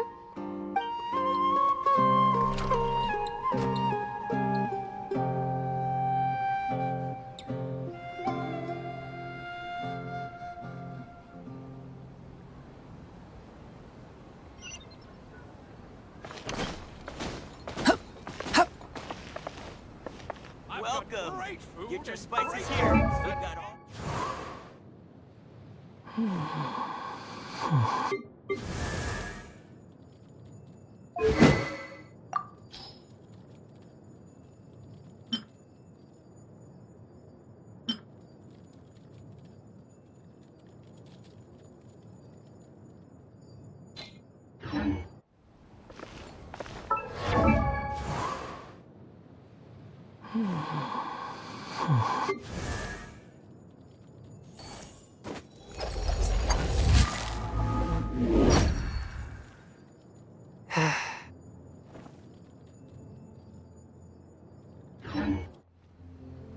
In my opinion,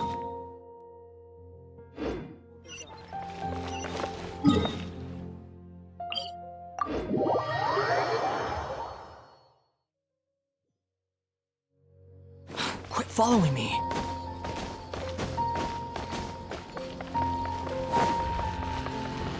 Behold!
Too slow.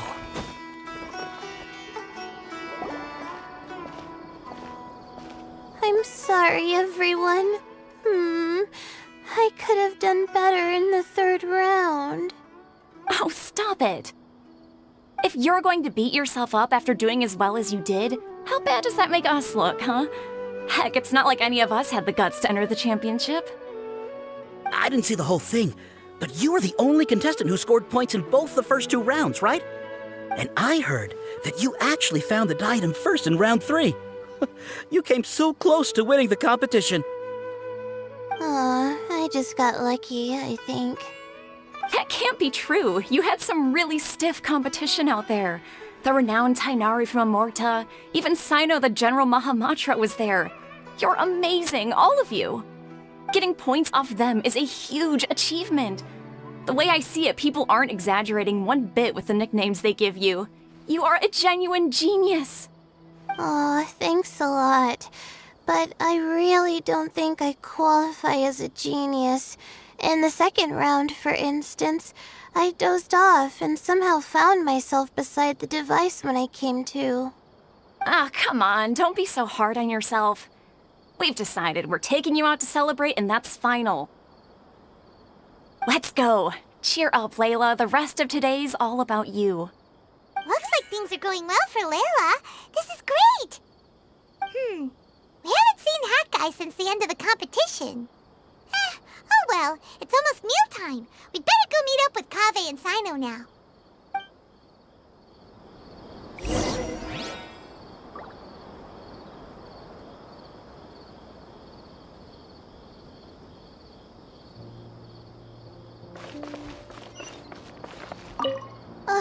I can't believe it. But in the end, no one was disappointed in me. What a relief. Finally, I can get some good sleep.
Are you sure you have enough to cover this?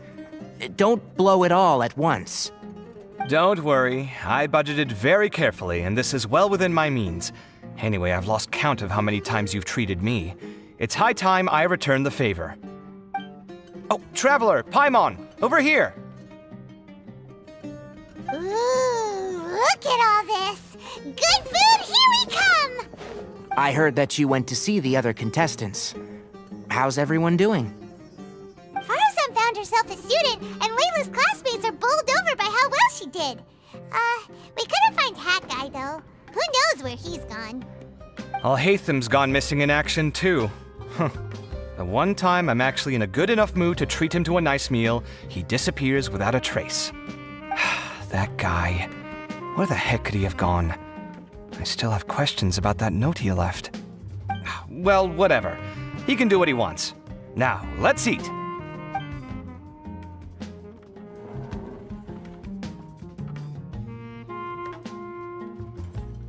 You shocked me a little when you hurled the diadem to the ground.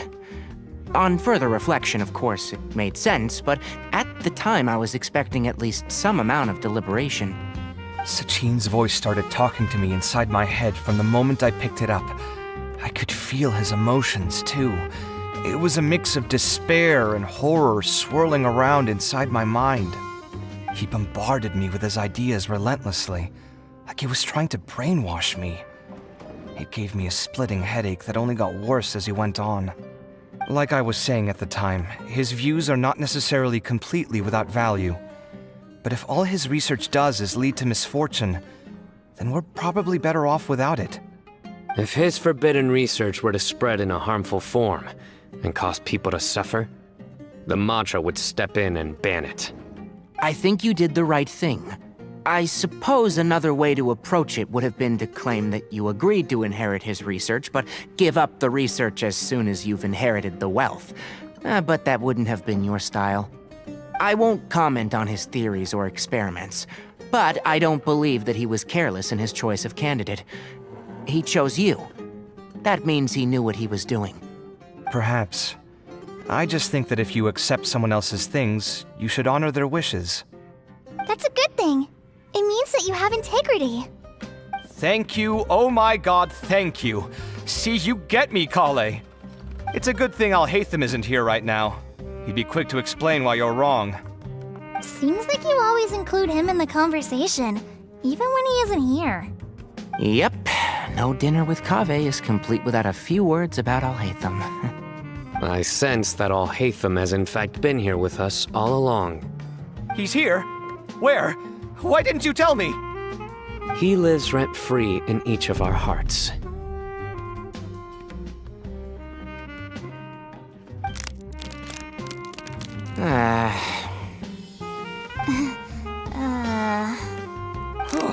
was horrifying. It literally sent chills down my spine. Good thing you didn't say that before we started eating. That would have killed the mood in a heartbeat. All right, enough about Alhaitham. Tainari, did you achieve what you wanted out of the championship? I did, in the first round, in fact. Word of mouth proved very effective. I spoke to a handful of people, they told their friends, and so on. Now, a record number of people have signed up to attend the next lecture. Oh, are you free next month? You should come along, maybe even say a few words.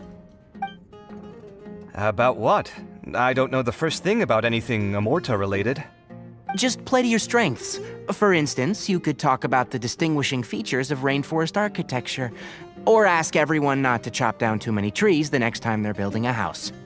Oh, well, that's no problem. Sure, I'll make time. Has everyone had enough to eat? I can order more if anyone's still hungry. I'm full. Thanks. Paimon's super full, too. If only we could eat like this every day. Yeah, we should do this more often. Work will always be there, but seeing friends is important too. This is a good restaurant. Let's definitely come here again. Sounds good. We should pick a few other places as backup options, though. There are other good places around here, too? Oh, and don't forget to invite us if you go. There's nothing we love more than good food. Kaveh, do you have plans after this? I was thinking of maybe going to the academia for some alone time. Nothing set in stone, though. Why do you ask?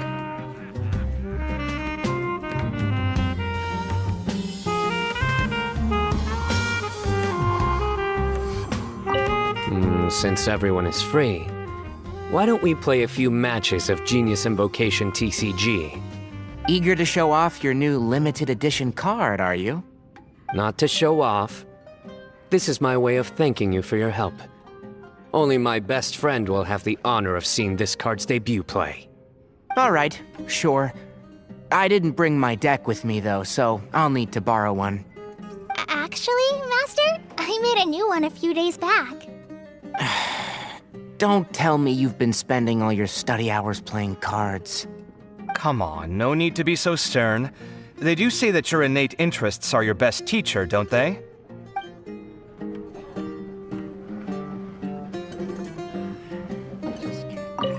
Since everyone is free. Eager to show off your new limited... Not to show off. This is my way of thanking you for your help. All right, sure. I didn't bring my deck with... Actually, Master? Don't tell me you've been spending... Come on, no need to be so stern. They do say...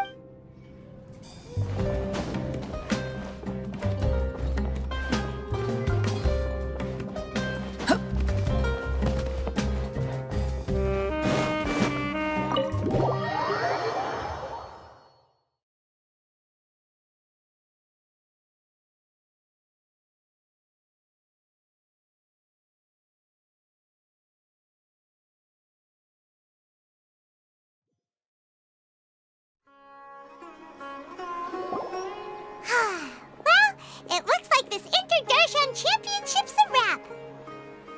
All that stuff with Sachin and the diadem got sorted too. Have you still got anything else on your mind?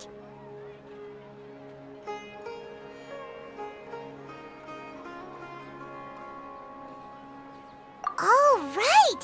Yeah, Sachin said that he placed his research materials at somewhere beginning with... But Kaveh smashed the diadem of knowledge before he could finish!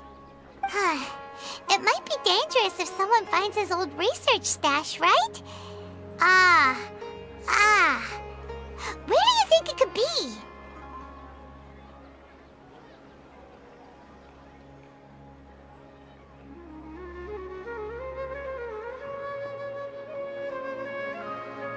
Holy smokes, you're right! He said he spent all the time researching in the desert, didn't he? So it's very possible that that's where he'd leave all his suits. All right then, let's head off to Ara Village and try our luck!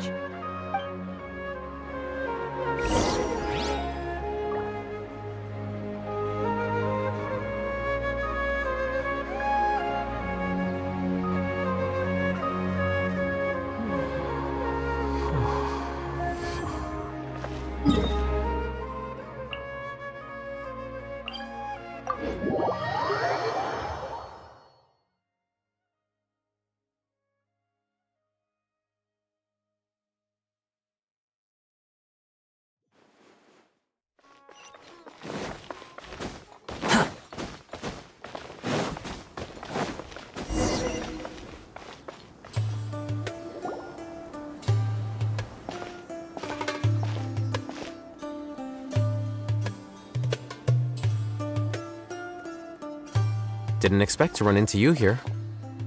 Oh, hey, Thumb. What are you doing here? And what are you reading? Are those? Sachin's notes? Yes. I came across his profile while I was organizing some documents and became interested in his research. If it wasn't for that, I never would have agreed to being a commentator. I had a hunch after seeing the fragment of his mind, and sure enough, I came here and found his research. Wait! So, you've read it already? Are you alright? How do you feel? I think you may have misunderstood something. The reason Sachin chose that architect to inherit his research was that only he could really empathize with both the calamity and the humanity that these notes seek to convey. Only one who resonates with these sentiments would suffer and begin to think of history as bleak, the present as perplexing, and the future as pessimistic. Empathy is a double-edged sword. Clearly, I am not the same sort of person as Sachin was. Empaths have many friends, and their wide social circle comes with certain societal advantages. But this also makes it hard for them to achieve their goals. Why's that?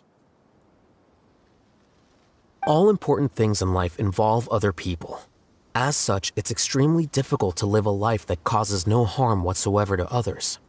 If you really want to achieve your goals, you have to be prepared to make enemies along the way. Not everyone can deal with that reality. And that reality is like the material here. Objective, heavy, negative. But, at the end of the day, for all these experiment results and conclusions, it's just one person's perspective, Sachin's. So, what are your thoughts now that you've read it? As a scholar, Sachin was without a doubt a genius. He laid the blame for the darkness in the world squarely on humanity, experimented extensively with reliable results, and drew logical conclusions. In that sense, one might say his views were correct. So, people are bad? And things can only ever get worse? All of that's true? That is not a question for me to answer. Someone else will arrive shortly. You can ask them instead. All I will say is that the world is not built on correctness alone. Sometimes, being correct means nothing at all.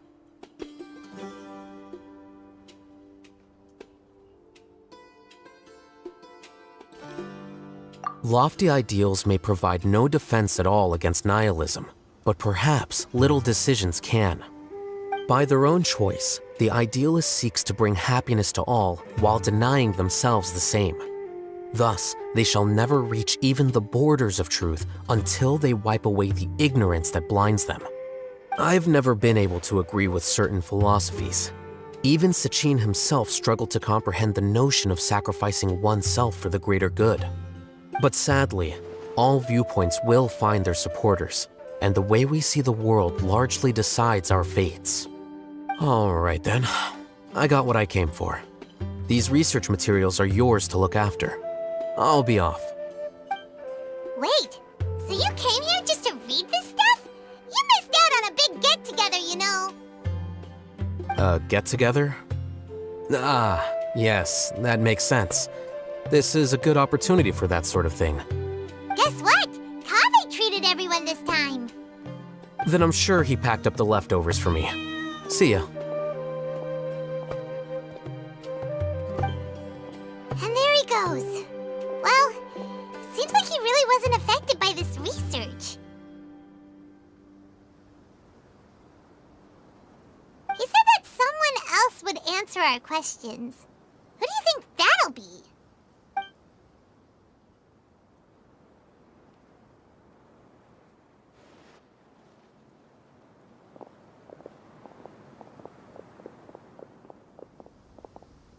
Travel Scholar! Paimon, you're already here! Nahida! Oh, and that guy. Wait, so you asked him to take part in the championship? Yes, it was me. Are you surprised? Did you know that there was something wrong with the diadem from the start? And if so, why didn't you switch it out for another one? Because Sachin's research is not mistaken. He spent his entire life researching this topic, and these materials are a result of that. These are the crystallization of his wisdom. Yes, I was worried that the material might cause some disruption, but I didn't want to wipe away all his hard work searching for the truth. So instead, I had Hat Guy here help me keep an eye on things. Seriously? I think you can stop calling me that now. Why? Don't you like it? Well, anyway, if Sachin's chosen successor hadn't been able to handle his research, or if it had brought pain to more people, he would have intervened at a suitable moment. And after all that, the person Sachin chose turned his nose up at his life's work. Pretty hilarious. I was also hoping that this could be an opportunity for you to learn how to interact with people normally. But it looks like that didn't work out. That wasn't necessary. I'm still paying you back for your help. And the last thing I need is more reasons to be indebted to you. Nahida, what did you mean by Sachin's research is not mistaken? Does that mean that you approve of his research? Put it this way instead. Truth to me is like a shroom borer. Some people only see the mushroom on the shroom borer's back, and they conclude that the shroom borer is a mushroom. Others see only the shroom borer's body, and they declare that the shroom borer is a boar. Still others look deeper inside, and determine that the shroom borer is meat. These conclusions are all correct in their own way, but none of them objectively describe the shroom borer. Paimon kinda gets it, but also not really. The world is the same way. No one, not even I included, can understand it in its entirety. All of us are somewhere on the path toward truth. Within the confines of our limited knowledge, some may blindly believe in the beauty of this world, and others may focus only on its evils. In truth, the most important thing isn't what state the world is in now, but what people hope it will become. But of course, I don't mean that as a criticism or a call to action. Ultimately, my duty as the God of Wisdom is to guide every form of wisdom to a place where it can find its purpose. That was a long speech. So what are you actually going to do with these research materials? Because Kaveh, as the successor of this research, does not wish to see these ideas disseminated, I will seal it up. But even though Sachin's research could be considered negative wisdom, it is still a building block of the truth. If someone wishes to follow in his footsteps in the future, I will not stop them.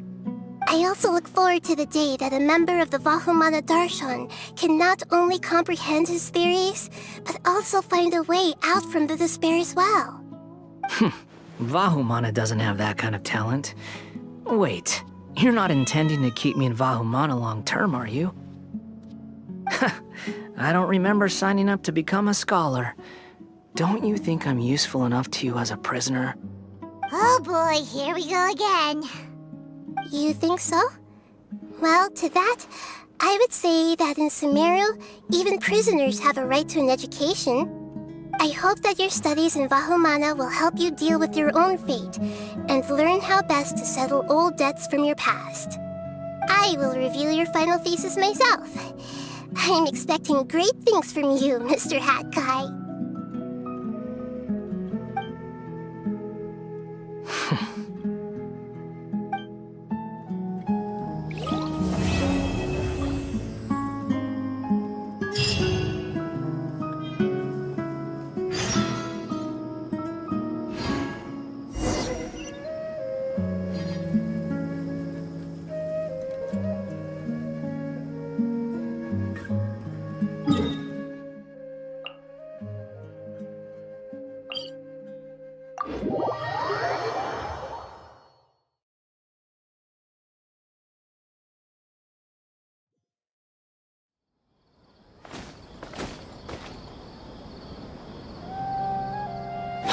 following me.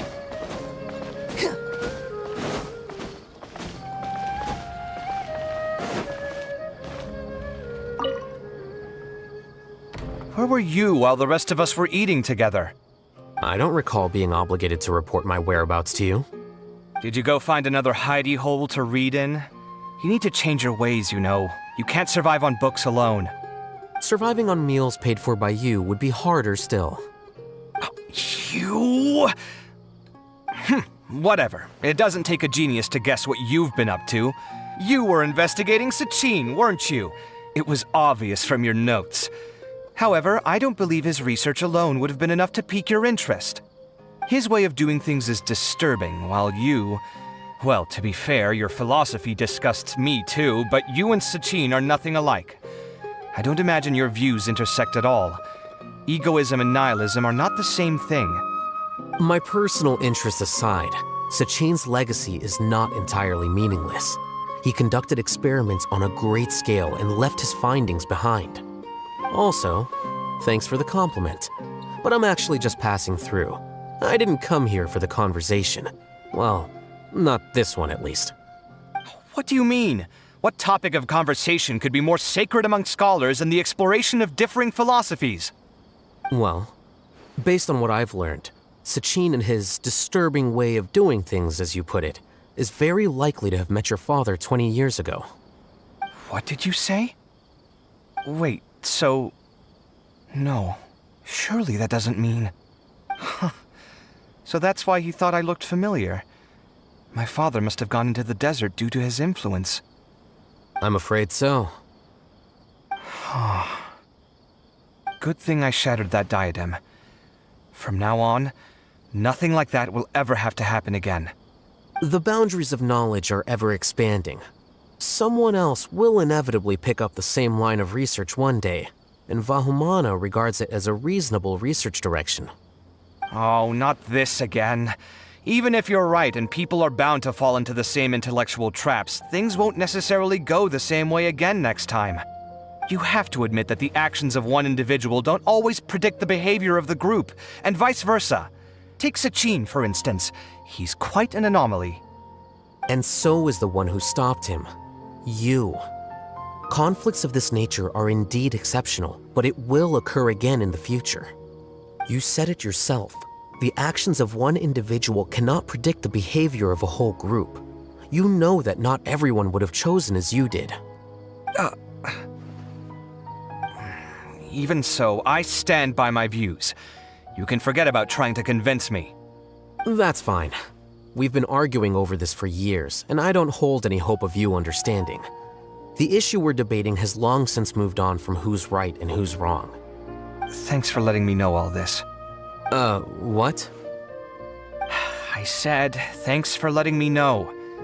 Hey, stop acting like you didn't hear me. You're doing this on purpose, aren't you?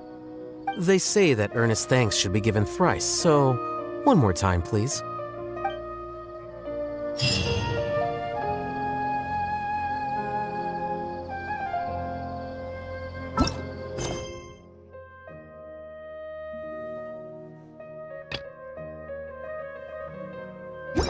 There's no such thing as pure freedom in this world.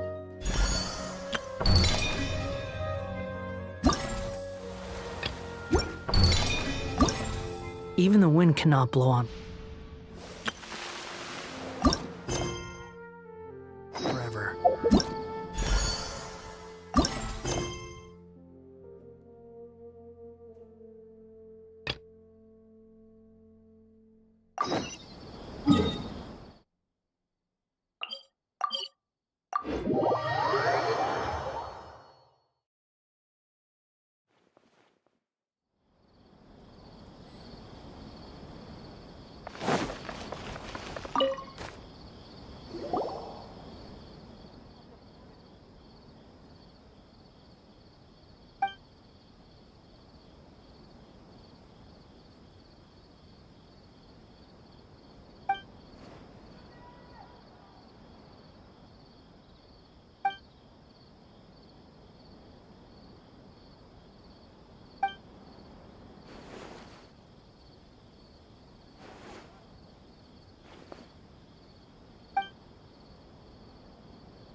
You think I've got a sharp tongue? I just tell it like it is. If someone can't handle it, maybe that's their problem.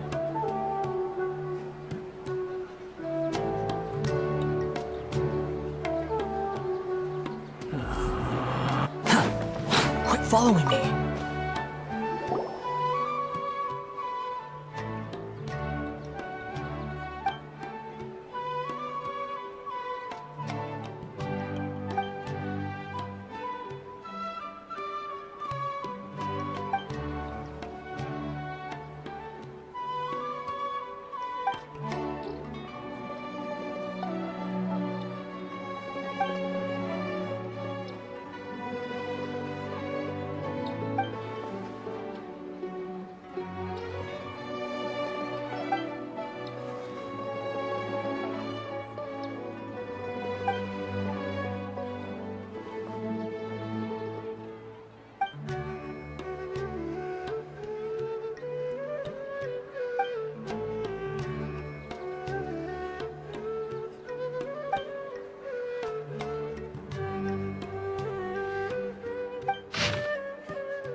Swan Fury!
Too slow. Too slow. The price for my sins.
Too much commotion for my liking.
First,